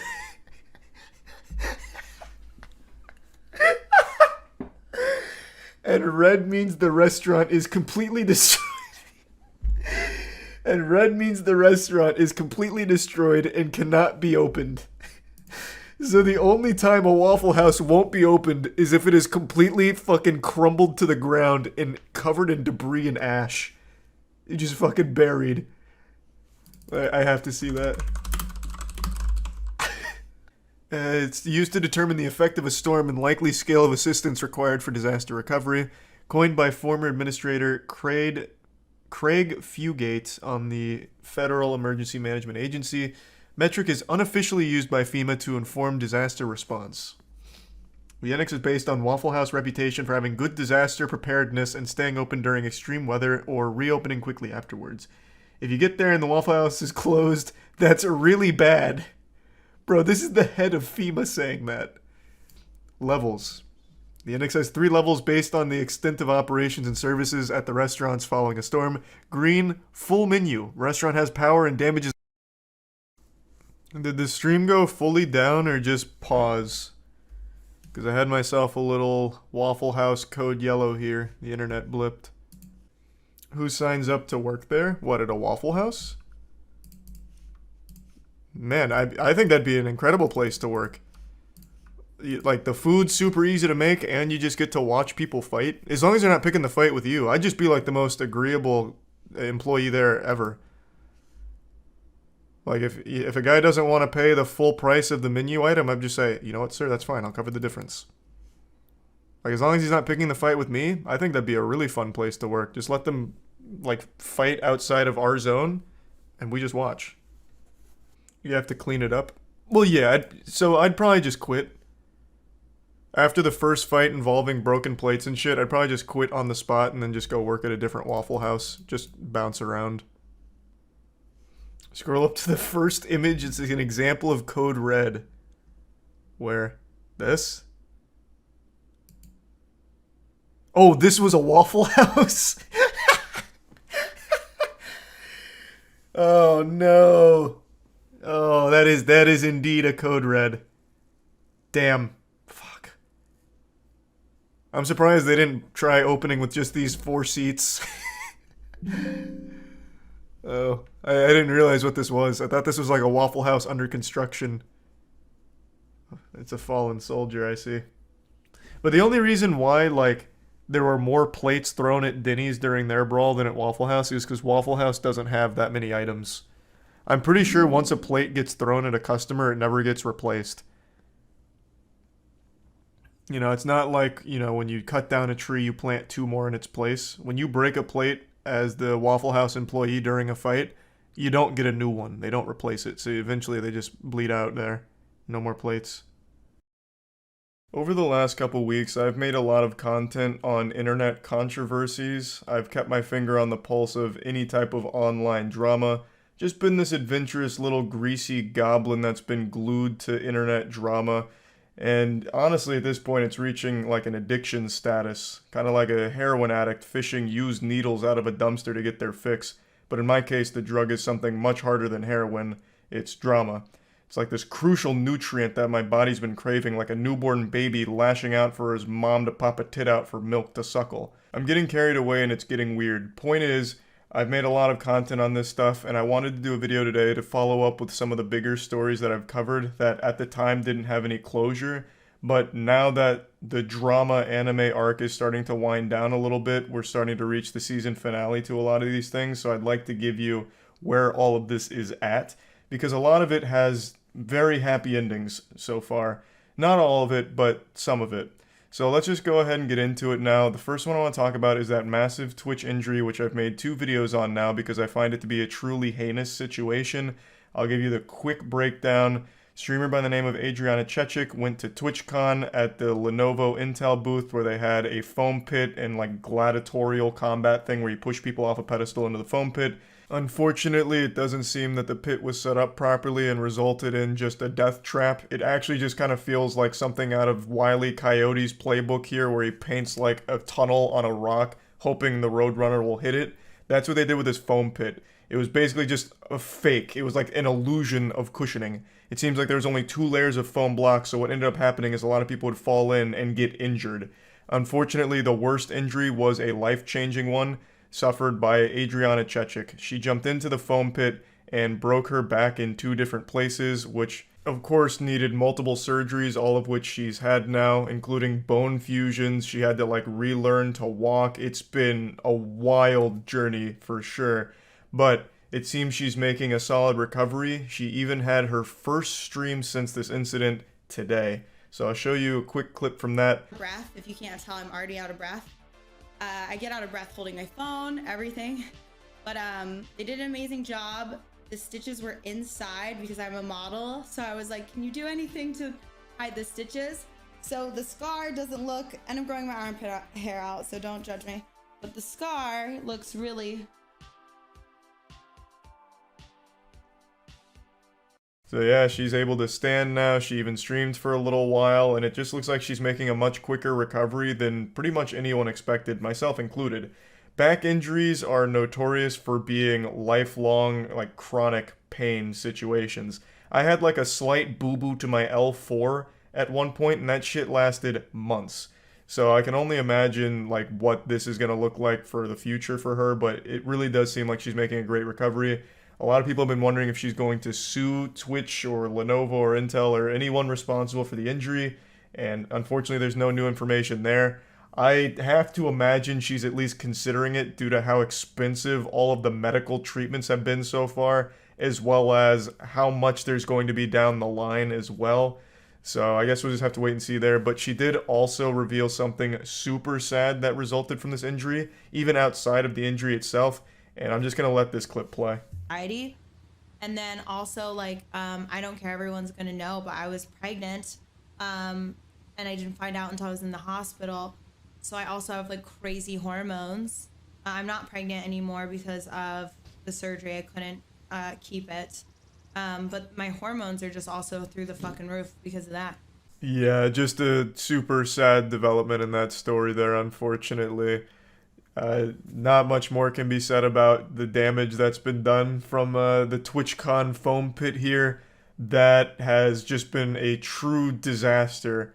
And anyone that went to the foam pit and survived should feel blessed, because goddamn. Now, not every story I want to follow up on today is Twitch-based, but this next one is. This is the Amaranth situation. This one seems to be having a happy conclusion. You'll remember not too long ago on stream, she left for a little while because her husband called and was yelling and screaming at her. During this argument, she unmuted because he had threatened to kill her dogs, and he said that on stream too for everyone to hear, and he just seems like an absolutely unhinged lunatic. Comes across very abusive. Amaranth then just had this whole phone call on stream, and a lot came out about how awful her husband is to her. She then shows some of the damage to the house that he's caused in his fits of rage. Just a terrible situation all around. So it seemed like Amaranth was a victim of abuse, and everyone was wondering, well, is she going to leave him and what's going to happen next?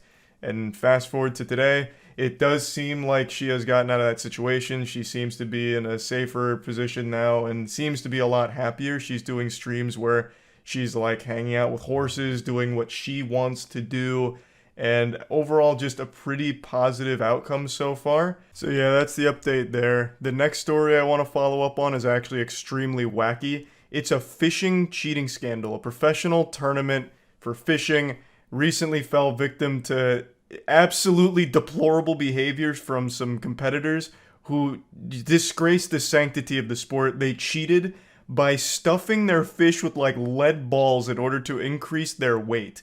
So what ended up happening is they swindled this tournament out of money, because in fishing, the more your fish weighs, the better you are in the standings. That's what you're being scored on. So they'd take their fish and they'd stuff it with the lead weights to make it weigh more, but they must have flown too close to the sun with this method, because eventually they checked and they cut the fish open and found the lead weights and caught them red-handed. You know, they noticed that this fish weighed a lot more than it appeared. You know, the fish is like the size of my fist, but it weighed like fucking 15 pounds. That fish must have been made out of goddamn tungsten. So they got suspicious, cut it open, and found out they were cheating. And they could have been cheating for far longer than this tournament. There's really no telling just how much they've actually cheated and how much they've scammed out of these tournaments. It could be like hundreds of thousands of dollars. And they get like boats for prizes sometimes too. Like, they could have made a pretty penny off of all of this cheating up until now. And now they're facing felony charges to which they're pleading not guilty.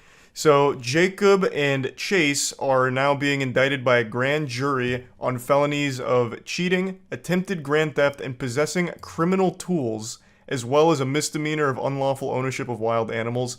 Getting a little more information on that, the unlawful ownership of wild animals refers to the raw fillets they had on their boat, which they were also stuffing the fish with, I believe, in order to increase their weight. So yeah, they stuffed these fish like a Christmas stocking. They fucking stuffed it like a Thanksgiving turkey. And now they're getting slapped around with some pretty serious charges that carry some potentially hefty results here. So these repercussions could be huge. We don't know how the trial is going to play out, but I thought this was a pretty interesting update to this story. Now, the next one I want to follow up on is kind of similar in this regard, because it involves some people getting charged with some felonies. I made a video talking about that teacher that went around at like an elementary school and started scaring the 4-year-olds or 5-year-olds, however old the kids were. They're toddlers. She put on a mask and went around yelling and screaming in their face and shaking them around. It's a pretty cruel and disturbing thing to do. because she'd just go around classroom to classroom, shaking, yelling, and screaming in the kids' faces. The kids are crying their eyes out. At one point, one of the kids tries to run away in fear, but the teacher picks him up, yelling and screaming, and sets him down again and starts yelling and screaming at him again. It's pretty rough. And now, 4 of those people that were involved in this incident are being charged with felony child abuse, as well as 1 other participant being charged with a misdemeanor. Now, I did see some people arguing that this charge is a bit harsh for the teachers here, but I just wholeheartedly disagree. There is like no justification or excuse to try and like traumatize these kids. They are too young to realize that it's not real. They were screaming and crying and being shaken around by a scary person yelling and screaming at them. Also, it seems like it was even used as a disciplinary action, because at one point the lady in the mask was asking who's been like naughty in the classroom, and then she'd target that kid specifically and yell and scream at them real loud. So I don't see how this is anything beyond just completely fucked up and cruel. So I think the charge makes sense here. I know she wasn't beating the kids or anything like that, but I also don't think that should be like the bar for what we consider to be legitimate abuse. There's different levels to it, and I definitely think this falls under child abuse, especially from a position of a teacher, where you're supposed to be taking care of some people's kids and looking after them and making them feel safe or enthusiastic about going to like daycare or school. Now they're just going to be fucking frightened to go back. Now moving on to the last thing I'd like to give an update to. This is about the story of that woman who shot and skinned a husky and started posting pictures bragging about it on Facebook. She said she thought it was a wolf, so she shot it and then started skinning it and posed with it, smiling and everything. And then people pointed out, that's not a wolf you shot, it's a husky. So then she doubled down saying, well, I thought it was a wolf, as if that makes it like okay or like makes you look less of a stupid asshole. But anyway, now she's being charged with a crime. That crime is animal cruelty, which she's going to have to face in court pretty soon. You can also see a little excerpt there from her post about how excited she was to get to kill a wolf pup, even though it was just a 6-month-old husky that looked nothing like a wolf. The animal cruelty charge clearly makes sense here. I think she is fucking dangerously dumb. Hopefully she faces the full brunt of that charge. And yeah, I just wanted to give like this full, wrap up on where all of these stories I've covered recently are currently. And yeah, that's really about it. So yeah. There is no documentary filmmaker on YouTube more talented than Oki. Every time he uploads, it's just like this wonderful event. So big, even my cat can't help but jump up here and watch some of his content with me. I think Oki's Weird Stories is one of the best channels on YouTube, and he recently uploaded another banger covering a story that I'm sure most people aren't familiar with. So I'm going to show you some clips from that. I am also going to put a link to his YouTube channel and Patreon in the description below. Go support him, please. I think he makes amazing content, and he's just such a great guy. He's super nice. Every time we've talked, he's been nothing but wholesome, and he's got these incredible ideas for the future of his channel, and I just can't wait to see them unfold. So definitely go check out his channel, and if you're feeling inclined to help him reach his goals, then check out his Patreon. It's all below. Millionaire and computer hacker Daniel Beckwith had dug an elaborate network of tunnels underneath his Bethesda home because he believed North Korea was planning a nuclear attack. What the fuck? Body was found after Daniel Beckwith created a makeshift bunker and had another man help him dig tunnels underneath his Bethesda home. He kept Askia Khafra captive there, and in 2017, that home went up in flames. Jesus On September Christ, 10th, 2017, Askia Khafra died in an electrical fire while digging tunnels for a makeshift nuclear bunker underneath Daniel Beckwith's home. They struggled to navigate through Daniel Beckwith's home because of extreme amounts of debris and trash blocking the way. Before he succumbed to carbon monoxide poisoning, Askia was only 2 steps away from almost certain safety, but the hoarding conditions of the home prevented him from making it out alive. The entire situation is unresolved. Askia Khafra. How is it unresolved? This sounds pretty cut and dry. The dude was one of those outrageously unhinged doomsday preppers, like probably a gang stalker as well, thinking the whole world's out to get him and everything's about to end. And he must have fucking snapped and ended up killing him. How the fuck could this be an unresolved case? I mean, I guess we're just at the beginning here, so this is all just like the intro, but to me, like off rip, this sounds like a pretty classic case of someone with one of those mental illnesses just losing control and ending up killing someone. At a young age, he displayed an aptitude. Oh, I want to read that. That is some Reddit shit right there. I am a genius, AMA. Just read what I wrote. Just read what I wrote. I came off as sort of cut off. I can get a bit Sheldon-y.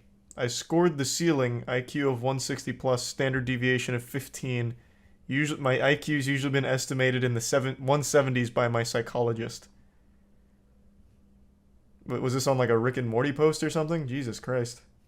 He was so cringe. Like he was like, "Oh, I'm just like, you know, these psycho, like smart, like serial killer type people. If I want to get into just the craziest thing I ever did, it was." Hold on, I don't want to read this. I mean, this is the kind of guy that would get made fun of on the board. Is this posted like as satire by him? I don't think so. If he's calling into a random phone show talking about this kind of shit. And I'm gonna use this air gun to like shoot this raccoon in a cage, and like, you know, this is crazy. Like this is like legit psycho behavior. Like One of the most psycho thing he ever did. Sure. One of the biggest indicators early on that someone's going to end up as some kind of serial killer is animal abuse, like the torturing of small animals and shit. That is a phenomenon that's been studied so many times, and there is a direct correlation between hurting animals when you're young and taking that to people down the line. That is like one of the most cut and dry correlations ever. Like he wanted to come across as this crazy psycho. And yet for some reason it still gets like dismissed genius. pretty often by law enforcement. You guys remember what was his name? Pushin Entertainment? I forgot how to say it now. He's the guy that would torture and kill cats on YouTube. He was a 15-year-old. That kid didn't go to jail. He got investigated. He's not in jail. And it's because they don't take it seriously. It's, oh, it's a kid, you know. It doesn't matter that he was torturing and killing the cats. He was a strange kid, and that's an understatement. But he had taken a video of himself, taking a syringe, and extracting synovial fluid from his knee joint, putting it into a shot glass or a small cup, and then drinking it. Yeah, this is his computer and his work area. Yeah, What so the this is fuck? basically me standing in the doorway. That's worse than of Chris my Chan bedroom. taking a shot He of his cum. co-opted all of this Police officers then searched Damn, Daniel's those room. penis emails, Inside, though. they found a rifle, Worth it. the hood of a fire protection suit, several lockpicks, reverse-engineered ID cards, and keyloggers. They also found a list of social security numbers belonging to faculty members and students. It was the most filthy, disgusting room I've ever seen in my life. I mean, there was stuff everywhere. Daniel was arrested and formally charged with 5 counts of property damage, 2 counts of computer fraud, tampering with documents, and illegally possessing a firearm. After that, Daniel took to Reddit to do an Ask Me Anything titled, I'm a 22-year-old who is going to plead guilty to a felony computer hacking charge in 5 days. When someone asked, what did you do? He responded with, I launched a huge, multifaceted attack against my university for nothing but lulz, involving just about every attack God, what in a the book. fucking I made the loser. university's IT department look like damn fools. I mean, I guess pretty epic prank. Take that, university. Peak Redditor. I mean, this is some Reddit-ass shit. Daniel inherited $2.6 million after his mother's death. With that, he began to invest in Bitcoin, and he made a fortune. In a now deleted Reddit Holy comment, shit. Daniel thanked the technology board on 4chan, G, for turning him onto Bitcoin as early as 2010. In a Reddit Ask Me Anything, I am still so fucking mad, and I can't believe this came up in, what was it? It must have been 2012, yeah, probably 2012. I've mentioned this a million times, and I mention it every time it gets brought up. There was a post on the front page of Reddit that said, I strongly urge you to get into Bitcoin, and then another one like, Bitcoin has just hit $100, and I, as well as pretty much everyone I knew, was like, that's stupid, that's fucking dumb, it's never going over 100, it's worthless, why would we ever do that? And I didn't put anything into it. God damn. So this was this seems about right, though. This seems like the kind of person that would actually put money into Bitcoin back then. You had to be out of your fucking mind to think it was a good idea. Jesus Christ. Just a random Cringe Lord Loser Doomer on Reddit was one person that just happened to put money into that fucking Bitcoin post. And it paid off. I actually got a call, and it was an IRS investigator, and they were asking me about his Bitcoin account. They were basically saying that he was in possession of basically like $1.2 billion worth of Bitcoin. Around the time of the call, the Bitcoin were like $55,000 of Bitcoin, and he had $1.2 billion worth of them, like, you know, somewhere in the blockchain. That was around the time I found out that he had, you know, hired that kid and he died, you know, in that tunnel. Working at his house in Bethesda. On the site was a section dedicated to software developing and investing. One day, while watching the infamous farmer bro, Martin Shkreli live stream on the site, he first laid eyes on Daniel Beckwith. Daniel, who used the handle 3-alarm lamp scooter, impressed Askia. Not only did he seem to be friends with Martin Shkreli, but he also claimed to be a multimillionaire investor and hacker. I still remember I never saw any of those streams, but I remember Martin Shkreli, for a brief period of time, had a whole Discord server that fucking worshipped him. Kai and I went in there one night because we were curious and just wanted to laugh at the clowns that were, for some reason, sucking the dick right off of Shkreli's body. And Martin Shkreli was sleeping on a voice call, and they were freaking out about how lucky they were to hear him sleeping. It was so unbelievably fucking pathetic. God, that whole community was awful.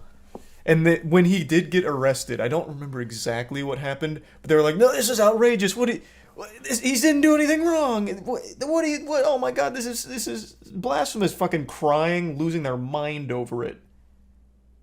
It was a cult. Martin Shkreli's farmer bro, he's the guy that did like the 10,000% price hike on fuck, what was it? What drug was it? I don't remember now. Insulin? Was it insulin? Yeah, I think it was insulin. I remember him saying that, you know, I thought it was kind of odd. Like, oh, interesting, this guy's a bunker. You know, what do you have a bunker for? And I remember him saying, you know, I've been building this for a while. You know, it's just to keep myself protected and safe in case of a nuclear war or a nuclear disaster. With Daniel's fucking funding, huge they red bought flag. brand new tailored suits in preparation for their meeting with the Teal Fellowship manager. All they had to do was make it to the meeting on time and make a great pitch.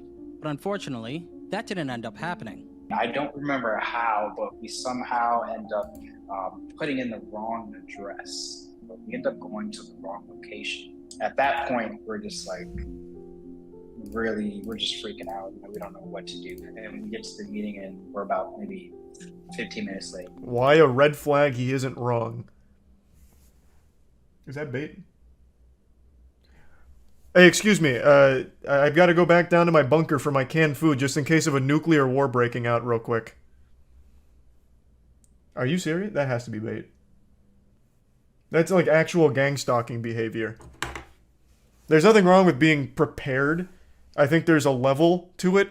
When you're building an underground network of tunnels and a bunker because you're afraid of a nuclear war going down at any minute, that is a mental illness.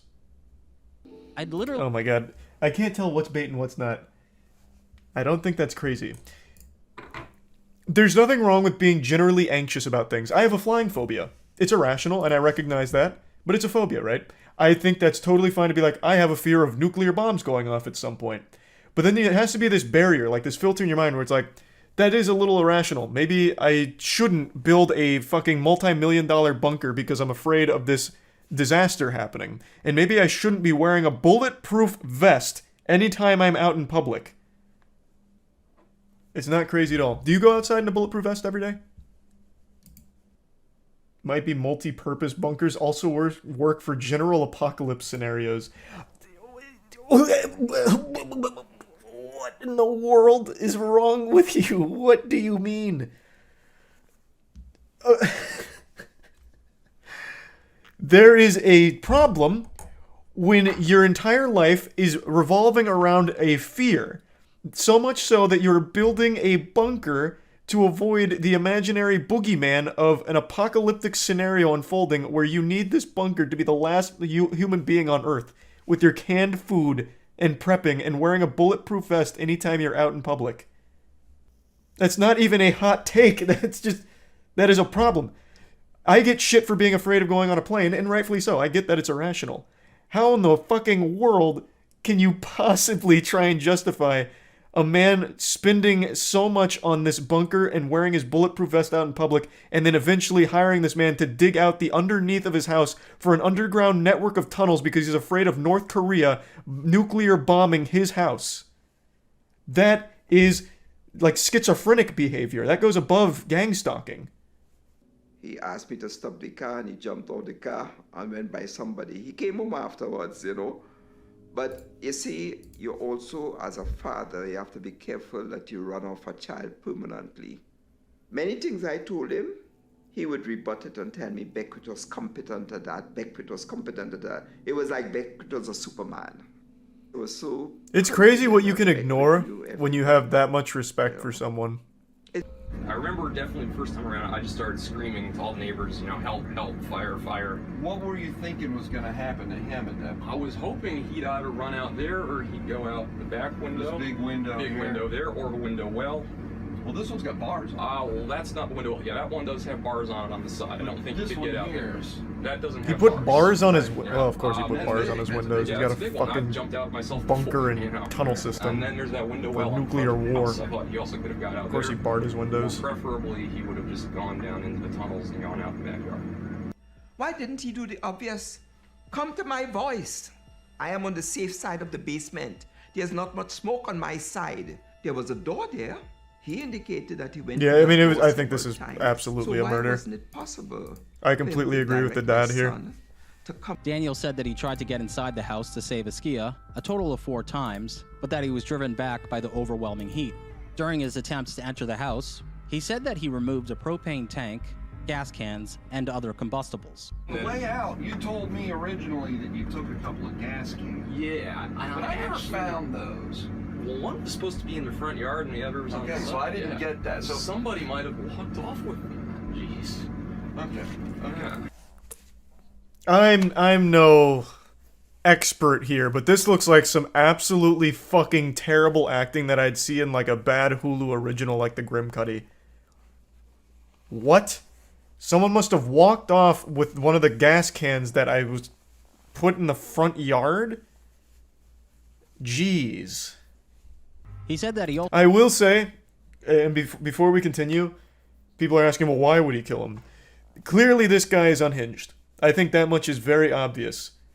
He's very worried that everyone's out to get him. He wears the bulletproof vest when he's out in public. He duct tapes Askia's eyes, or, well, blindfolded him to get him to the tunnels. Duct tapes his eyes so that way he's blind when he goes outside for fresh air because he's afraid Askia may turn on him at some point and tell people where his bunker is.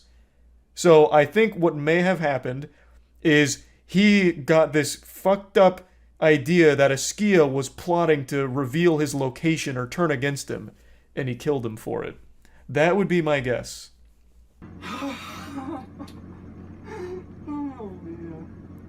How in the... I could have picked him up and taken him. I was so close. Well... How could anyone watch this and think for even 1 second this wasn't a murder? That is not how anyone would respond to a situation like this. No, this is like worse than YouTuber apology level acting. Naturally. I think the screwed up part about it is even if, you know, we got what we wanted, like if he was put away for life, that would only be a semblance of what I feel like we could consider justice, because it's not going to change the fact that Askia is gone. You know, never does, but we can't. At the very least, it gets this guy been denied out the rest of his life because of somebody else's. Then he can't do it to anyone else. Because I mean, according so far to the story, Askia wasn't the only person, right? He mentioned, was it the Dick Rocket guy? Someone else had also worked on the tunnels. It wasn't just Askia that Beckwith had convinced to lend aid to. And then there was also the construction worker that we didn't get to hear from, but it wasn't just Askia. The unfortunate name. Well, not an unfortunate name. Dick Rocket's a fucking hype name. Just unfortunate in the situation here because it's a super sad story. Daniel, I'm going to put a measuring cup full of money out on the front porch so we've got it on the way out, okay? This place is so creepy. Yeah. Because he was just a filthy, hoarding lunatic. So, okay, this is a misconception going on right now. He's not a billionaire. He had $1 billion worth of Bitcoin, but it doesn't seem like he ever cashed it out. So I believe, according Oki said, at the time of this, he had about 16 million in actual cash. But he had the $1 billion worth of Bitcoin somewhere that he never cashed it out. So he's not actually a billionaire if he doesn't have access to it. And it looks like he never cashed it out. But yeah, multi-millionaire. Very, very wealthy. Right now, 2 more stories you need to know about as we head into this week. A bizarre case will finally come to an end tomorrow. Daniel Beckwith is set to be sentenced. Now, I want to let you know, that is great news. Murder. The judge at the sentencing gave him 9 years. 1 less than the minimum. Gave him 9 years. What the fuck is the point in having a minimum sentencing when it comes to a crime? What the fuck? The reason the minimum is there is that it's not supposed to go lower. How can you just be like, yeah, I'm just going to disregard that? I don't... What? How does that make any sense? I don't think he paid off the judge. It doesn't seem like he had access to his money. That makes no fucking... It's a goddamn law. Like by giving less than the law dictated minimum, wouldn't that be breaking the law from her? What? Can that happen? What about my feelings? Don't I matter? You know? You are praising this gentleman who did a criminal act, who 12 jurors believe committed. Okay, how about this? Even if he didn't kill him on purpose, which I really do still feel he did, what the fuck does he offer society? He walks around in a bulletproof vest and hires people to work on an underground bunker in complete secrecy, blindfolding them, refusing to let them outside with their eyes open without giving them duct tape glasses, and just sits in his fucking hoarded, shit-stained, diaper-filled house. What is he offering to society? But he doesn't even offer money. He doesn't spend his money. Half of his money was in fucking measuring glasses. He doesn't even fucking spend it. That makes no sense. That actually makes no sense. Now I am starting to believe the conspiracy that he did somehow pay off someone somewhere. That makes no sense. No sense. Even if, again, you don't find him guilty of killing on purpose, or what was he charged with? The depraved heart manslaughter? I'm getting charges mixed up. Even if you don't find him guilty of that, saying that he has a lot to offer society, so I'm not going to give him the minimum. But he, for the last fucking 20 years, has done nothing but live in a hoarder's house and build an underground network of tunnels because he's afraid of a nuclear fallout. Jesus Christ. But I'm starting to believe more in the briberies thing. Because, again, he had tons of money. He never spent any of his money. Maybe he dumped it all at once into this. Why was Daniel able to enter the basement several times during the fire and roam freely enough to remove gas canisters? That's a great fucking question. I also don't understand why Daniel told him to escape through windows, which mostly had steel bars on them. And that's what the father mentioned. Directing Askia safely to one of the doors that he testified he had used repeatedly. I don't know, it was probably like years later that it really hit me that I'm not gonna see. What a great fucking point here. I actually didn't even think about this one. Because he did confirm he went down there multiple times. He even said he removed those gas canisters, and that's in that interview. He's like, oh, one of the gas canisters should be on the front lawn. He's like, it wasn't there. Oh, geez. I mean, maybe someone must have taken it. That is a great point. If his exit was blocked by so much hoarding debris, how the fuck could Daniel go move around in there, maneuver things, and freely just take some shit out? And again, guiding him to a window instead of just saying, hey, come with me to the door, that he is using repeatedly. It doesn't make sense. It just doesn't make sense. Yeah, he never made me feel like I was a loner, like an outcast. Like I said, his earnest home in a box. That box has been there for 5 years. It has not been touched. It's in the same position. We have a pit there, a kind of shrine for him, with a large photo of him in his ROTC uniform and, you know, something saying love you to the moon and back. and there can be no closure. No, there never is in something like that, man. Jesus Christ. Oh, wow. And as always, until next time. Best documentary maker on YouTube, man. Oki kills it every time. If you're a fan of documentaries, absolutely go support his Patreon. Absolute bangers, nothing but. And he's a great guy. Man, that video made me mad, though. Not because of Oki. The story made me mad. That is very frustrating. This episode of Moist Meter brought to you by Godslap Issue 2. Go to godslapbook.com to order your copy now. Initiating moisture.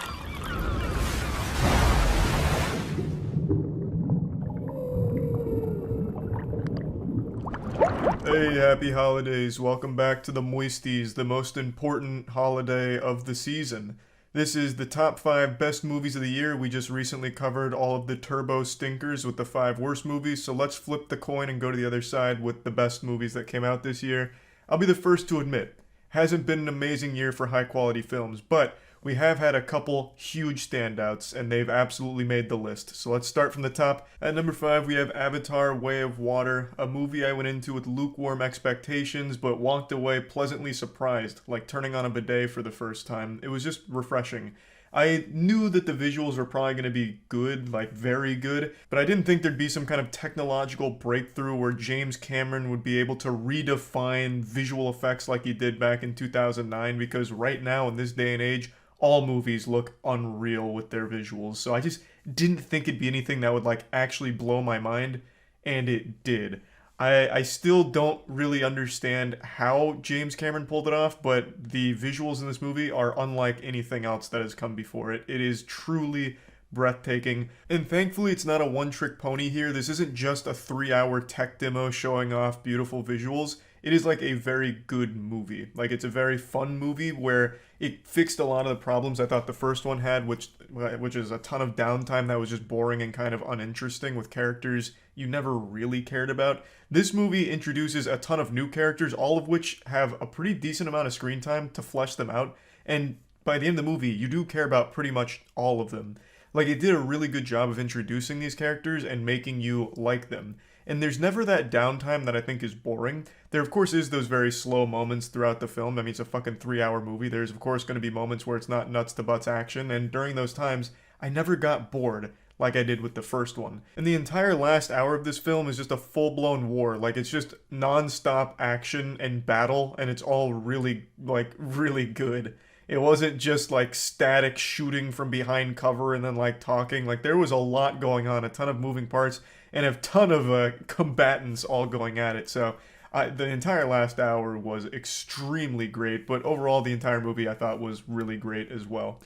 Moving on to number 4, this is going to Glass Onion, the new Knives Out movie. It just hit Netflix, and I just watched it tonight as of making this top 5 list, and I just really, really enjoyed it. I was a huge fan of the first Knives Out. You might remember that also made the top 5 Moisties back when that was released. And now we have a two-timer here. We have a back-to-back champion for the franchise, because Glass Onion makes the number 4 spot here. Glass Onion focuses on the world's greatest detective once again putting his unrivaled wit to the test to solve yet another complex and confounding mystery, this time on an island, a private island where the entire premise was a game where someone is murdered, but that game turns a bit sour when a real murder occurs.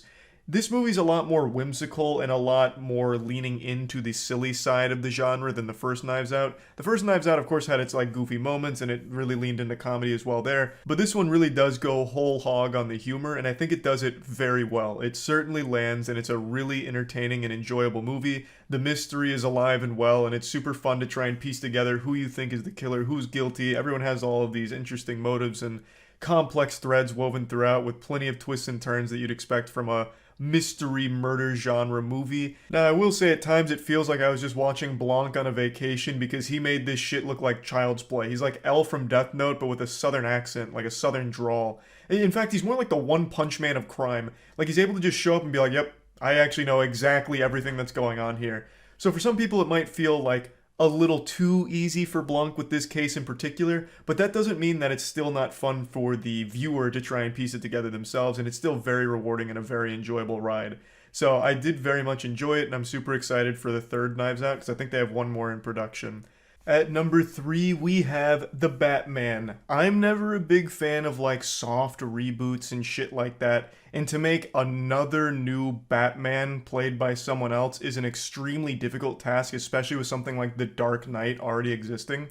But I thought they did a really good job here with this movie. It of course hits similar beats to Batman movies you're used to seeing because it's fucking Batman, but I think they hit them in different ways. For example, everyone knows Gotham is a shithole, but this is the first Batman movie where I watched it and I'm like, wow, that is a super shithole.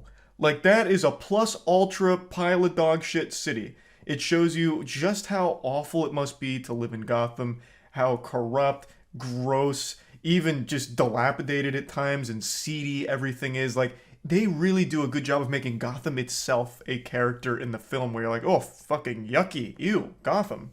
And then I do think they did a great job with Robert Pattinson as Batman. I thought him being a very, very broody, serious, dark, and even scary Batman worked pretty well. Like, I liked the brutality of, like, the Batman they portrayed here. Now, you might remember my moist meter for the film. One of my big complaints was I didn't really like that Bruce Wayne was also equally emo and broody, whereas usually the Batman I'm used to seeing is Batman is super serious and super scary, and Bruce Wayne is like this eccentric playboy, super wealthy guy, like, hey, I'm fucking all these models, and oh, here's $2,000 that just fell out of my pocket, woo, like going crazy, like just really like happy-go-lucky. It's a stark contrast between Bruce Wayne and Batman, but in this movie, Bruce Wayne is just as broody and dark and grim as the Batman.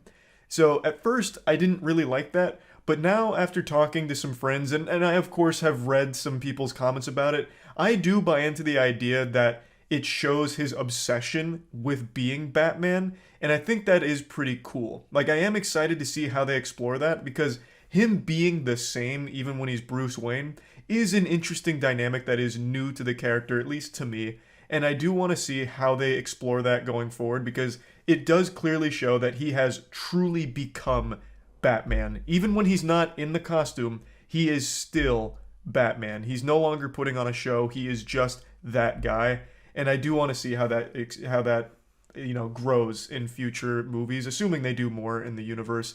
But the big standout is still the Riddler. I still love the Riddler in this film. Like I mentioned, I always found the Riddler to be kind of lame and a little silly, but here, he is very far from that. He is like actually super intimidating and really fucking cool. So I did enjoy the movie, and I definitely think it's deserving of the number 3 spot on this list. Moving on to number 2, it's Everything Everywhere All at Once. This was a movie that certainly lived up to the hype. I came very tardy to the party on this one. I didn't even moist meter this because it took me so long to see it. I ended up watching it on the plane ride to Moist Esports Rocket League World Championship. My first plane ride in 6 years. I was absolutely traumatized, but I had Everything Everywhere All at Once to keep me company, and what a great companion it was. Suckling on its bosom for comfort, I enjoyed the shit out of this film.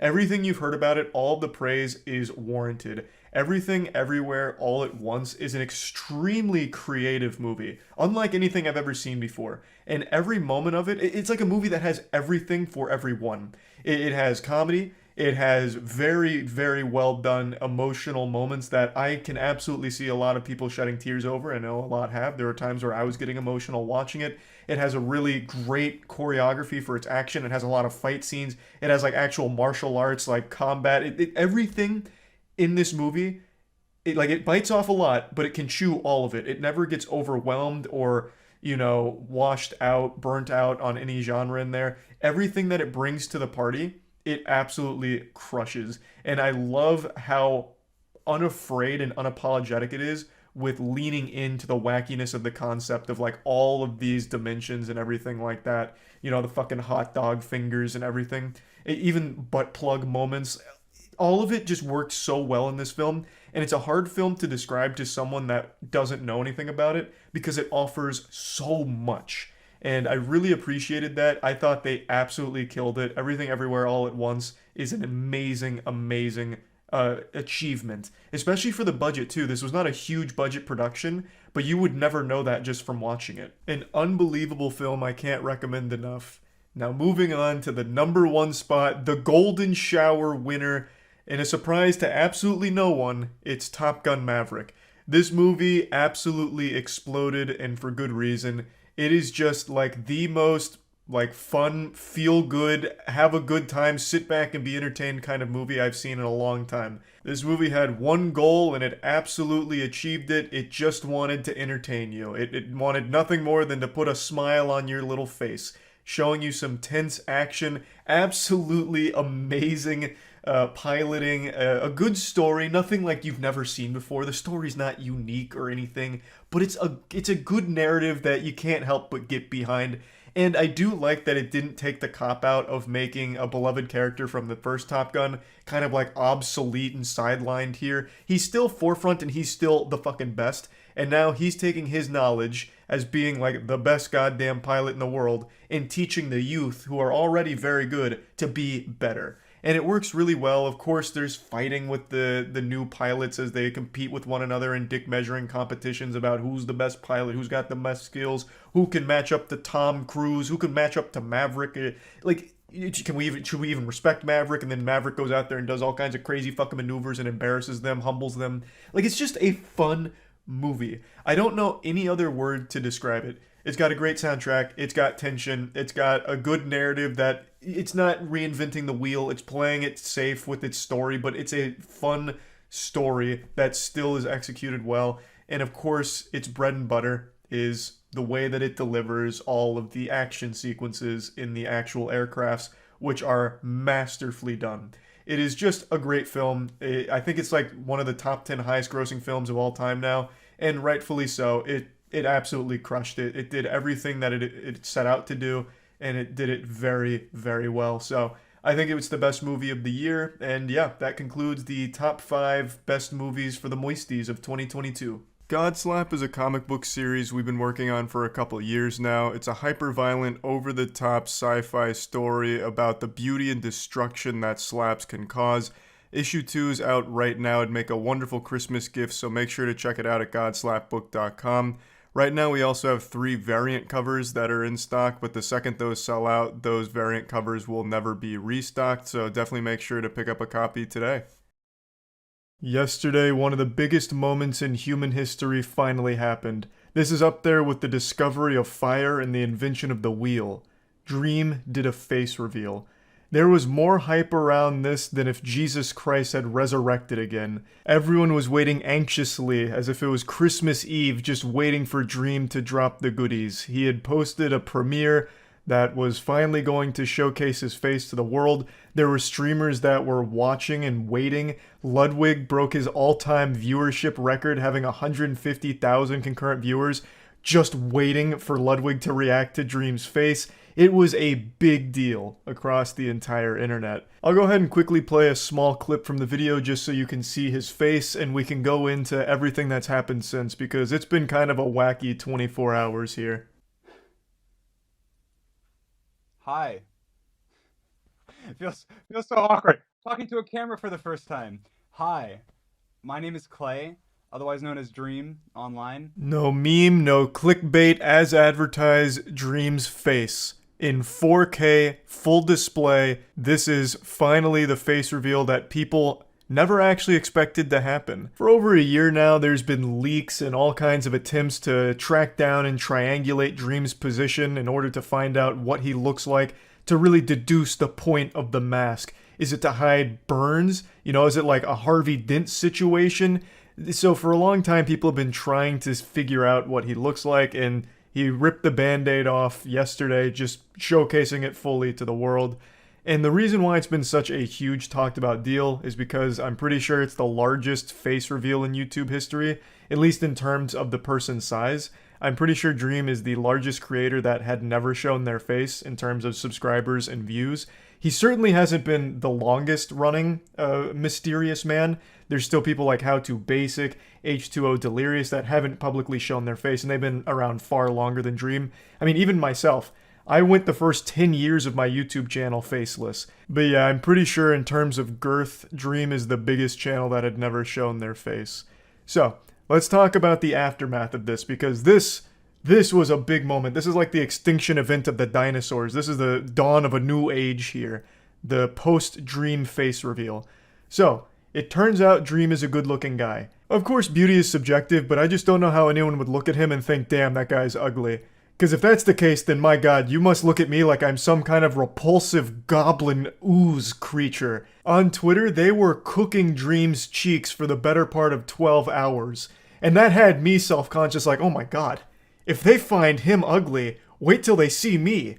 They're gonna think I'm some kind of car accident victim that had butthole skin grafted to their face and fucking pube hair taped onto it. That shit had my self-esteem going right down the shitter. I felt like that SpongeBob episode, like, I'm ugly and I'm proud. Like, it was, like, that had an effect on me, my soul.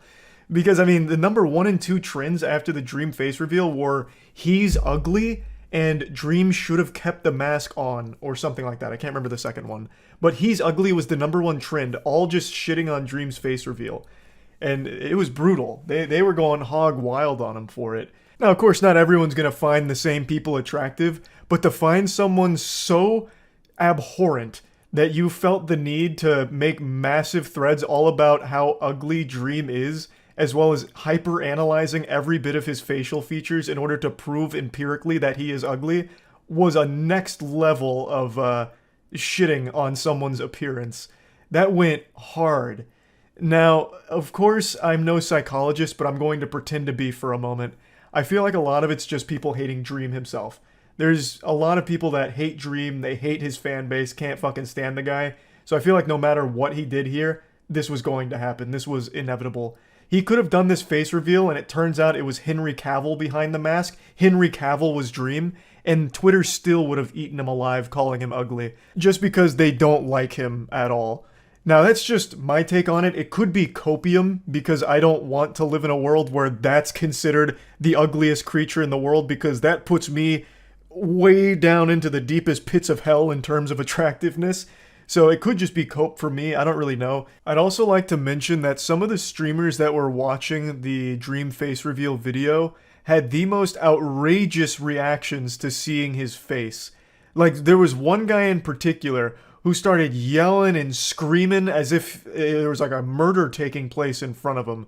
Just melting down. He had to like stand up to calm himself down. Just going fucking crazy like, oh my god, no way, it's Dream's face. Just some people that were watching it were celebrating harder than if they had won the lottery. Or they were like so blown away like, how is this possible? He has a face! I don't know, I just wanted to at least point that out, that some of these reactions were nutty. But yeah, things got crazy online after this face reveal. Wubby posted a very interesting photograph that I wish I could share with you, but I can't, so I'll explain it. It was a picture of Dream's face in a cup with cum on it. So Wubby gave him a nice cum tribute and called it #WetDream, which is just so flattering and sweet. It's just been a lot of goofiness going on now since the Dream face reveal.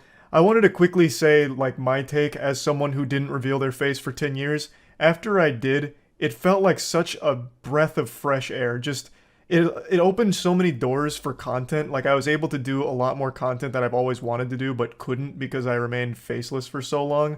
And I imagine it's kind of the same for Dream, where now he feels like he's more able to do different kinds of content as opposed to just being restricted to one form of it. So yeah, I just wanted to toss that out there. I think face reveals are usually a good idea if you want to like branch out and do different kinds of content. And yeah, I just wanted to briefly talk about all this, and that's about it. So yeah. Yes, sir. They call him Charles. Half trained, half giga spider from hell. We've been planning his demise for some time now, and have nearly everything in order. Just a few people to meet and places to see. Simple errands, you know. Yes, sir. Welcome to Aranerum, the island where miners dig their own graves. Stay close. Charles isn't the only thing to fear around here. Pretty cool story so far. I do like Charles. One of the train operators was killed early on by the beast, so his old engine should be in there. If we can get to it, He's beaming all this information to me tool on our telepathically. He doesn't need to move his mouth. That gun you were looking at wasn't on here when I was evacuated from the island, but it sure looks fun to use. Maybe it's a trick from Charles. The bullets make him stronger. Take him down before he even sees us coming. Are you ready to take this thing for a spin? You bet your sweet ass, Eugene. Yeah, baby! Weep! We're coming for you, Charles! Do you hear that? It's him! It's him! Get the gun! I'm on it. What are you doing, Eugene? Are you gonna punch him? At least throw some rocks or so. Oh, Jesus! Eugene! No! Oh, fuck. Eugene! I think this is going the right way. Don't I want to go left? Oh, no, I don't want to go left at all. Oh, Jesus Christ, it's another trick from Charles! You bastard, damn you! Hey! Look, kid, I know you're supposed to be some fancy-pants monster hunter, but you can't earn my respect without making yourself useful. What's going on with his arms right there? One of Warren's goons dumped a locked chest in the yard last night. After beating on it for a few hours, I didn't break anything but a sweat. I got some lock picks, but I don't know how to use them. Exit Prime Dynamite. Here, take them. If you can get that chest open, you'll earn my respect. I might just give you some scraps to help improve your train. What a good deal. Everyone's so generous with the scraps. They really put a lot of faith in me. Dispersed around the island are 3 eggs. Oh, locked in the island's eggs. 3 primary mines. Our theory is that putting these eggs in the temple at the center of the island will provoke Charles into a fight to the death. Why, though? Unfortunately, Why would he care about those mining eggs? owner Warren Charles III has placed armed guards inside each mine to protect the eggs. Why would he do that? Why does Warren Charles care about the eggs? It's his babies? Well, I guess, yeah, it could be. But if it's his babies, why is he just leaving them alone, uncared for in a mine? In a series of mines, rather. I mean, did you set that on fire? Or... You really don't seem super bothered by that. I mean, it could spread. You're awfully close. Smoke inhalation is absolutely a danger here. Damn, this guy's hardcore. I made a little flamethrower as an addition to my spider train home defense plan, but as you can see, that is slightly backfired. Nearly cooked myself alive in that shed as I was testing it. Shoot dang.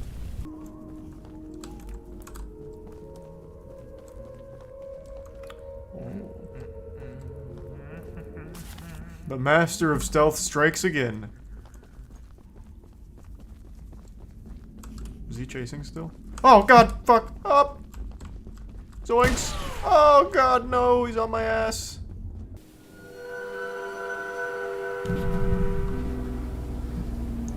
Hey!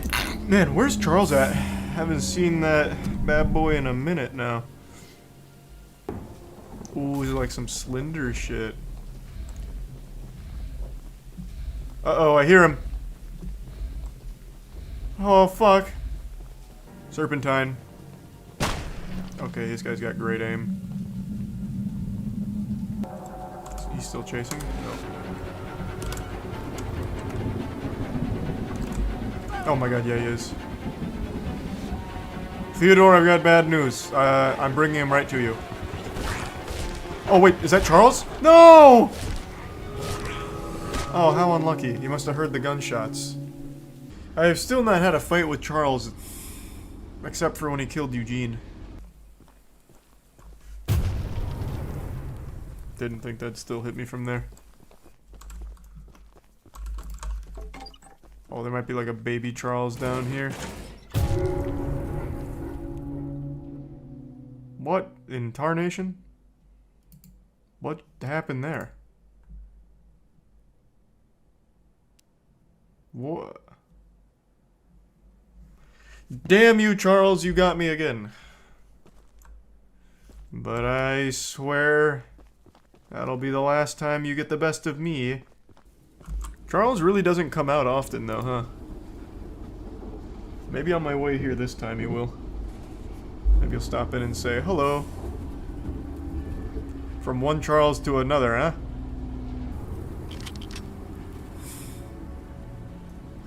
Okay, okay, I'm overshooting it. Stop. Oh, wait, what? Is he here? Oh, fuck! What the fuck? Oh, God, the second I stop. Oh, no, Charles, wait! Oh, this is such... Okay, this is a terrible weapon for this range.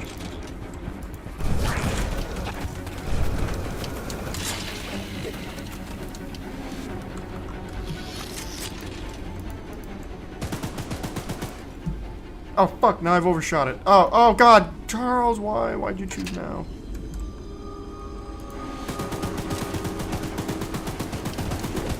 I'm gonna ram him.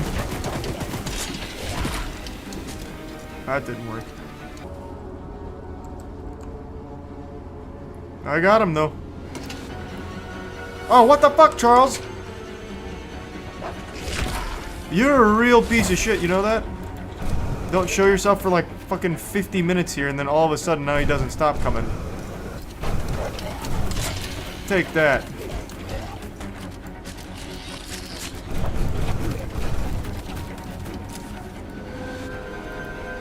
Okay, now reverse it again. So now I keep overshooting it. Actually, this is fine. I can actually go from this angle. Oh, god damn it, Charles!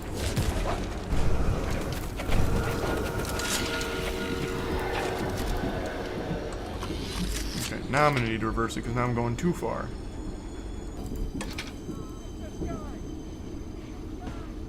Wait. Oh. What? Pardon? What? Who was that? Someone just commit suicide on my train? Alright. Oh god, not you two. Get out of the road! Oh, fuck! Oh, god! Oh, fuck! Maybe he's still alive. I didn't check for a pulse. Oh, no! Oh, god, not another one! No! Oh my god, please! Stop! Stop running under the train tracks! Oh, no, not more! Oh god, please, god, this is the most stressful job ever. No! Oh, whew, close. Alright. You I'll put down myself. Oh, never mind, that's too far. I'll just hit him with my train. Oh, fuck. Oh, good dodge. Can you do it twice? I don't think you can. Nope. Gotcha. Oh, I see him. In the distance. Oh my god, he's coming. He's coming right at me. I'll take the fight to him! Ah! Oh, wait, I need to mark this.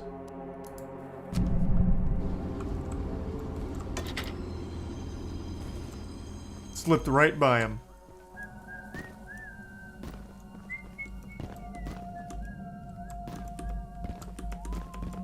Oh my god, look at this strat. Holy shit, I actually slipped by every single one of them. Bang. Time to kill him. Step away from the shrine. No! Ah, they caught me! Don't know. It's the Monopoly Man. Just put the egg down slowly. and lay flat on the ground. You'll hurt far. Actually, wait, the Monopoly Man doesn't have a mustache. Oh, wait, does he? Whatever you're planning. One of them's a Mandela effect. Is it Mr. Peanut or the Monopoly Man that doesn't have the mustache?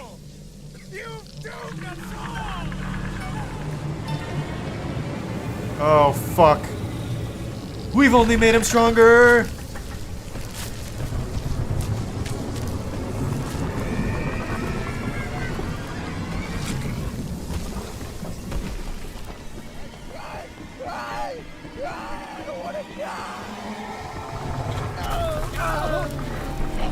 Warren Charles III! No! Holy shit! Punch it! Punch it! Ah! This is for America! The land of the free! Ah! Take this, Charles!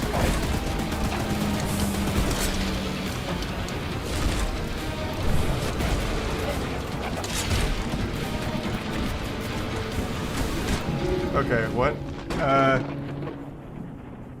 How the fuck? Wait, what? What, was there like more mechanics to that? I think this is like the actual strat to slow him down with the fire. Oh, okay, I thought he killed me somehow. Slow him down with the fire. I'm sending you straight back to hell, Charles. What was that? Oh! Woo! Close call, close call. I need to heal, I need to heal.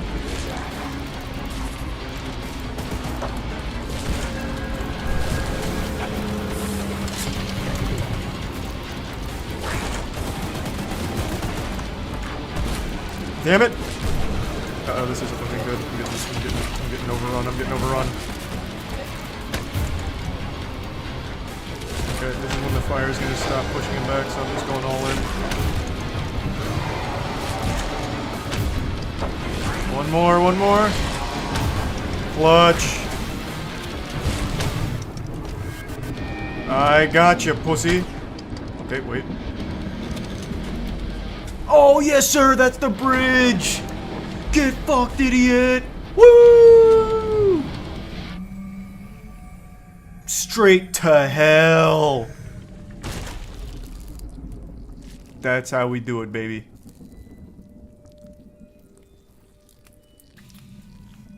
Charles got derailed. Yep. Yes, sir, he did. There's a resub symbol. What game journalist took 5 hours to beat this?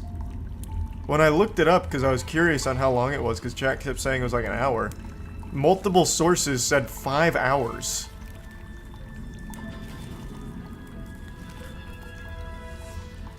There's side quest. I did every side quest except 2. I only missed 2 side quests. So even at 100% it would have taken me like an hour 15.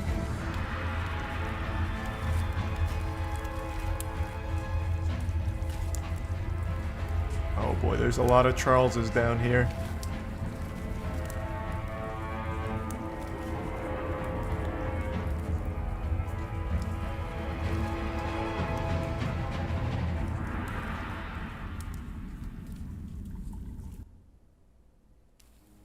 Nice. Well, that was fun. Did he end up putting you in the game? Yeah, there is a little Easter egg with me in the game, which is fucking adorable. I won't spoil the surprise, though. In the never-ending pursuit for internet clout and attention, no price is too high. Some degenerates on TikTok would sacrifice their own grandmother if it meant they could film a TikTok over her open casket at the funeral in order to get some followers and likes out of her tragic demise. There is just simply no depths they won't sink to. Of course, most of the shit on TikTok is fake in order to farm impressions out of it, and I'm sure you've seen it all. Fake pranks, fake rage, fake titties, but I can promise you, you probably haven't seen what I'm about to show you today. A fake suicide savior. A guy decided to try and make a viral video out of portraying himself as some kind of angel who saves a man from jumping off of a parking garage and killing himself. On my way home from work, I noticed a teenager leaning over the parking garage. It could just be someone chilling, but it's really high up and he looks young. What a remarkable situation we've already entered into here. This guy is a master writer. He should be working for Scorsese. A beautifully crafted narrative already. Let's suspend disbelief for a moment. So you're on your way home from work, and for some reason your attention is drawn to a teenager on top of a parking garage, and you connect dots that, wow, this guy might be up there to kill himself. How do you even reach that conclusion? And then why would you then take out your phone and film him from a distance? Like, what is the thought process there? And then also the statement of he could be chilling, but he looks young and it's high up. What does him looking young have to do with anything? Why does that matter? It could be a 95-year-old geriatric man up there. The situation doesn't change. It's just somebody on top of a parking garage looking out. It's not exactly suspicious behavior. I absolutely love that this is the best his brain could cook up. All of his neurons were firing, and this is what they produced. This is his maximum potential. This pile of dog shit.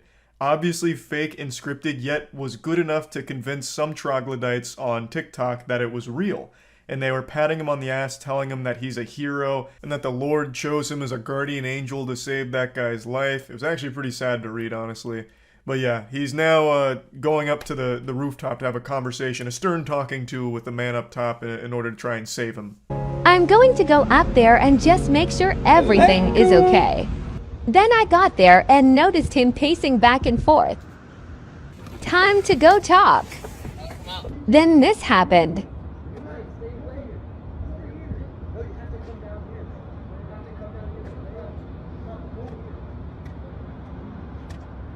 You never know when someone just needs a hug. Be there. I had tears in my eyes the first time I watched this. This benevolent saint, he set up his camera and filmed himself going over there to save a life in order to teach all of us that sometimes someone just needs a hug. An overall positive message done selfishly because he just did this to farm some likes and have people praise him for being some kind of hero because they're 11 years old and don't realize it's all fake. I just love this entire thing here. He sets up his camera before going over to talk to the suicidal person. Now let's just have a little fun and suspend disbelief. Let's assume everything we just watched was real and genuine. What a silly and whimsical idea from this guy to get his phone out before going to talk to him. Like, holy shit, this guy might actually kill himself. Where's my phone? Where's my fucking phone? I need to set this up properly. Oh, the lighting's bad. Hey, loser! If you're gonna kill yourself, you're gonna jump, can you do it over there? The lighting's better. The sun's like casting a bad shadow. Can you do it over there? It's for a better shot. My framing's off. Like, you've actually got to be fucked in the head to try and farm some internet clout out of like a legitimate suicide situation. Like, that is beyond deplorable. So obviously it's all fake. The guy isn't actually suicidal. He wasn't on the verge of jumping. It's a friend of his that was doing him a favor. It's one of his buddies. And together the two of them did a fusion dance with their smooth brains and hatched this idea for the fake suicide saving video to hopefully get some likes out of it. And it only moderately succeeded. This isn't like his best performing video or anything like that. In fact, it didn't even really get big. So he ended up just making a fucking fool out of himself for no reason and embarrassing himself publicly. But he did have about 100 or something people in the comments all praising him. A couple other people in the comments did say like, yeah, it might be fake and scripted, but it's a positive message. And you're not wrong. The message is positive, yeah. Sometimes maybe a person could use a hug. A consensual hug. And not like a just jump scare hug where you squeeze him like a tube of Go-Gurt, you know? Just a nice, friendly hug might be a helpful thing. So I guess the message overall isn't bad, but it's done because he wanted to gain from it, and he tried to play it off like this was a real thing that happens. I'd be more inclined to believe that this is a good guy trying to spread a good message if his other fake shit wasn't so vain like this. Walking back to my car when I noticed this guy taking pics in front of it.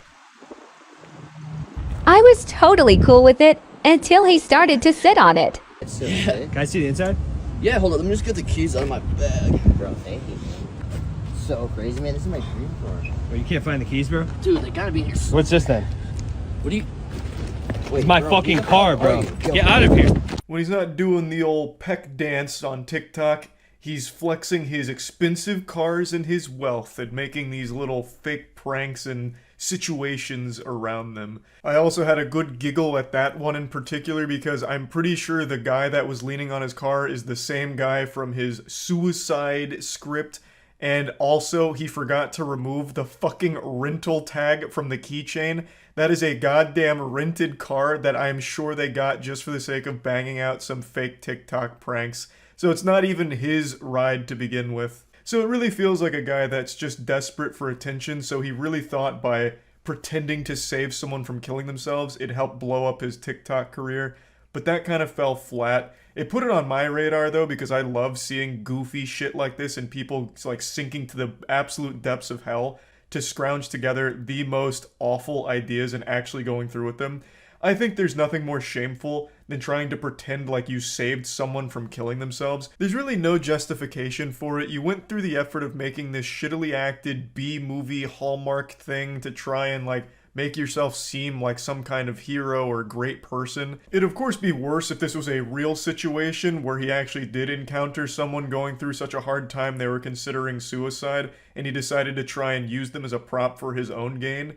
So I guess in the grand scheme of things, choosing between two evils, this was the lesser one. At least he faked it. It wasn't actually a suicidal person that he tried to farm for internet clout. But I will say he's somewhat of a pioneer, I've got to be honest. I haven't seen someone fake something like this before, and it's pretty low. It's not the worst fake shit I've ever seen online. That still goes to fake animal rescue videos. Those absolute sick fucks. For those that don't know, on YouTube there is a very popular genre of content where these absolute scumbag pieces of shit take animals and put them in dangerous situations like fighting a snake. Sometimes they even like run over their leg with a tire, so they put the animal under a car tire and then they film themselves saving the animal as if they just encountered it and now they're gonna save it and take care of it. It's so fucking gross. And those are still extremely popular on video. Fuck those fake animal rescue videos. That shit is awful. I know I'm getting a little off topic, I'm getting carried away, but that makes me just absolutely heated to know that that shit still exists. But, bringing it back to the topic, faking this kind of thing I still think is extremely low, tasteless, and just downright awful. That's about it. See ya. Have you seen Lil Wayne's solos? Hits hard. Oh, Lil Wayne used to tear it up on the skateboard and the guitar.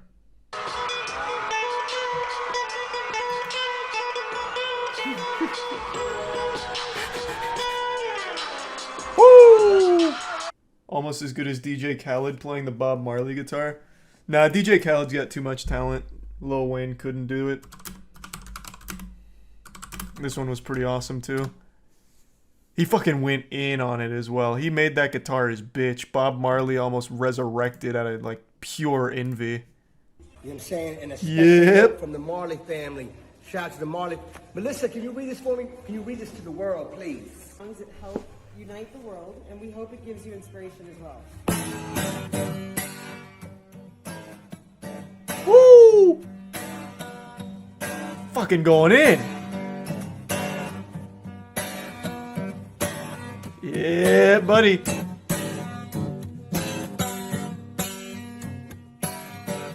Sounds like a sound effect in Ed, Edd n Eddy when things are crashing. DJ Khaled is just probably one of the most talented men on the planet. I always appreciate him sharing his art with the world. He's gonna break the strings. No, it looked aggressive, but that's the thing with DJ Khaled. He's able, it's like a changeup in baseball. It looks like it's going fast, but he's actually just gently caressing the strings. It's almost sensual in a way. He's very delicate, but he's able to make it look aggressive. The dichotomy that he's able to display is amazing. The key is to ignore everything this man has ever said. Why would you say that? DJ Khaled's like a modern day Socrates. Remember when he said he wouldn't eat pussy because it's yucky? Take care of my family, you know, put in the work. So you're saying Like- you don't go down? Nah, never. All of that to say you don't go down? Come I on. don't eat the box. Come Nah, on, I can't do Khaled. that. Oh, you don't eat no Nah, box. I don't do that. I don't do No, that. mm, I don't- Not even germs. like my birthday? Nah. Pee comes from there. Jeez, I put in that work. My work is great. You know what I'm saying? Like, I do my Well, thing. so now if she told you she don't do that, is that okay? It's not okay. Because you know what I'm saying? I'm confused. So He's just on a different level of intellect. Like, we're just not ready to hear his wise, sage wisdom, I think, is the problem. Remember when he got lost on his jet ski? Oh, I was really worried for him on that jet ski. I thought we might lose him. Fuck, man, it was scary. Like, it started out so wholesome, DJ Khaled out at sea, like Davy Jones. Not sure if that's them going. But things went south quick. It's what you call a crazy big yacht.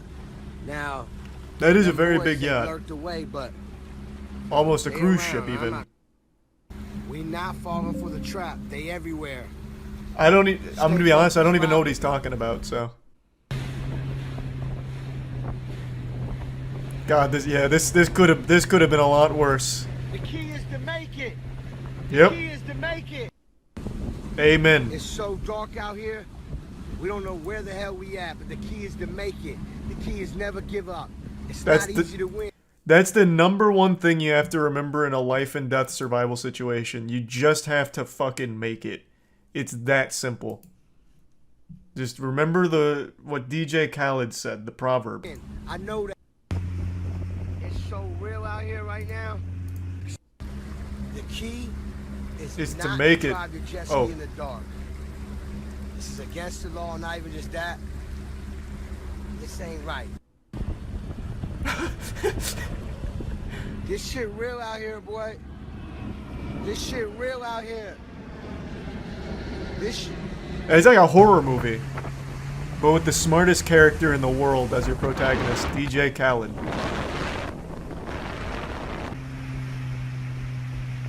How the fuck is he not anywhere yet? I think he's just driving in circles, like a dog chasing its tail. God is good. From the jaws of defeat, DJ Khaled was able to find success. A victory. Welcome back ashore, Captain. Oh yeah, he's also the only guest in Hot One's history to eat like a wing and say, "Damn, it's too hot. I'm not eating anymore." He tapped out after which wing? This shit ain't no victory. Does anyone remember which wing did he tap out on? It was the third wing. No, we're gonna go through. I'm gonna keep it. I'm not doing it, man. Like, I'll answer your question, but. But I have to eat your wings. All right. Unlucky. Those wing. To be fair though, they spiced him up super hot for Khaled because they knew what a tank he was. So the third wing that he ate was actually like the 10th wing for everyone else. So I think a lot of people don't realize that. That's why he tapped out there. If he kept going, by the end of it, he'd be eating just straight fucking magma, right? So I think it was smart overall. Just a disinformation campaign, honestly. Did you see his performance at the Overwatch League? You mean one of the best live concerts ever held? Yes. Of course I saw that. In fact, I hope they bring him back for the Overwatch 2 launch tomorrow. I hope at 3 p.m. I boot up Overwatch 2 and I've got DJ Khaled hitting the Orange Justice on me or something. Yep. DJ Khaled in the house, baby. Bust it down. Let's go! New York! Sing it! You can play as him in Overwatch 2? Yes. I hope so. Sing it! Sing it!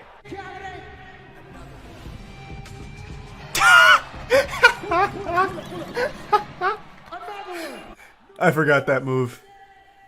That move's iconic. Wafting a fart at him? Yep, take that.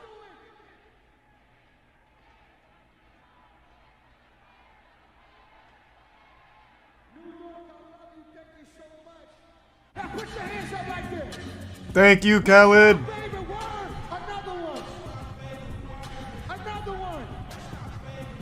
God, it goes so hard.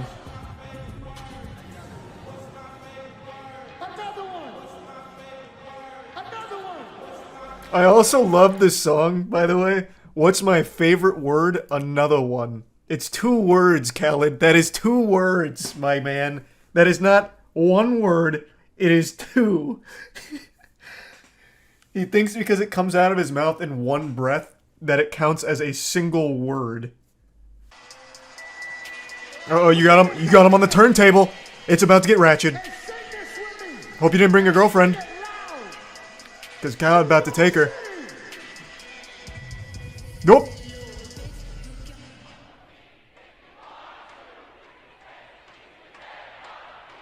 Crowd's dead. I mean, it's Khaled, man. Of course they're dead.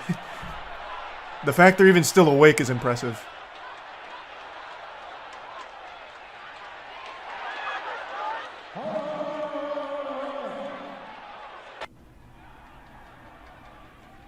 If you a winner like me, put your hands up.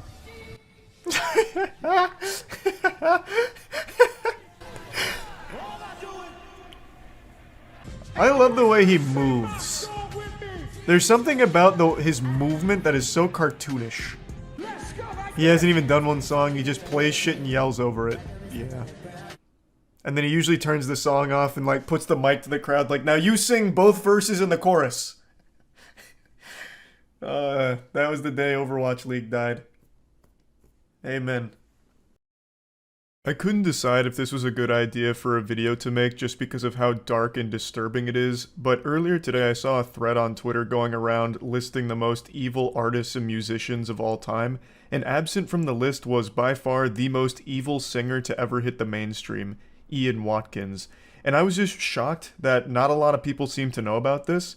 This was a story I followed as it unfolded back in 2012 because Ian Watkins was the frontman to my favorite band when I was a kid, Lost Prophets. In fact, if there's any archaeologists watching this and want to unearth some unholy relics, if you're able to find any re-uploads of my old Gears of War montages from 2007 and 2008, you'll hear Lost Prophets music that they're set to and edited in sync with. I used their music all the time in videos growing up because I was such a massive fan, so you can imagine how fucking disgusted I was when I learned the truth behind their singer. Ian Watkins' crimes are some of the most depraved I've ever read about, and in fact, the senior investigator said it was the most disturbing child abuse evidence he had seen in nearly 30 years on the force, and it's not an exaggeration. Ian Watkins was a serial child sexual abuser and even convinced some of his fans that were mothers to give up their kids to him to abuse, and would even convince the mothers to abuse their own children on video calls that he'd masturbate to. His sex crimes spanned years and even included the sexual abuse of a 10-month-old baby and attempted rape of a baby. Not only were his crimes some of the worst you could possibly imagine, but he was blatantly open about them as well. He'd even brag about fucking kids to some of his ex-girlfriends at the time. I feel like if the police officers had just asked him, hey, are you having sex with minors? He would have hit them with a, hell yeah, brother, and then went up for a high five. The whole story of Ian Watkins and his arrest is also the story of terrible police work from the department. There were years of reports and people desperately trying to get him behind bars, and they just wouldn't look at the evidence. They refused to look at all of the overwhelming evidence that was constantly being provided to them. The reason he ended up getting arrested was on unrelated drug charges, and they just happened to find this absolute fucking mountain, like a goddamn Mordor. They wandered in there and happened to find all of this child abuse evidence, but they were there for drug reasons and continued to turn the other cheek and ignore all of the reports coming from victims or people that had already compiled evidence and submitted it to them. Now, like I said, he wasn't very secretive with what he was doing. He wasn't exactly like some kind of cunning, sly, criminal mastermind. He was very open with the fact that he was a pedophile. Just look at this excerpt here. Look at one of the passwords he'd use for his computer. Ian Watkins is a sick psychopath who's currently serving 35 years in jail, which isn't nearly enough for his crimes. And he's not remorseful about it either. Like, just read this quote here, where he said he did it for the mega lols, talking about abusing and raping kids. So anyway, after reading that Twitter thread about evil artists and musicians, I really think it's worth talking about this guy and his history, since it seems it flew under the radar for a lot of people. So I'm just going to give a brief summary of everything Ian Watkins and Lost Prophets related. As I mentioned at the beginning, they were my favorite band when I was a kid. Before I even got into rock and metal, like with the other mainstream bands, I was listening to Lost Prophets. You know, this is way back in the day, but there was something called Penguinz0, which allowed you to make your own websites easily. And when I was in 4th grade, I made my own Penguinz0 website called coldflames.pixo.com. Don't even bother searching for it. It's dead and buried 6 feet under, went straight to hell. Not even on archive.org. But on my Pixo website, the very first thing that would happen when you went there is the music video for Lost Prophet's Rooftop song would play. That's right, I was like an early adopter of the K-pop stan culture where they just spam music videos everywhere to farm views for them. That's what I did for Lost Prophets on my website. So their music video for Rooftops would play, and then if you went to any of the other links on the side, a different Lost Prophets music video would play. I don't remember everything I posted on that website. I know a lot of it was RuneScape related, like giving updates on my character. But when I was giving updates, you would always be having a Lost Prophets music video play, like Shinobi vs. Dragon Ninja or something like that. But yeah, all that to say, I was big into the band, so this shit hurt a lot learning about this. I've always had that mentality of you need to separate art from artist when it comes to things, but I've been unable to do that for this band. They were my favorite band when I was a young kid. I can't listen to them anymore after learning everything about Ian Watkins. It's impossible for me. I can't separate the art from the artist, especially considering Ian Watkins in one of their music videos even subtly hints at his crimes. In the music video for A Town Called Hypocrisy, Ian says at the end, "Hi kids, welcome to Town Time. We have an amazing show for you. You're going to learn all kinds of important lessons." And in hindsight, it's pretty clear what he was like saying here, knowing his history and what was actually going on behind the scenes. And it's so fucked up. Now let's get into the actual timeline as well as history of Ian Watkins and the band. I'm not going to be showing much footage at all here. I'm mainly just going to be telling the story. It just doesn't really sit right with me to show anything from them. Knowing what we know now about Ian Watkins, it just feels fucking weird and yucky. However, there is a great breakdown of this whole situation from a channel called Gamers Inked, and they do show footage from the band as well as interviews of Ian Watkins, and they do a great job with it, so I recommend checking that out if you're interested in seeing more from the group as well as Ian and who he was as a person. But for me, I'm not going to be showing any of it, so let's get into it. Ian Watkins was the stepson of a Baptist minister and was an honor roll student. He basically fucking straight A'd his whole career as a student, graduated with honors from the University of Wales, and then in 1997 formed the Lost Prophets. They saw moderate success with their first album called The Fake Sound of Progress, but it was in 2004 with their follow-up album, Start Something, that they really broke into the mainstream spotlight. They sold 2.5 million copies and were propelled into stardom. They had their music videos on MTV. They even had Last Train Home on the soundtrack to NFL Street, which was a great game.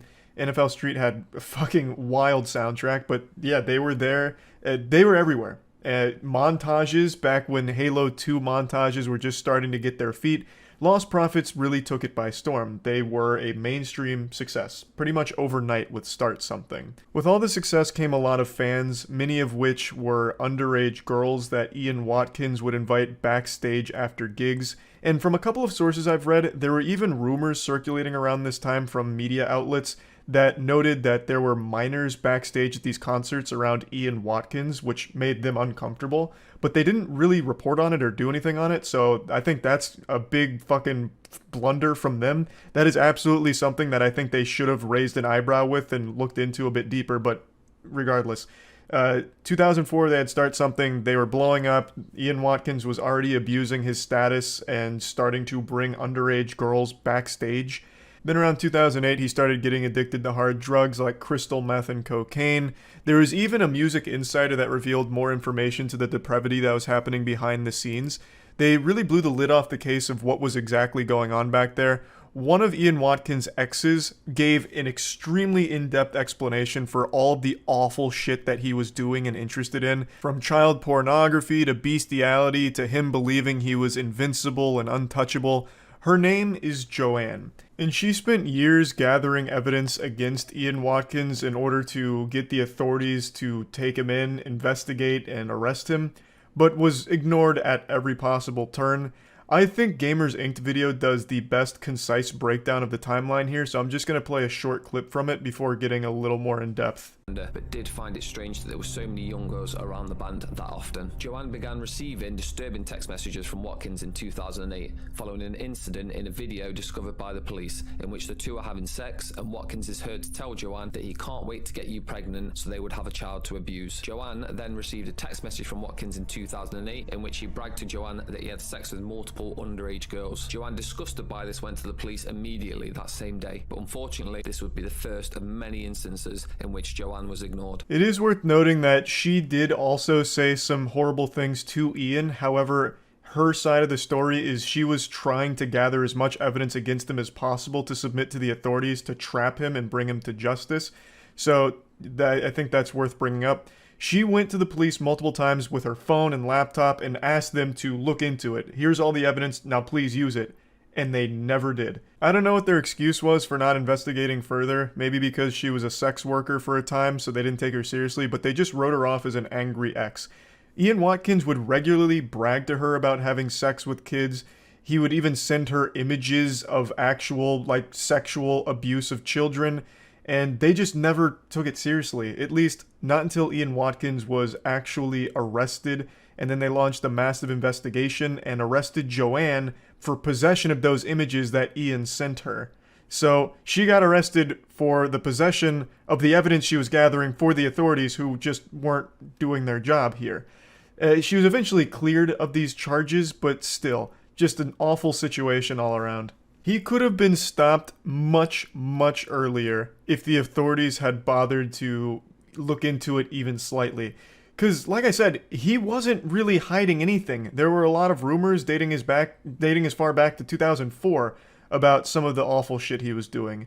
Like, they could have just done the bare minimum and gotten this guy way before 2012. You know, in that time, how many more victims were there, you have to wonder. It also wasn't just Joanne that was submitting all of this evidence or making all of these claims against Ian Watkins. There were a lot of different people that came forward. For example, an Australian woman told police that Watkins was a child abuser and drug abuser. Her email even concluded saying, "Do not disregard this as it's serious." Nothing happened. There was other complaints, including intelligence reports about Watkins' drug use and sexual interest in kids that kept getting submitted to the South Wales Police Department that didn't get investigated. In March 2012, a woman even told police that Watkins may have sexually assaulted an 11-month-old boy, and then even described images that could be found on his computer if they searched. But they didn't search. Now, I'm going to look into the case just a bit, but I'm not going to go that deep because it's way too gross to talk about. It's so bad, in fact, that the judge that sentenced Ian Watkins, as well as the two mothers I mentioned at the start of the video that abused their kids for him, he said this: "Those who have appeared in these courts at the bar or on the bench over many years see and hear a large number of horrific cases. This case, however, breaks new ground. What you three did plumbed new depths of depravity." The full sentencing remarks can be found online, but I don't encourage anyone out there to read them because they will make you sick to your stomach. You will absolutely fucking puke. It'll ruin your whole day trying to read this. I'm only going to read a couple and bits and pieces of them. I can't read half of this shit. It's so fucking painful to even say. I'm only going to do a couple here, just to give you an idea of how bad this guy was. This isn't even the whole thing. So here, count 18 dates back to March 2007. You met after a Lost Prophets concert when she was a 16-year-old virgin. The prospect of taking her virginity excited you. You got her to dress in a schoolgirl's outfit and you videoed her and you having oral, vaginal, and anal sex. You asked her whether she enjoyed being your underage slut. At the end, you urinated over her face and told her to drink it. That gives you some insight into your attitude to young females at the time. Over 5 years before counts relating to count 19 dates back to August 2008. The girl was another fan, age 16. You videoed her having oral sex with you, and she is seen snorting white powder, which you told her was cocaine. This next part, I think, is going to be one of the most disturbing things you'll probably ever hear. This is in regards to the mothers, to one of them in particular. But you were a mother. Your infant was only 10 months old. A mother naturally loves, protects, shields, nurtures, and cherishes. Your infant would have trusted you implicitly. You betrayed that trust. What did you do? You had a detailed discussion with Watkins about the sexual acts to which the two of you were going to subject your infant. That's as far as I'm going to read, because then it goes into detail about what happened with Watkins, the mother, and that baby. And there is a video of it where they are sexually abusing a 10-month-old baby. And it's described in detail in the sentencing remarks. It is horrific. And this isn't all of it. Like, these were only 3 counts that I just read to you. It goes on and on and on. I think Ian Watkins is the biggest monster to have ever existed in any capacity as a celebrity or a singer, and just one of the most depraved individuals I've ever read about. They talk about the child pornography images and videos he has with kids aged 2 to 12. It's like an endless amount of the worst things you could possibly imagine. So yeah, I think the answer to who is the most evil artist or musician of all time is Ian Watkins. There's a long list of horribly fucked up celebrities out there, and I think Ian Watkins is somewhere towards the top of that list. That's about it. So yeah. Every single one of us has turned to Google in our time of need when it comes to asking questions, whether it's medical related, like, you know, I jammed my finger playing basketball, what now? You'll get a million results telling you that what actually happened is you've contracted the bubonic plague. Or you ask for simple tutorials, how to replace your air filters, and you'll get WikiHow guides that just have you taking apart your air conditioning unit.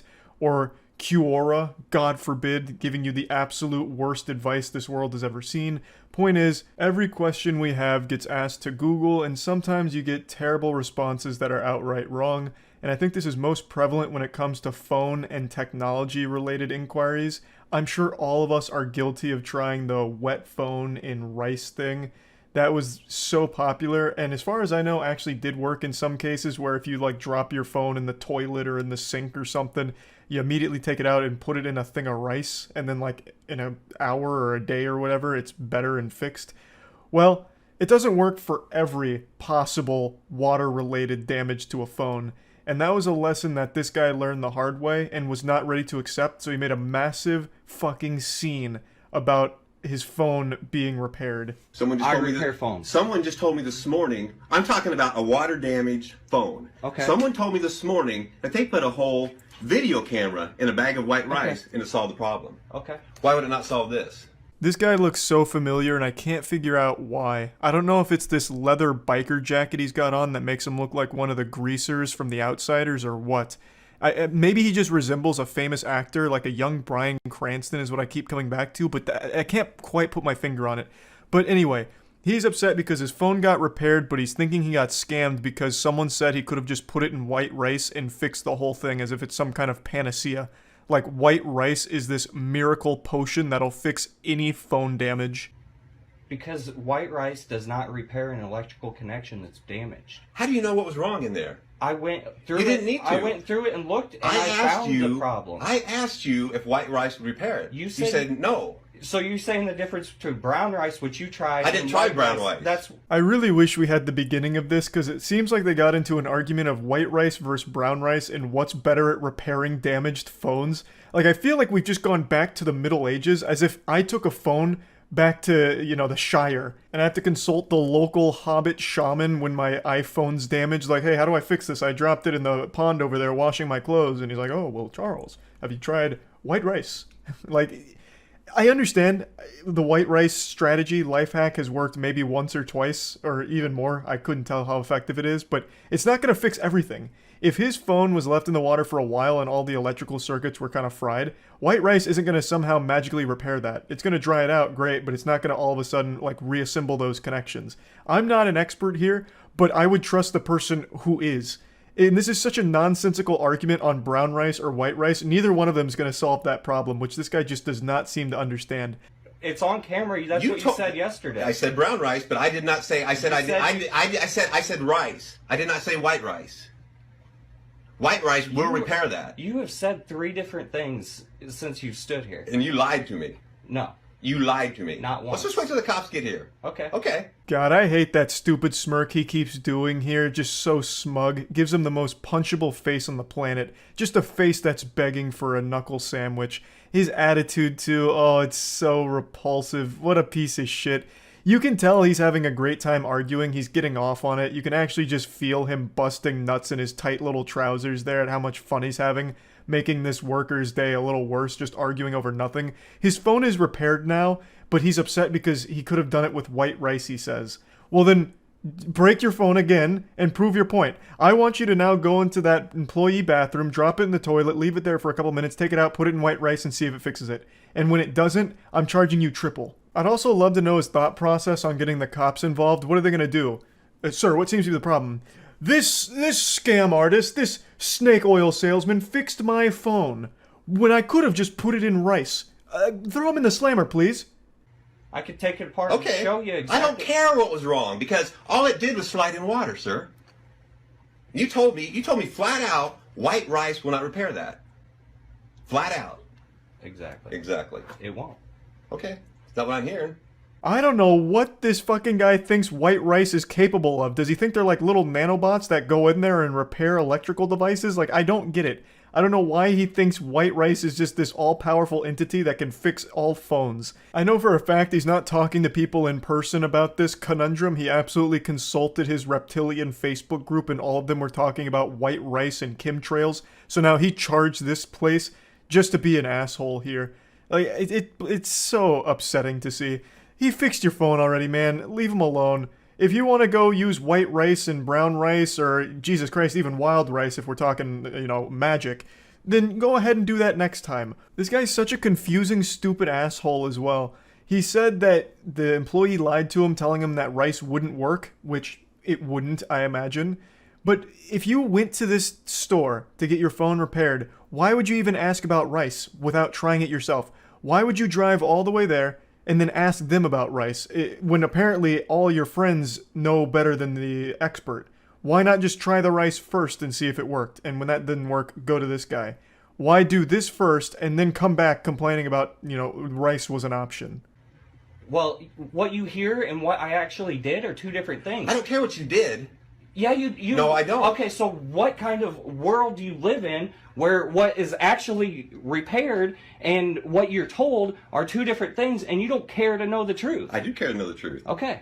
You can't handle the truth, you fucking wax statue. This man has told you a million times rice wouldn't work, and you don't know if rice 100% would have.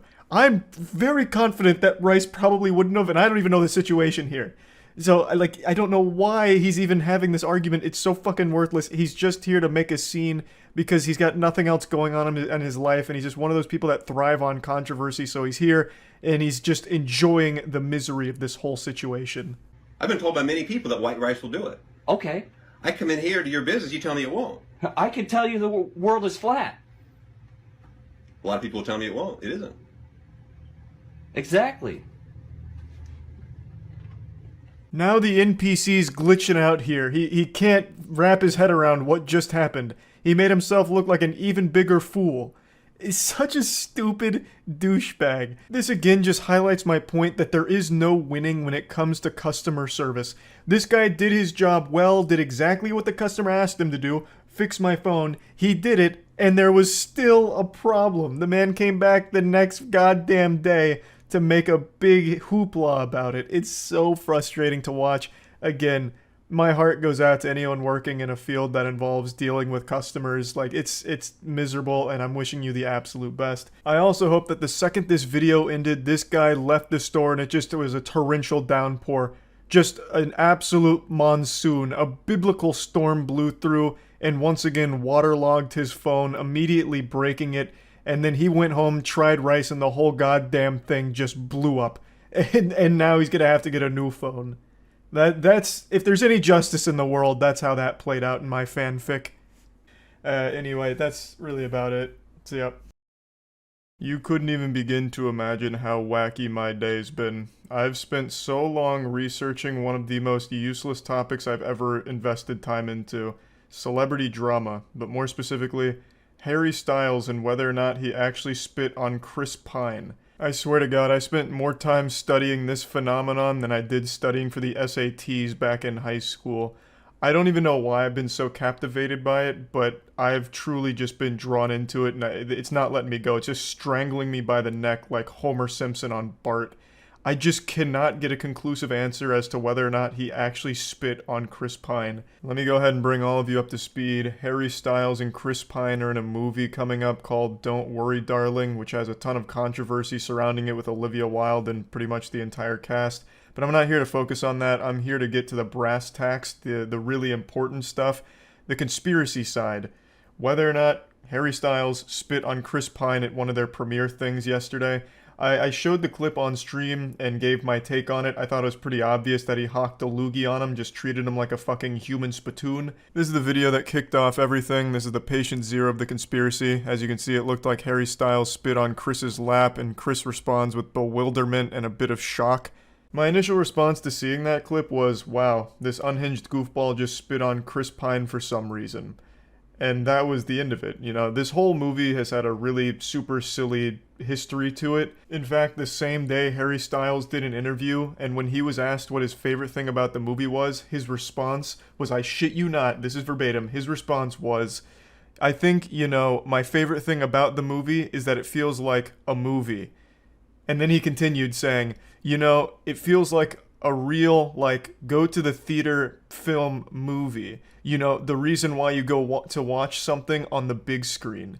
Now, I can't play the interview clip, so I just had to read the transcript here. The interview's obviously copyrighted. But when you listen to it, it sounds like Harry Styles has been fucking lobotomized. Like, it sounds like he's delivering this answer after he's been hit by a tranquilizer dart and he's about to pass out.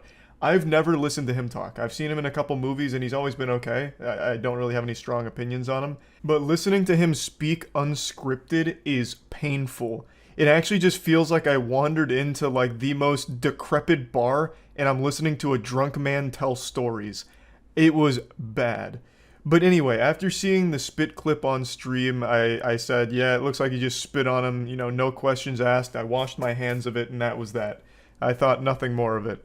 But then it got posted on my second channel, and on Twitter, they weren't super happy. I got a couple tweets talking about how disappointed they are that I called Harry Styles yucky because of the spit clip, but one in particular stood out to me. One of them said, not moistcritikal calling Harry Styles yucky for a fake spitting clip. And I sat there scratching my head. I said, you buffoon, you fucking imbecile, what do you mean, fake spit? Like, what is fake spit? Like a prop from Party City? Was the saliva acting? Was Chris in on it and the spit wasn't aggressive or disrespectful? It was a publicity stunt? Like, what do you mean, fake spitting incident? Like, I couldn't wrap my head around it because I thought this was a pretty open and shut case, because it really does look like Harry Styles purses his lips, fucking lets loogie rip, and Chris Pine responds by looking down where he was spitting, and he's pretty disgusted or confused by it. So it all seemed to check all the boxes of being legitimately being spit on. I didn't know there was any debate. But even still, I wanted to go a bit further to see, like, is this like a conspiracy? Have I bought into propaganda? Have I been faked out? Was it actually a magic trick? You know, I didn't get it. But Harry Styles fans, whatever they call themselves, stylers, I have no idea, they were adamant that this was fake, manufactured drama and not real.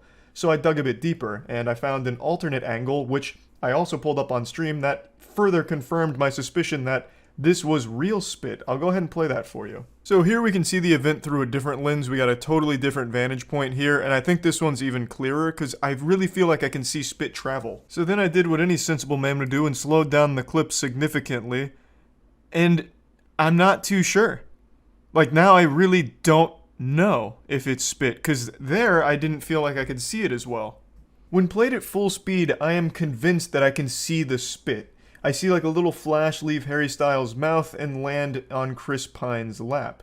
But I don't know anymore if it's my mind playing tricks on me. It's got me questioning everything I thought I knew about the universe, honestly. Because when I slow down the clip, I can no longer see that flash.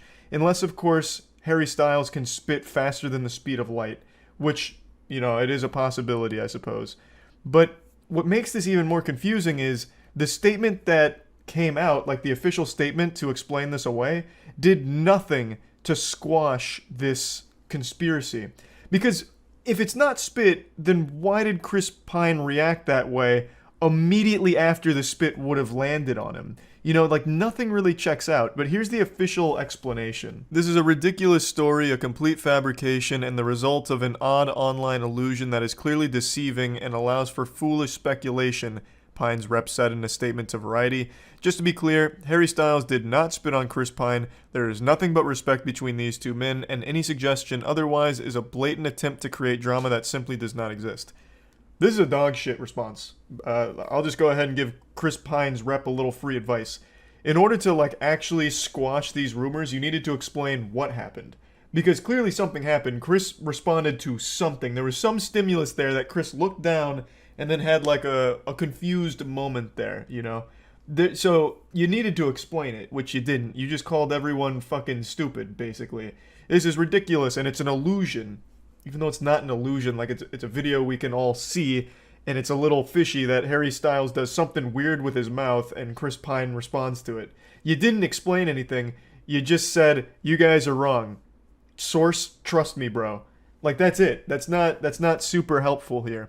But luckily, Chris Pine's rep might not be smart enough to explain it, but I saw a couple of theories on Twitter that I'm starting to believe as well. So the leading theory and the explanation I'm starting to subscribe to is that Chris Pine was wondering where his sunglasses went, and when he noticed they were sitting on his lap, he was a little embarrassed and felt silly, which is why he gave that response. And that's a mistake we've all made, like we're looking for something that's right in front of us, or we're looking for something that we're holding. You know, like sometimes I've made the mistake of trying to find my phone, and I'll turn the flashlight on my phone while looking for it, and then I feel like such a fucking idiot when I realize, oh, it's in my hand. And then, you know, you have that eureka moment where you feel stupid, and you have like that kind of response. And that does actually kind of explain it away, because Chris does grab his sunglasses after noticing them, and he does give that like, oh, I'm so forgetful kind of look, that kind of shit. So maybe it's a case of just perfect timing where Harry Styles did some goofy shit with his mouth that looks like he's spitting, and at the same time, Chris Pine just happened to have noticed the sunglasses he was trying to locate were sitting right in his lap, so he's like, ugh. You know, like, oh, I found them. They were right there. I'm so dumb. That kind of shit. But I'm not 100% certain either way. I've spent so much time rewatching these clips. It's fucking crazy. And I still can't fully decide which I believe. I think it's most likely that he didn't spit on him and it's just his reaction to finding the sunglasses he was looking for. But I also don't think it's impossible that he truly did just spit on Chris. There's been so much drama on this movie. Like, I wouldn't be shocked to learn that these two have animosity between them and he just spit on him just to fucking assert dominance and disrespect him publicly. I think both are equally likely, though I lean a little more towards it just being the sunglass thing. But anyway, just wanted to talk about it since I spent so much time researching it. That's about it. See ya. If you had access to the internet during the early 2000s, then I'm sure you remember AOL, AIM Instant Messenger, Lemon Party, and Criss Angel. Criss Angel was a magician who really rose to fame in the early 2000s, even before video sharing sites like YouTube started popping off. He used to have his videos go viral on forums with people trying to figure out how he did some of his street magic. I even recall there being multiple articles written about Criss Angel about how he's like a Satan demon-worshipping deity that is put here on Earth as the Antichrist, using his magic tricks to deceive us into, you know, disproving and wavering our faith in the Lord or some crazy shit. For a brief moment in time, the guy who was making a toothpick vanish from his thumb was considered the most powerful sorcerer and most evil wizard of our time, at least by soccer moms.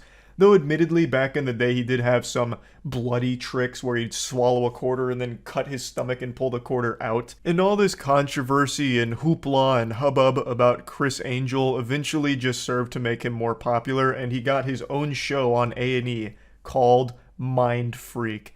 That right there, that name, probably just had you hit with like a wave of nostalgia that nearly knocked you out of your chair. Mind Freak was a wildly successful show, and it ran for many seasons, but it is very much the most poorly aged show ever broadcast. Going back and watching it now is downright embarrassing and laughable. And today I want to show you a clip from Mind Freak, which is by far one of the worst magic tricks ever performed in the history of magic. This right here would absolutely get you expelled from Hogwarts. Yeah, so that's the trick. He's gonna turn this little girl into a 20-year-old. It's like some shit out of Fairly Odd Parents with Timmy Turner making a bad wish. It's about as stupid as you're expecting it to be. But I just want to quickly say, this was at the height of Criss Angel's popularity. This is back when I used to idolize this guy. I've talked about it before, but I used to really be big into magic tricks. I was like 2 Mind Freak episodes away from purchasing a top hat and sticking a deck of cards in my asshole to be able to do magic tricks wherever I went. I can't even count the number of times I did the toothpick vanishing trick from Chris Angel at my middle school lunch tables. I used to do that shit like once a week. I thought it made me the coolest guy in the world. But yeah, anyway, I'm getting carried away here. But anyway, this trick is not only bad, it's just creepy. Like, the concept of it is weird. I have expected this to be like a To Catch a Predator collab special or something, but it's just a Mind Freak original here that just is very... Parents warn their kids about that you just don't accept candy from strangers. I feel like he's about to ask her to sign her name in blood on the contract here in a moment. For some reason, he's so excited about this, like way more than the kid is. He's like giddy with excitement, like, oh, I'm about to rapidly age this person. Now, again, Mind Freak was supposed to be like real magic. That's the way it sold itself back in the day. So things like this were meant to be believed as genuine magic tricks, not, you know, editing and shit like that and jump cuts. Now, of course, when I say real magic, I don't mean like actual witchcraft or anything. I mean magic tricks. That's the fun of magic, is figuring out how the trick and illusion was performed. But with Mind Freak, it became very clear that the answer was always editing or camera tricks, which is cheating, really. And the concept of the show was also really dumb looking back on it. It was basically like vlogging before vloggers existed. So he'd walk around Las Vegas with a camera crew, and random people he'd walk up to and just like ask to do magic for. And like, you know, he'd walk up to some kid and like his family and be like, hey, are you using this kid? No? Do you mind if I levitate them? And they're like, hey, Chris Angel, go for it. Yeah, fuck. I mean, Jesus, send him to the Shadow Realm. I don't care. So then Chris Angel's like, oh, great. All right, come here, camera guys. Watch this. So he like taps the kid's head and starts fucking floating him around. You know, it's supposed to be like he's just on the street doing crazy magic out of nowhere. This guy's unhinged. If you're walking around Vegas, you know, you might just see him transmogrify a human being into a unicorn. He also became famous for always doing like these over-the-top like Mind Freak moments, and he'd like come at the camera like for transitions. He'd come at it like. And the camera would go into his mouth and then go to the next trick where all of a sudden he's taking a woman's shoe off and like turning it into a snake or whatever. It was so silly. Like, the concept of the show is dumb looking back on it, but the tricks in the show are the goofiest things imaginable. This lies in television history. The continuous shot cam. That was a staple on the show to prove like, no, these are like real time. But that continuous shot cam is the biggest fucking phony since Bernie Madoff. There is nothing ever in the entire history of Mind Freak that is a continuous shot. It just doesn't exist in the show. There are some real tricks he does, but the majority of it is just camera shit. Like actual post-editing. Which is cheating if you ask me, and most people feel the same way. But regardless, I'm getting carried away. Let's get back to the dark arts of Chris Angel here. Not human, you just got mind freaked. It's so silly. And he doesn't change her back. Now she's 20 forever. Now she's just missed her entire teenage years and everything. You know, get pranked, idiot. Shouldn't have said yes to Chris Angel. But yeah, so pretty impressive trick, clearly. A real brain buster. But I want to quickly explain why I stopped watching Mind Freak even as a kid, because I had like stars in my eyes whenever it came to Chris Angel. I was basically like a K-pop stan for Chris Angel before stan culture was a real thing. I'd fight this man's battles on forums for him saying, no, Chris Angel would never do like camera tricks. That's so lowbrow. Chris Angel does real magic tricks. We're all just too stupid to figure out exactly how.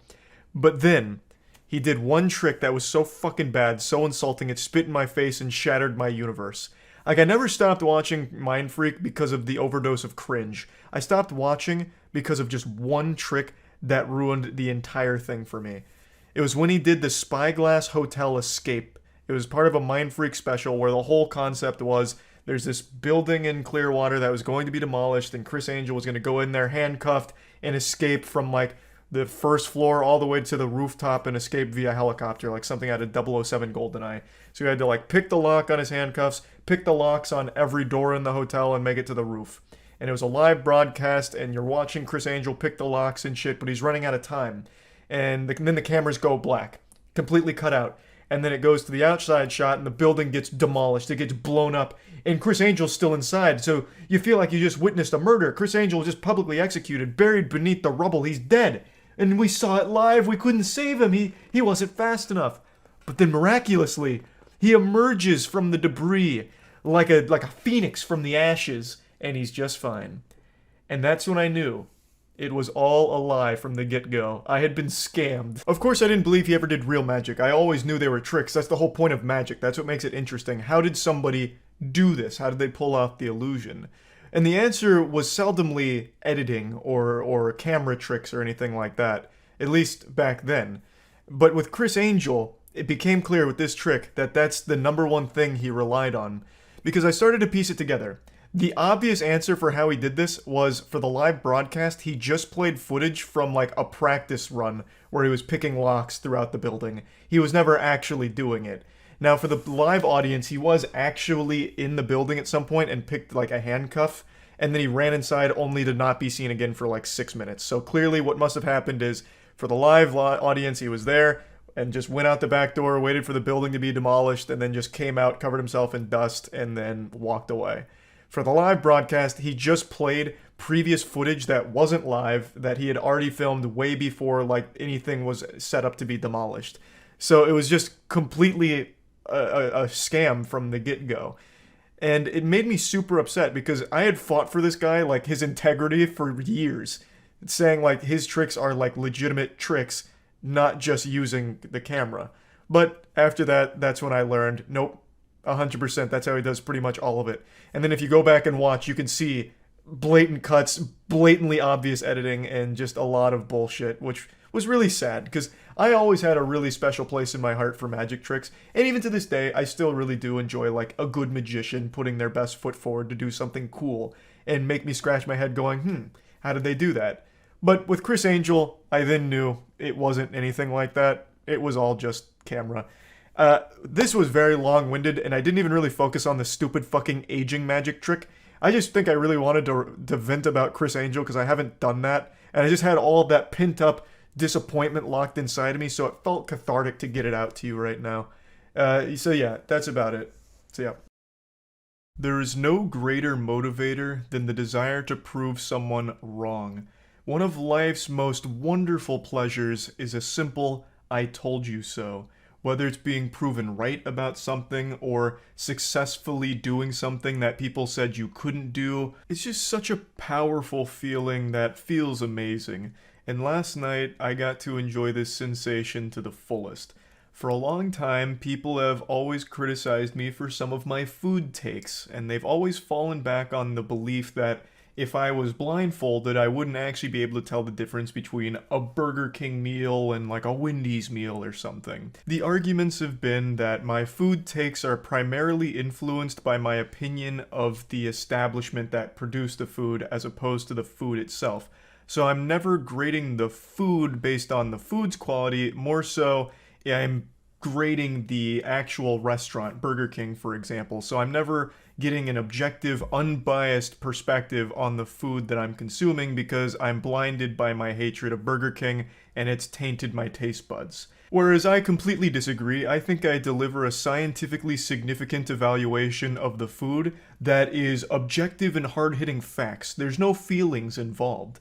And I think I've done a great job at proving that last night. I did a blind taste test of some chicken tenders and fucking crushed it. And I proved it to chat to finally set the record straight that no, I actually do have a very precise palate that can pinpoint these foods, and I'm able to always recognize where they come from based on the quality of the food, not the restaurant itself. And I proved it with this blind taste test, and I just wanted to rub everyone's nose in it that I am a fucking great food reviewer and my food takes are amazing, god damn it.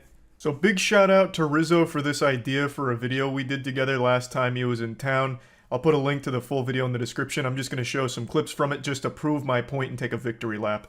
What's up with Rizzo? Oh, I was going to show this because chat always proposes a challenge to me when I give my food takes. Especially with Burger King. They're like, I bet if you did like a blind taste test, you would not be able to distinguish Burger King from other fast food places. It's actually good, Charlie. You're exaggerating due to your hatred of Burger King. It's blinded you to the force. And recently, when Rizzo was here, we did a blind chicken tender taste test, and I fucking crushed it. Like, I was an absolute machine. So I wanted to show some of this. Because I need to make you eat your fucking words. I have a very refined palate. My tongue is like archive.org. I have calculated so much flavor information, and I can pinpoint it when I need to. I fucking crush this. Even on chicken tenders I'd never had before. Also, for what it's worth, the reason why I'm kind of KO'd in the beginning is because I had already eaten so fucking much that day, and I still went out here and put it all on the line for the sake of my honor.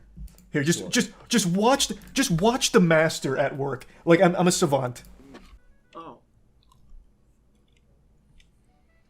Now, for what it's worth, I haven't had KFC in years prior to this. I hadn't had KFC since the last time I went to Pennsylvania. So, about a year ago.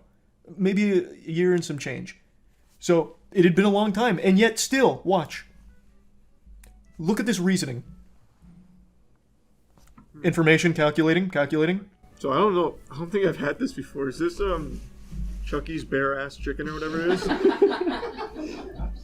I realized that will be lost on people here. I couldn't remember the name of the restaurant. They threw in one wacky curveball with a place called Craft Fry Wing, which is just a dilapidated restaurant that's a local chain. That was my first guess, but as I had more information being processed in my mouth, watch. Final answer. I'm still spitballing. Okay. Oh, I know this one. Have you looked at the board yet? No. I've had before. I think I might have had this before. I think it's KFC.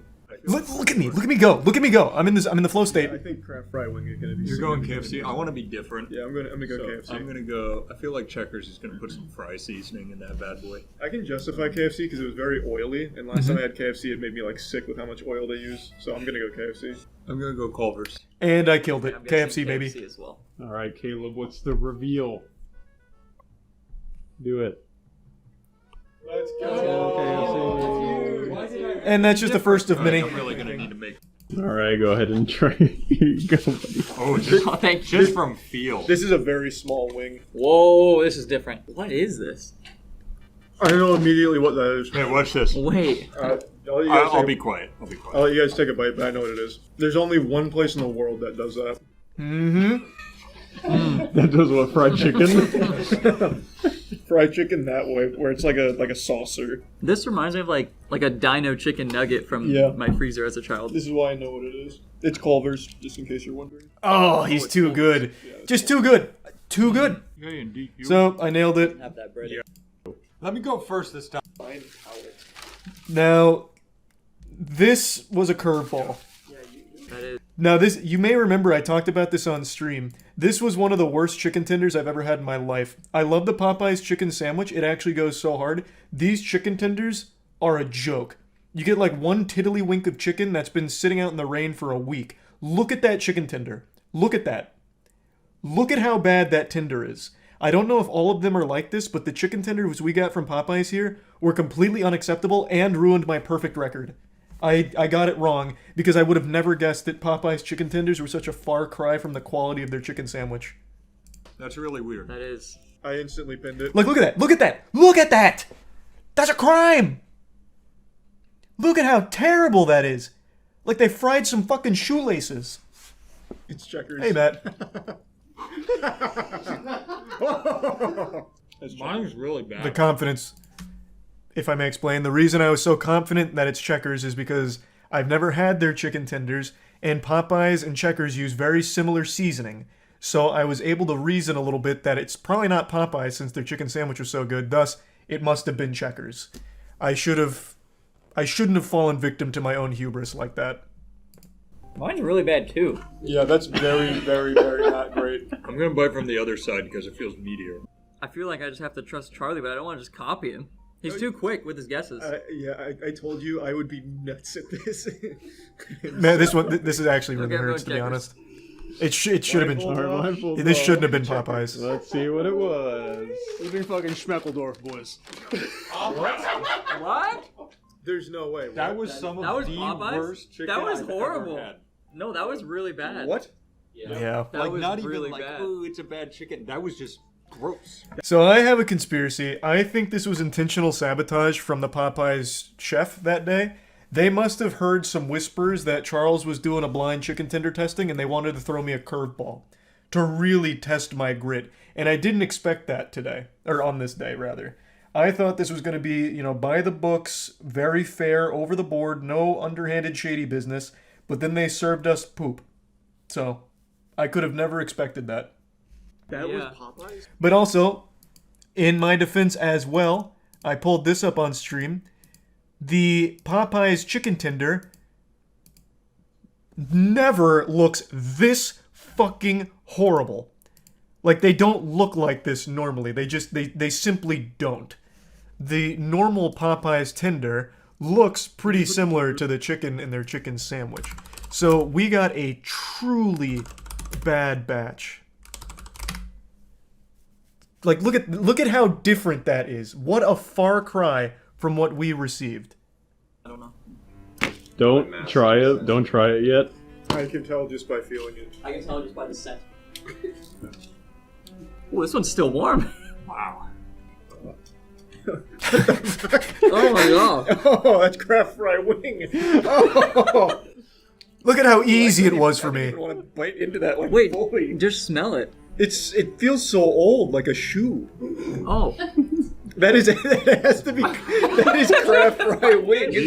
They taste like really shitty freezer chicken. No, The reason I'm reacting to myself is because I'm proving a point. I'm rubbing chat's nose in it. They said I would never be able to tell the difference between fast food quality items in a blind taste test. That was the cope a lot of Burger King fans have used against me for years, and then we actually did it, and I fucking crushed it. Obviously, I've never eaten at this Minecraft House restaurant. I've never had Kraft Fry wing. But since I am such a fucking galaxy brain, I was able to take one bite and know that the only place that could possibly have quality that bad is a place I've never had before. And I was right. It was Kraft Fry wing. Also, something that's a little fun, when you get Kraft Fry wing tenders, they give you shrimp fried rice, which is quite the combo. All right, go ahead, boys. Oh, no, I did miss one more. I know what that is. Oh, I feel like I do too, even just feeling it. You haven't had this place before? No, I feel like okay. Charlie's playing mind games. I think I know what it is. Burger King. Wait. Get the fuck out. God, Matt's bad at this. Holy I shit. think it's Dairy Queen. I will tell you that was my second in line. It's Checkers. Wait. See how easy it was? Do you see how fucking easy it was for me? Jesus Christ, I'm in the zone. The confidence. I was wrong on the first Checkers because Popeyes fucking fried up their own turds from the toilet. But now that I've actually got a Checkers wing, no secrets. Too easy. No. Charlie's gaslighting You've himself. gone through your little Death Note monologue. Checkers. Alright, so he's just locking it in. Alright. You can take the blindfolds off. Was indeed Checkers. Yep. Nah.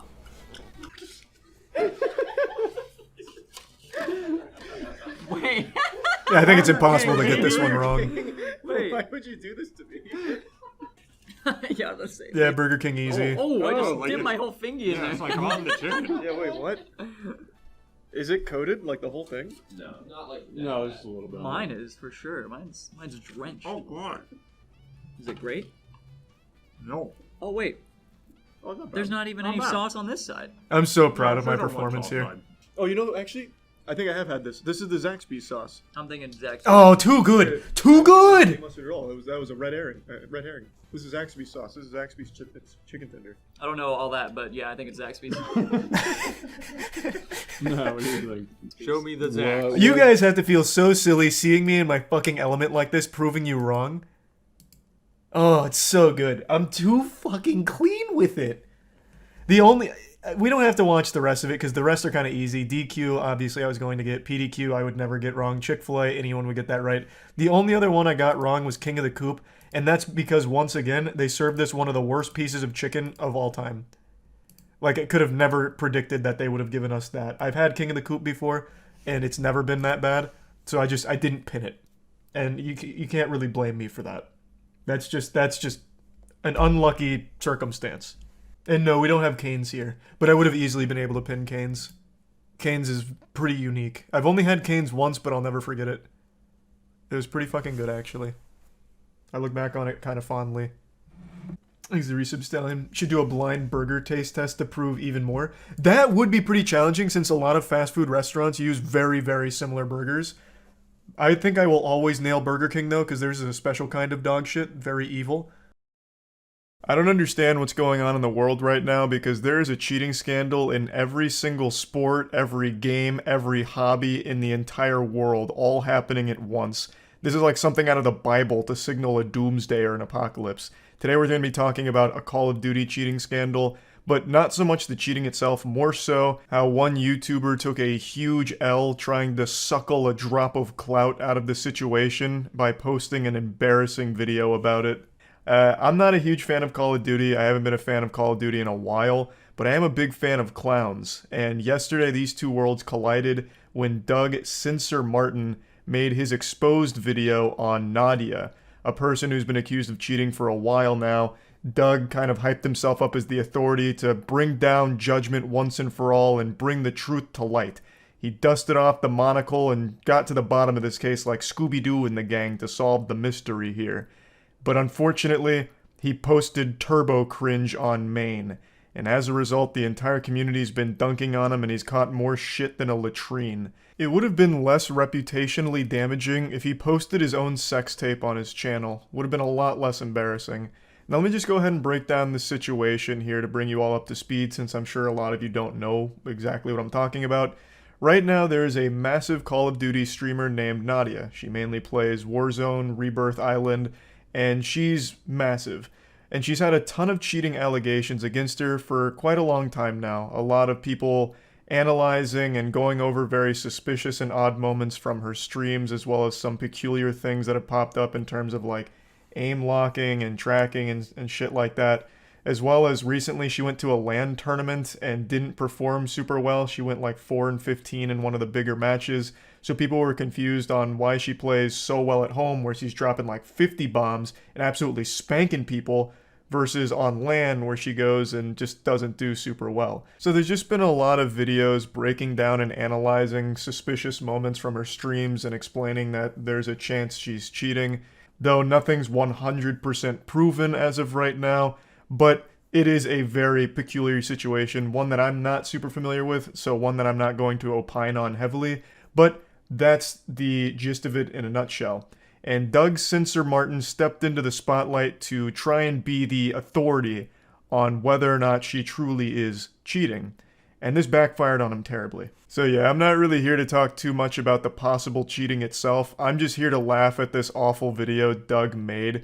Even if it's confirmed Nadia's cheating, like right now, if she goes live and just admits, I'm a cheater, here's the proof, I would still say Doug Censor Martin took the bigger L in this situation. Also, he really hyped the shit out of this for days, like on Twitter and everything, making very bold posts about the impact this video is going to have and how he was taking it so seriously and researching it thoroughly, and man, that aged terribly.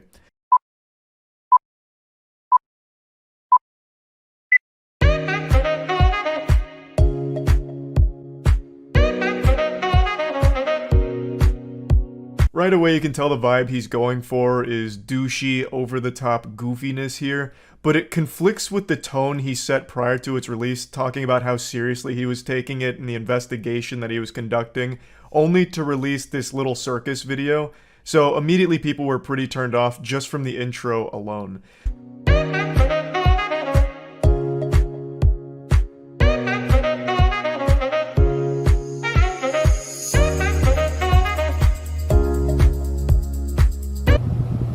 Detective, what are you smoking?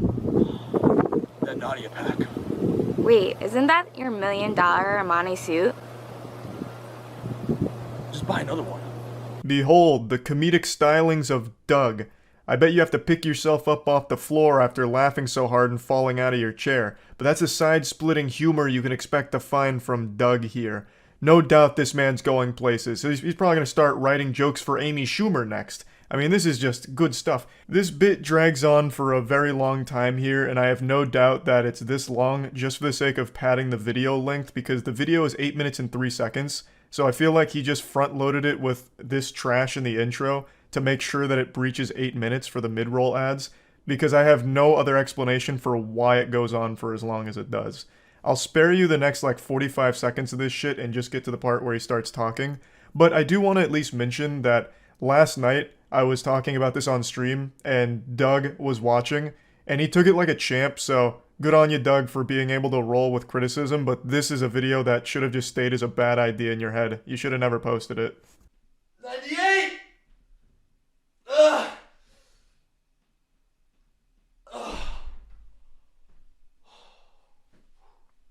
Yo, what's going on, guys? Doug Sensor Martin here. Hope you guys are having a great day. This is really a masterclass in how to make people dislike you within the first minute of a video. He just speedran unlikability. I really love the thought process behind this video here. I'll just crank out some pull-ups before getting into it. That'll make them think I'm cool. Flex on them a little bit. Hey, what's up, nerds? It's me, Doug. What, did I forget to give you a wedgie today? Nah, I'm just kidding. I'm the likable douchebag who plays video games. You know, what a Sigma male. And today I'm bringing you guys a brand new video giving you all the truth about Nadia. So if you guys don't know who Nadia is, she's a 22-year-old Warzone player. She streams every single day on Twitch TV. So I've been putting in about 8 to 10 hour days, 7 days a week to Vanguard rank to be the #1 ranked player on the planet. And with that comes the sacrifice. And sometimes, like I said, you lose your mind. Sometimes you play against cheaters and they really are inevitable. There's not really too much you can do about it. The first minute and a half is just actual nothing burgers. This man is a restaurant that's serving up buns and nothing inside of it. It is absolute worthlessness. It's him patting his ego for a bit, I guess giving like a background on himself. He's like, oh, you know, at first I looked at Nadia, I wasn't suspicious, but then everyone else was, so now I'm suspicious. And here's my resume. And then he talks about how he spends so much time grinding Call of Duty Vanguard ranked, which sounds like a fate worse than death.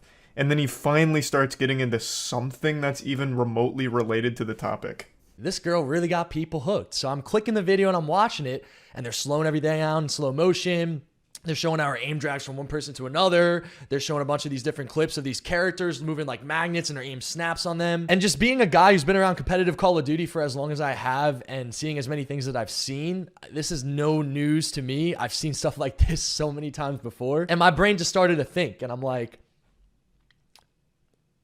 let me look a little bit more into Nadia. We are 4 minutes and 33 seconds into this video and he has still done absolutely fucking nothing. Silence would have been more productive than everything he's said so far. If he had spread his own asshole like Goatsy for 4 minutes and 33 seconds, I feel like I would have got more information out of that than what I've watched so far. We are over halfway done with the video and he has done and said nothing. I thought acting was my passion, but now it's really gaming. I do love acting, but gaming is where I'm at right now. So when she said this live, I was actually in my hot tub watching because I'm friends with Jake and I like him. Let me watch this interview. Let me see who this girl is and what she's all about. And when I saw that and I heard that, everything really started to click to me. This is his first of only 3 loose points. I can't even call them actual points because he doesn't even make any arguments against Nadia or to prove she's cheating, because this, what he's showing, everything he shows here isn't evidence. He just pulls up random TikTok clips of her talking about acting. He doesn't even go into like the actual cheating allegations. He just talks about her being bad at acting for some reason. Like that's what he like focuses on. That's the smoking gun. Ah, so she's bad at acting. Probably a cheater as well then. I was super let down by this video, as I'm sure everyone else was, because he had put so much hype behind it, talking about how thorough and how serious this video was going to be. And I'm a little goblin that's drawn to internet drama like a moth to a flame, so I was finally going to get caught up to speed on some fresh drama that I wasn't super familiar with, and I thought Doug would be the one to deliver all of the information as well as pretty impressive evidence on a video. But he didn't do any of that. Instead, he released this stinker and then has claimed it was all just an elaborate troll, which to me just sounds like desperation and cope. Like, no, this video actually was a troll from the start. But even if that is the case, it's still poorly done. It's still bad. The video itself isn't entertaining. Even as like a satirical piece or a joke, it's just not good no matter how you spin it. It's simple. I just hack into the Call of Duty servers, so there's a playlist that gets me only low KD lobbies. Rerith QA bot, turn me up, chat. Turn me up, turn me up. Oh my God, turn me up. You clearly tell this is some bad acting, and not for nothing. This whole turn me up, turn me up. Can we please, I don't care who started this. I don't care. Can we leave this in 2022? Just somebody come up with something new and creative, anything. But the whole turn me up, yeah. This buffoon's over here mauling over 3 words. It's not that deep. It's not a big deal. And also, what does it have to do with anything about the cheating accusations you're supposed to be tackling? So Nadia really leans into all the cheating stuff and treats it like a meme and a joke. So she'll be very sarcastic with it, talk about how she's like cheating sarcastically and shit like that. And Doug is critiquing her acting about it and being upset that she says, turn me up. I just don't even get what he's trying to say here. Maybe it's too galaxy brain for me to comprehend. I just can't wrap my little reptile brain around it. It just seems like he finds her annoying, so he's just calling her annoying like a child would. You could go down a rabbit hole just searching this girl's name, but there's one thing that really stands out. I played Black Ops 1, Black Ops 2. Hey, you don't need to hug me. I get So it. Dolphin. Chat, what is dolphin diving? Like, how do I do it? Okay, so Nadia, check this out. I know you work out and you're in good shape. This is how you do the dolphin dive. All jokes aside, this video is about showing the truth of Nadia. All jokes aside, what jokes? All 0 of them that you've told so far? This is so embarrassing, Doug. The fact that you not only made this, but you edited it and posted it shamelessly and hyped it up, you could have at least made a point out of this, like, Nadia claims she's very familiar with Call of Duty and Black Ops in particular. How would she be unfamiliar with the term dolphin diving? That was a very standard term used in Black Ops by everyone. It'd be very surprising if she'd never heard of dolphin diving despite playing so much Black Ops. But you didn't even begin to, like, broach that subject. Instead, you took this and made an absolute nothing sandwich out of it again. Like, I just don't understand the motivation behind this video, like what the purpose was, other than to just siphon a few views out of the topic. Because everyone is talking about this Nadia cheating allegation situation, and perhaps Doug felt a little left outside, alone, cold in the rain, and he said, hey guys, I want to come inside where it's warm and get in on this view party as well. So then he threw this piece of shit together. All jokes aside, this video is about showing the truth of Nadia, and somehow the internet over the last few days has really turned this and conforted this into me exposing Nadia for her cheats and having clear-cut evidence of her cheats. So I do want to clarify this really quickly. My buddy made a program to catch Vanguard cheaters on the rank play system. I've made that very clear. I've also told Nadia publicly multiple times that I don't care about her. My video is going to be unbiased. I don't need her. I'm not looking for clout. I'm not looking for money. Don't need any of that stuff. This man just spit out more garbage than a landfill. I don't even know where to start. We'll just go from the beginning. He starts blaming the internet as if people got it all twisted and got it fucked up. Oh, you've misconstrued it. You know, the internet's bastardized and perverted my point. They think that I had evidence against Nadia and this and that. I don't even know where they got the idea from. Doug, they got it from you. For days you were talking about how you have all of this proof of cheaters and cheaters are a bad thing and insinuating that you've got stuff on Nadia. And like, you put that idea in everyone's head. They got that information and that idea directly from your mouth. So I don't know why you're trying to spin it like, oh, you guys you went wild with these crazy ideas, none of which I influenced at all. I didn't do any of that. You guys are just weird to think that I had this evidence or any real proof against Nadia. Like, it blows my mind that you've tried to now blame people for getting it wrong because you have absolutely nothing. He then shouts out his friend's anti-cheating program, which he mentioned a few times in the beginning of the video, but I felt it was completely irrelevant to the topic, which was proving Nadia was cheating or talking about it or submitting evidence, none of which he does and none of which his friend's program helped with or did anything with.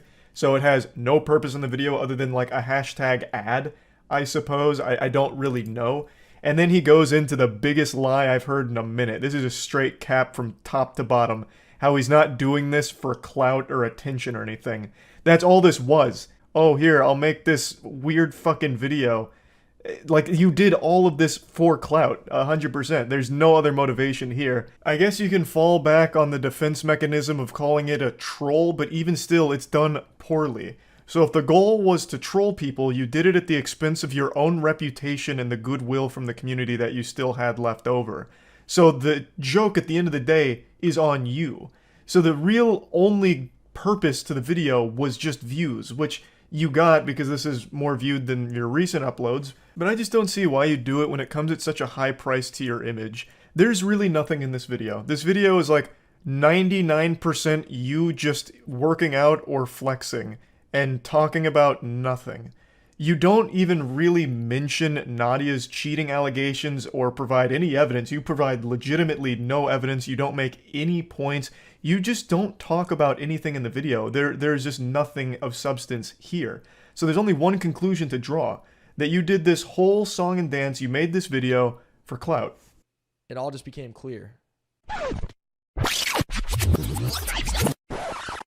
I can't play the music from here because of DMCA, but he concludes the video by parking his jet ski, walking up on the dock, and pretending to propose to Nadia. It is so fucking embarrassing.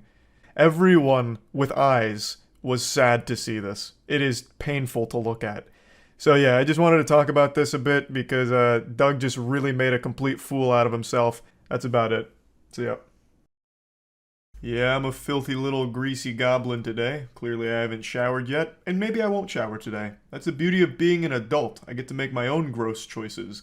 But what I'm choosing to do before showering, at the very least, is talk about the most wild development in any drama situation I've seen so far. Across the entirety of my time on the internet, I haven't seen drama reach this climax before. I'll go ahead and speed run the breakdown of the chess cheating drama that's been going on for over a month now. I've been following it since the genesis. It has been a non-stop, action-packed, wild and wacky ride straight into fucking drama Valhalla.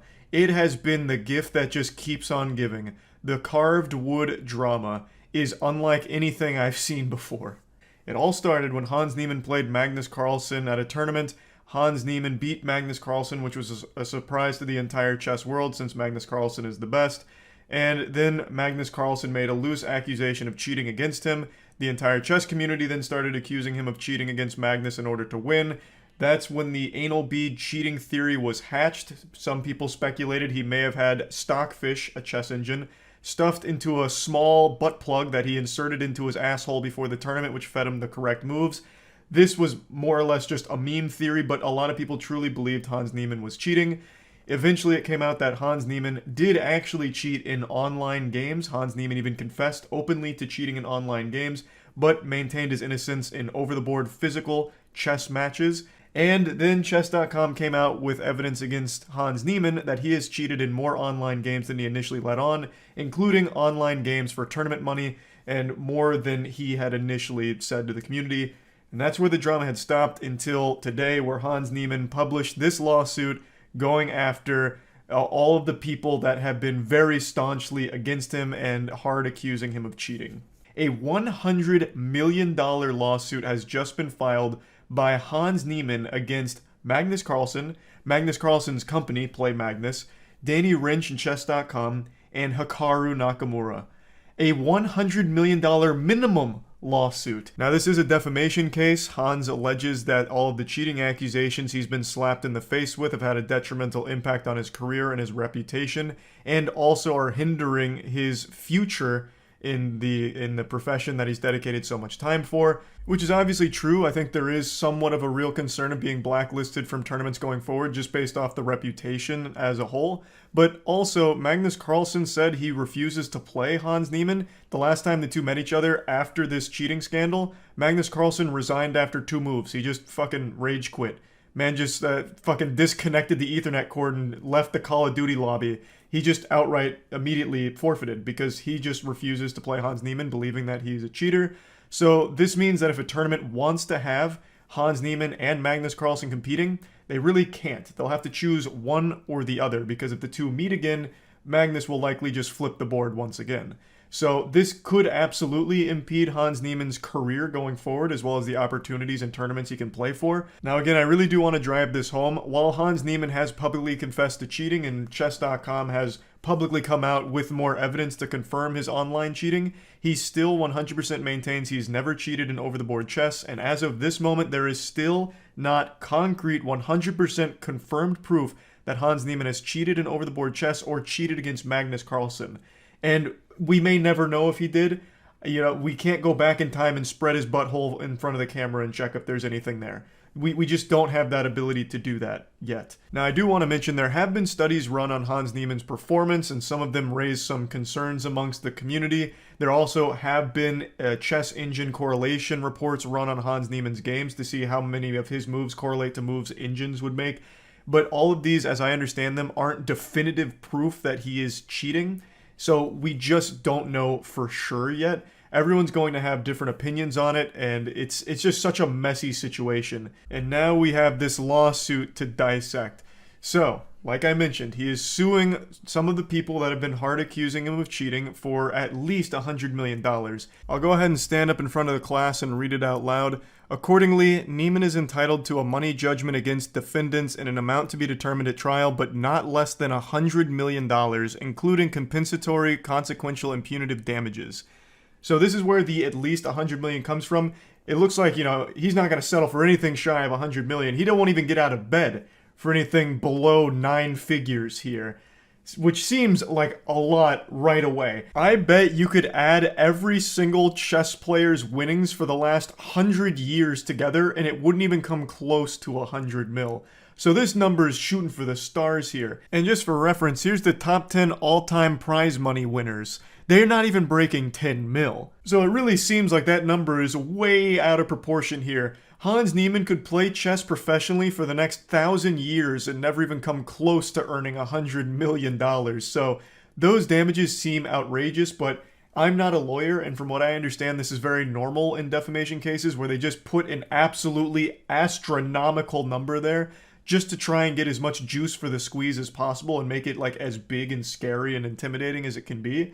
I don't think they're actually hoping to get that much. Wherefore, Niemann hereby requests that the court grant the following relief. On the first cause of action, money judgment in favor of Niemann against defendants, the specific amount of which to be determined at trial, but not less than $100 million plus pre-judgment interest. And then B, second cause of action, same thing, no less than $100 mil plus pre-judgment interest. Point C, third cause of action in favor of Niemann, not less than $100 million plus pre-judgment interest. Point D is a little bit different. Money judgment in favor of Niemann against defendant, specific amount of which to be determined at trial plus prejudgment interest. This doesn't have $100 million listed there for some reason, but it's the exact same wording.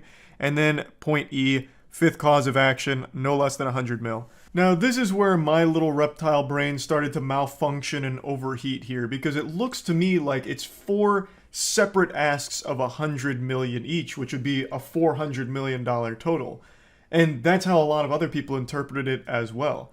But after doing a little more research and seeing what a lot of lawyers are saying about it, it appears that these 4 things that list 100 mil as like the damage is if any of these 4 are found to be truthful, then any one of them should amount to 100 million in relief to Hans. At least that's how some of the lawyers have broke it down. Basically, the reason it's there 4 times is if any of these are found true, then it should be 100 mil, and it's not going to stack. So if multiple are found true, it'll still just be 100 mil. It's not like additional or anything like that. So I'm going to run with that because that's what makes the most sense to me. Once it was explained, I don't know if I'm doing it justice and explaining it to you guys, but it looks like the total is 100 million, not 400. Either way, though, that is still a super duper high amount to be suing for here. Now, after reading and watching some lawyers break this down, most of them were giving their perspective on whether or not this is even like a winnable case in any capacity for Hans Niemann, because there are some sections of this lawsuit that are just downright weak that they point out, but also some of it just reads like an angry blog post from like a salty soccer mom in a couple places. Like there's a whole section where they just put in parentheses king of chess when referring to Magnus Carlsen and talking about him being a coward or a sore loser who couldn't accept losing to Hans Niemann. So things like that stood out to me as like, wow, that doesn't sound professional. I wouldn't expect to see that kind of language in a lawsuit. But The lawyers were more focused on whether or not this was a legitimately winnable case, and most of them agree that the lawsuit does actually have some bite to it, but not all of it. So Hikaru Nakamura being listed here seems like that's completely a lost cause. They were kind of scratching their head on that one, because in order for Hans Niemann to win against Hikaru, he'd have to prove that Hikaru knew Hans wasn't cheating, knew the evidence wasn't legitimate evidence, and then still accused him of cheating anyway. Which of course sounds impossible to prove. But his claims against the Magnus Carlsen and Play Magnus, as well as Chess.com, most of them were saying there is a chance for Hans Niemann to squeak out a victory here, because there isn't actual evidence to prove he's cheated at the moment. So it would all come down to discovery. Most of them were saying discovery will be like the actual deciding factor in how this case goes, because they're going to need to prove that they have real evidence that Hans is cheating in over-the-board chess, at least according to some of the lawyers I've watched. Otherwise, Hans Niemann does have a case against them for the defamatory statements of cheating and the accusations and implying that he's cheating, because it's such a reputationally damaging thing that impedes his ability to compete further. Overall, though, what a crazy development in this whole chess cheating scandal drama. We started from anal beads and now look at us. Yeah, this shit is just going insano style. So yeah, just wanted to drop that hot plate of spaghetti and meatballs on the table for you here, because, wow, that's really about it. So yeah.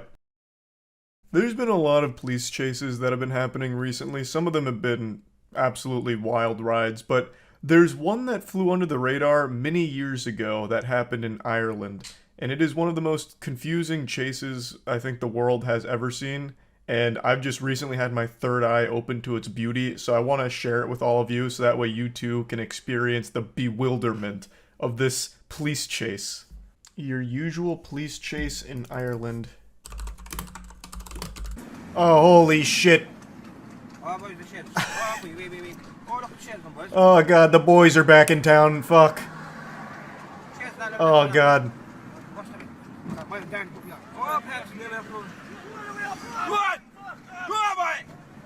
What is happening? Don't pit maneuver the horse.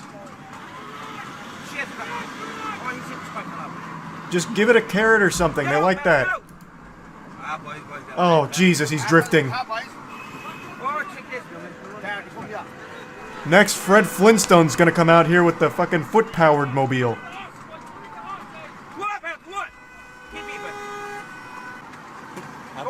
Pull your vehicle over.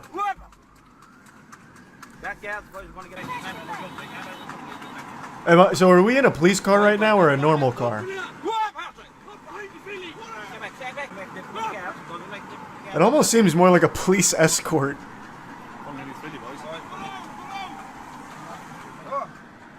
Oh, this is some shit out of Ben-Hur.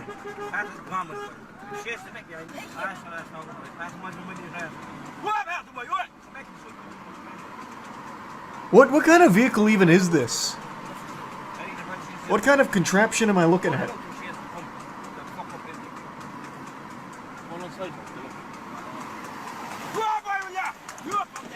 Like, look at that stance. This actually looks like something out of a cartoon. When a cartoon character's carriage gets blown up with dynamite and all they're left with is like the inside, so they're like riding like the skeleton of it. It is usual. It's for horse racing. Well, why not just ride on the horse? What is the point of of all of this nonsense back here? You'd go faster just on the horseback. It's not even like an actual chariot. It's more like a unicycle buggy, but with 2 wheels, so not really a unicycle buggy. But you sit like it's a unicycle. It's for bad back riders. Okay, so it's like training wheels for horseback riding? This feels like it's a really awful design. Because let's say this horse shits. He's shitting in your face. Like, horse shits can be ferocious. Like, that's just going right in your mouth. Like, this is a terrible fucking design. Like, the horse's tail is brushing up against this guy.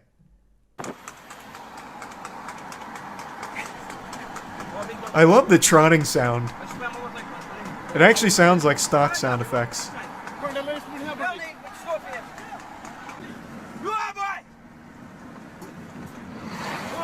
Man, whoever is driving is also equally putting themselves in danger. What the fuck are they doing? Is this a cop or a normal person? Because holy shit.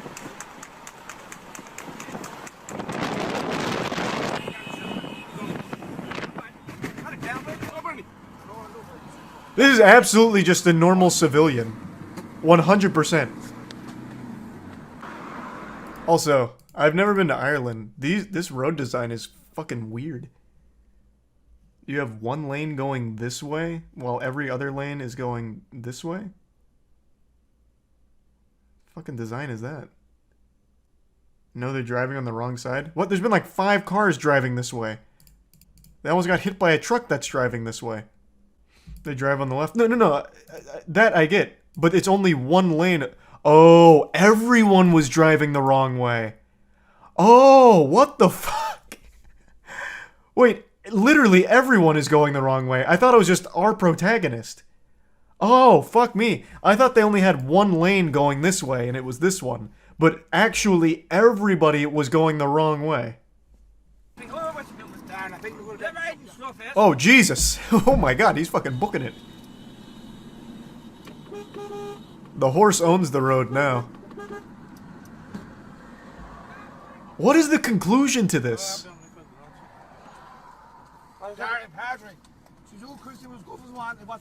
Yes. Who's the girls, Daddy? One that can only come back in the car. What is fucking happening? Boys, I bet she is. Wow. What just happened? So now he pulls over? Did the driver here make like a reasonable argument? Oh, okay.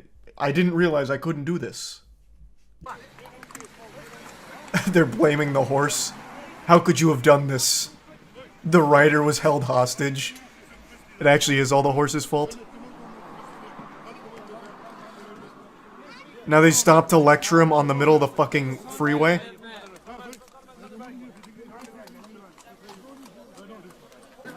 What the fuck is happening?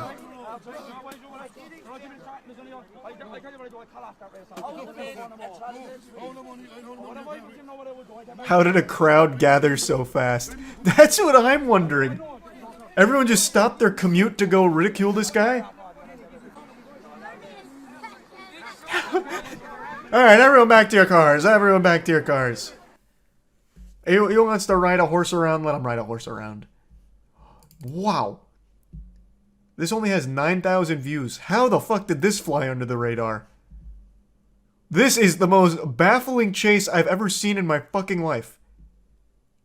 And there was 2 of them. I don't even know what happened to the other assailant. That man's still out there riding. They stole his ride. Yeah, maybe someone stole the other guy's horse. That really did feel like an AI-generated video. Like, it felt like AI was experimenting with like a movie plot. So they came up with a premise. 2 guys on horses, high-speed chase. Crowd gathers. They're unhappy. And then they all leave. That was just such a weird circumstance. You missed the horse get stolen? No, I didn't. You're talking about this, right? Because the horse gets away. Wait, is that a different driver?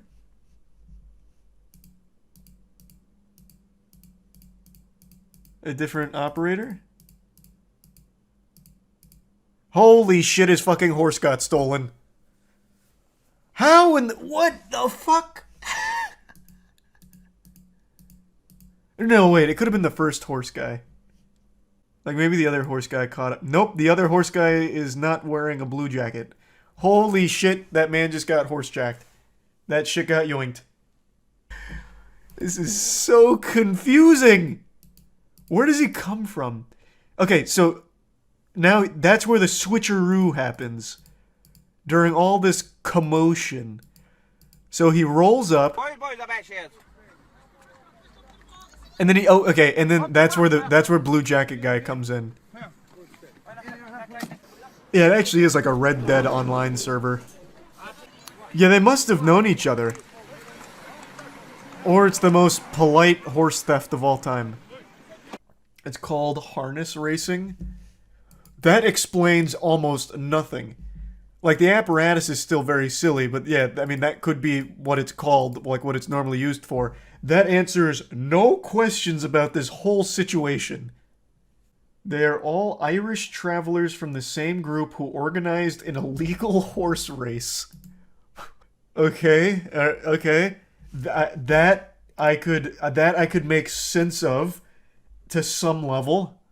I still have a multitude of questions, but that's an interesting premise that does answer like some base ones of why.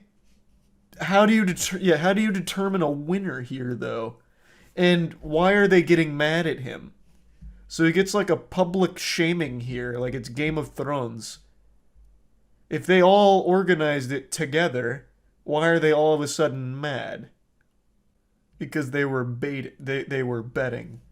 Well, this guy won. Like the other guy, he had a DNF. He didn't even fucking qualify. He was out fucking 10 minutes ago. The police actually seems to have apprehended this man. He got busted. So then it was all up to him to carry the torch. Granny shifted, not double clutching like you should. True. Amateur. I think the guy in blue is the cop. Well, that can't be right. That was like a 12-year-old boy. How young can you join the academy? You think this is a cop? Are you insane? Maybe a hall monitor, not a cop. He's undercover. He's able to disguise himself as a middle schooler. Alright. Dad, can I cuff this guy? This is just, it is not a cop. We're really stretching here. That's not a cop. This is traveler culture. They race horses in bare knuckle box for money and bragging rights. That's so cool. Like cool in a silly, goofy way.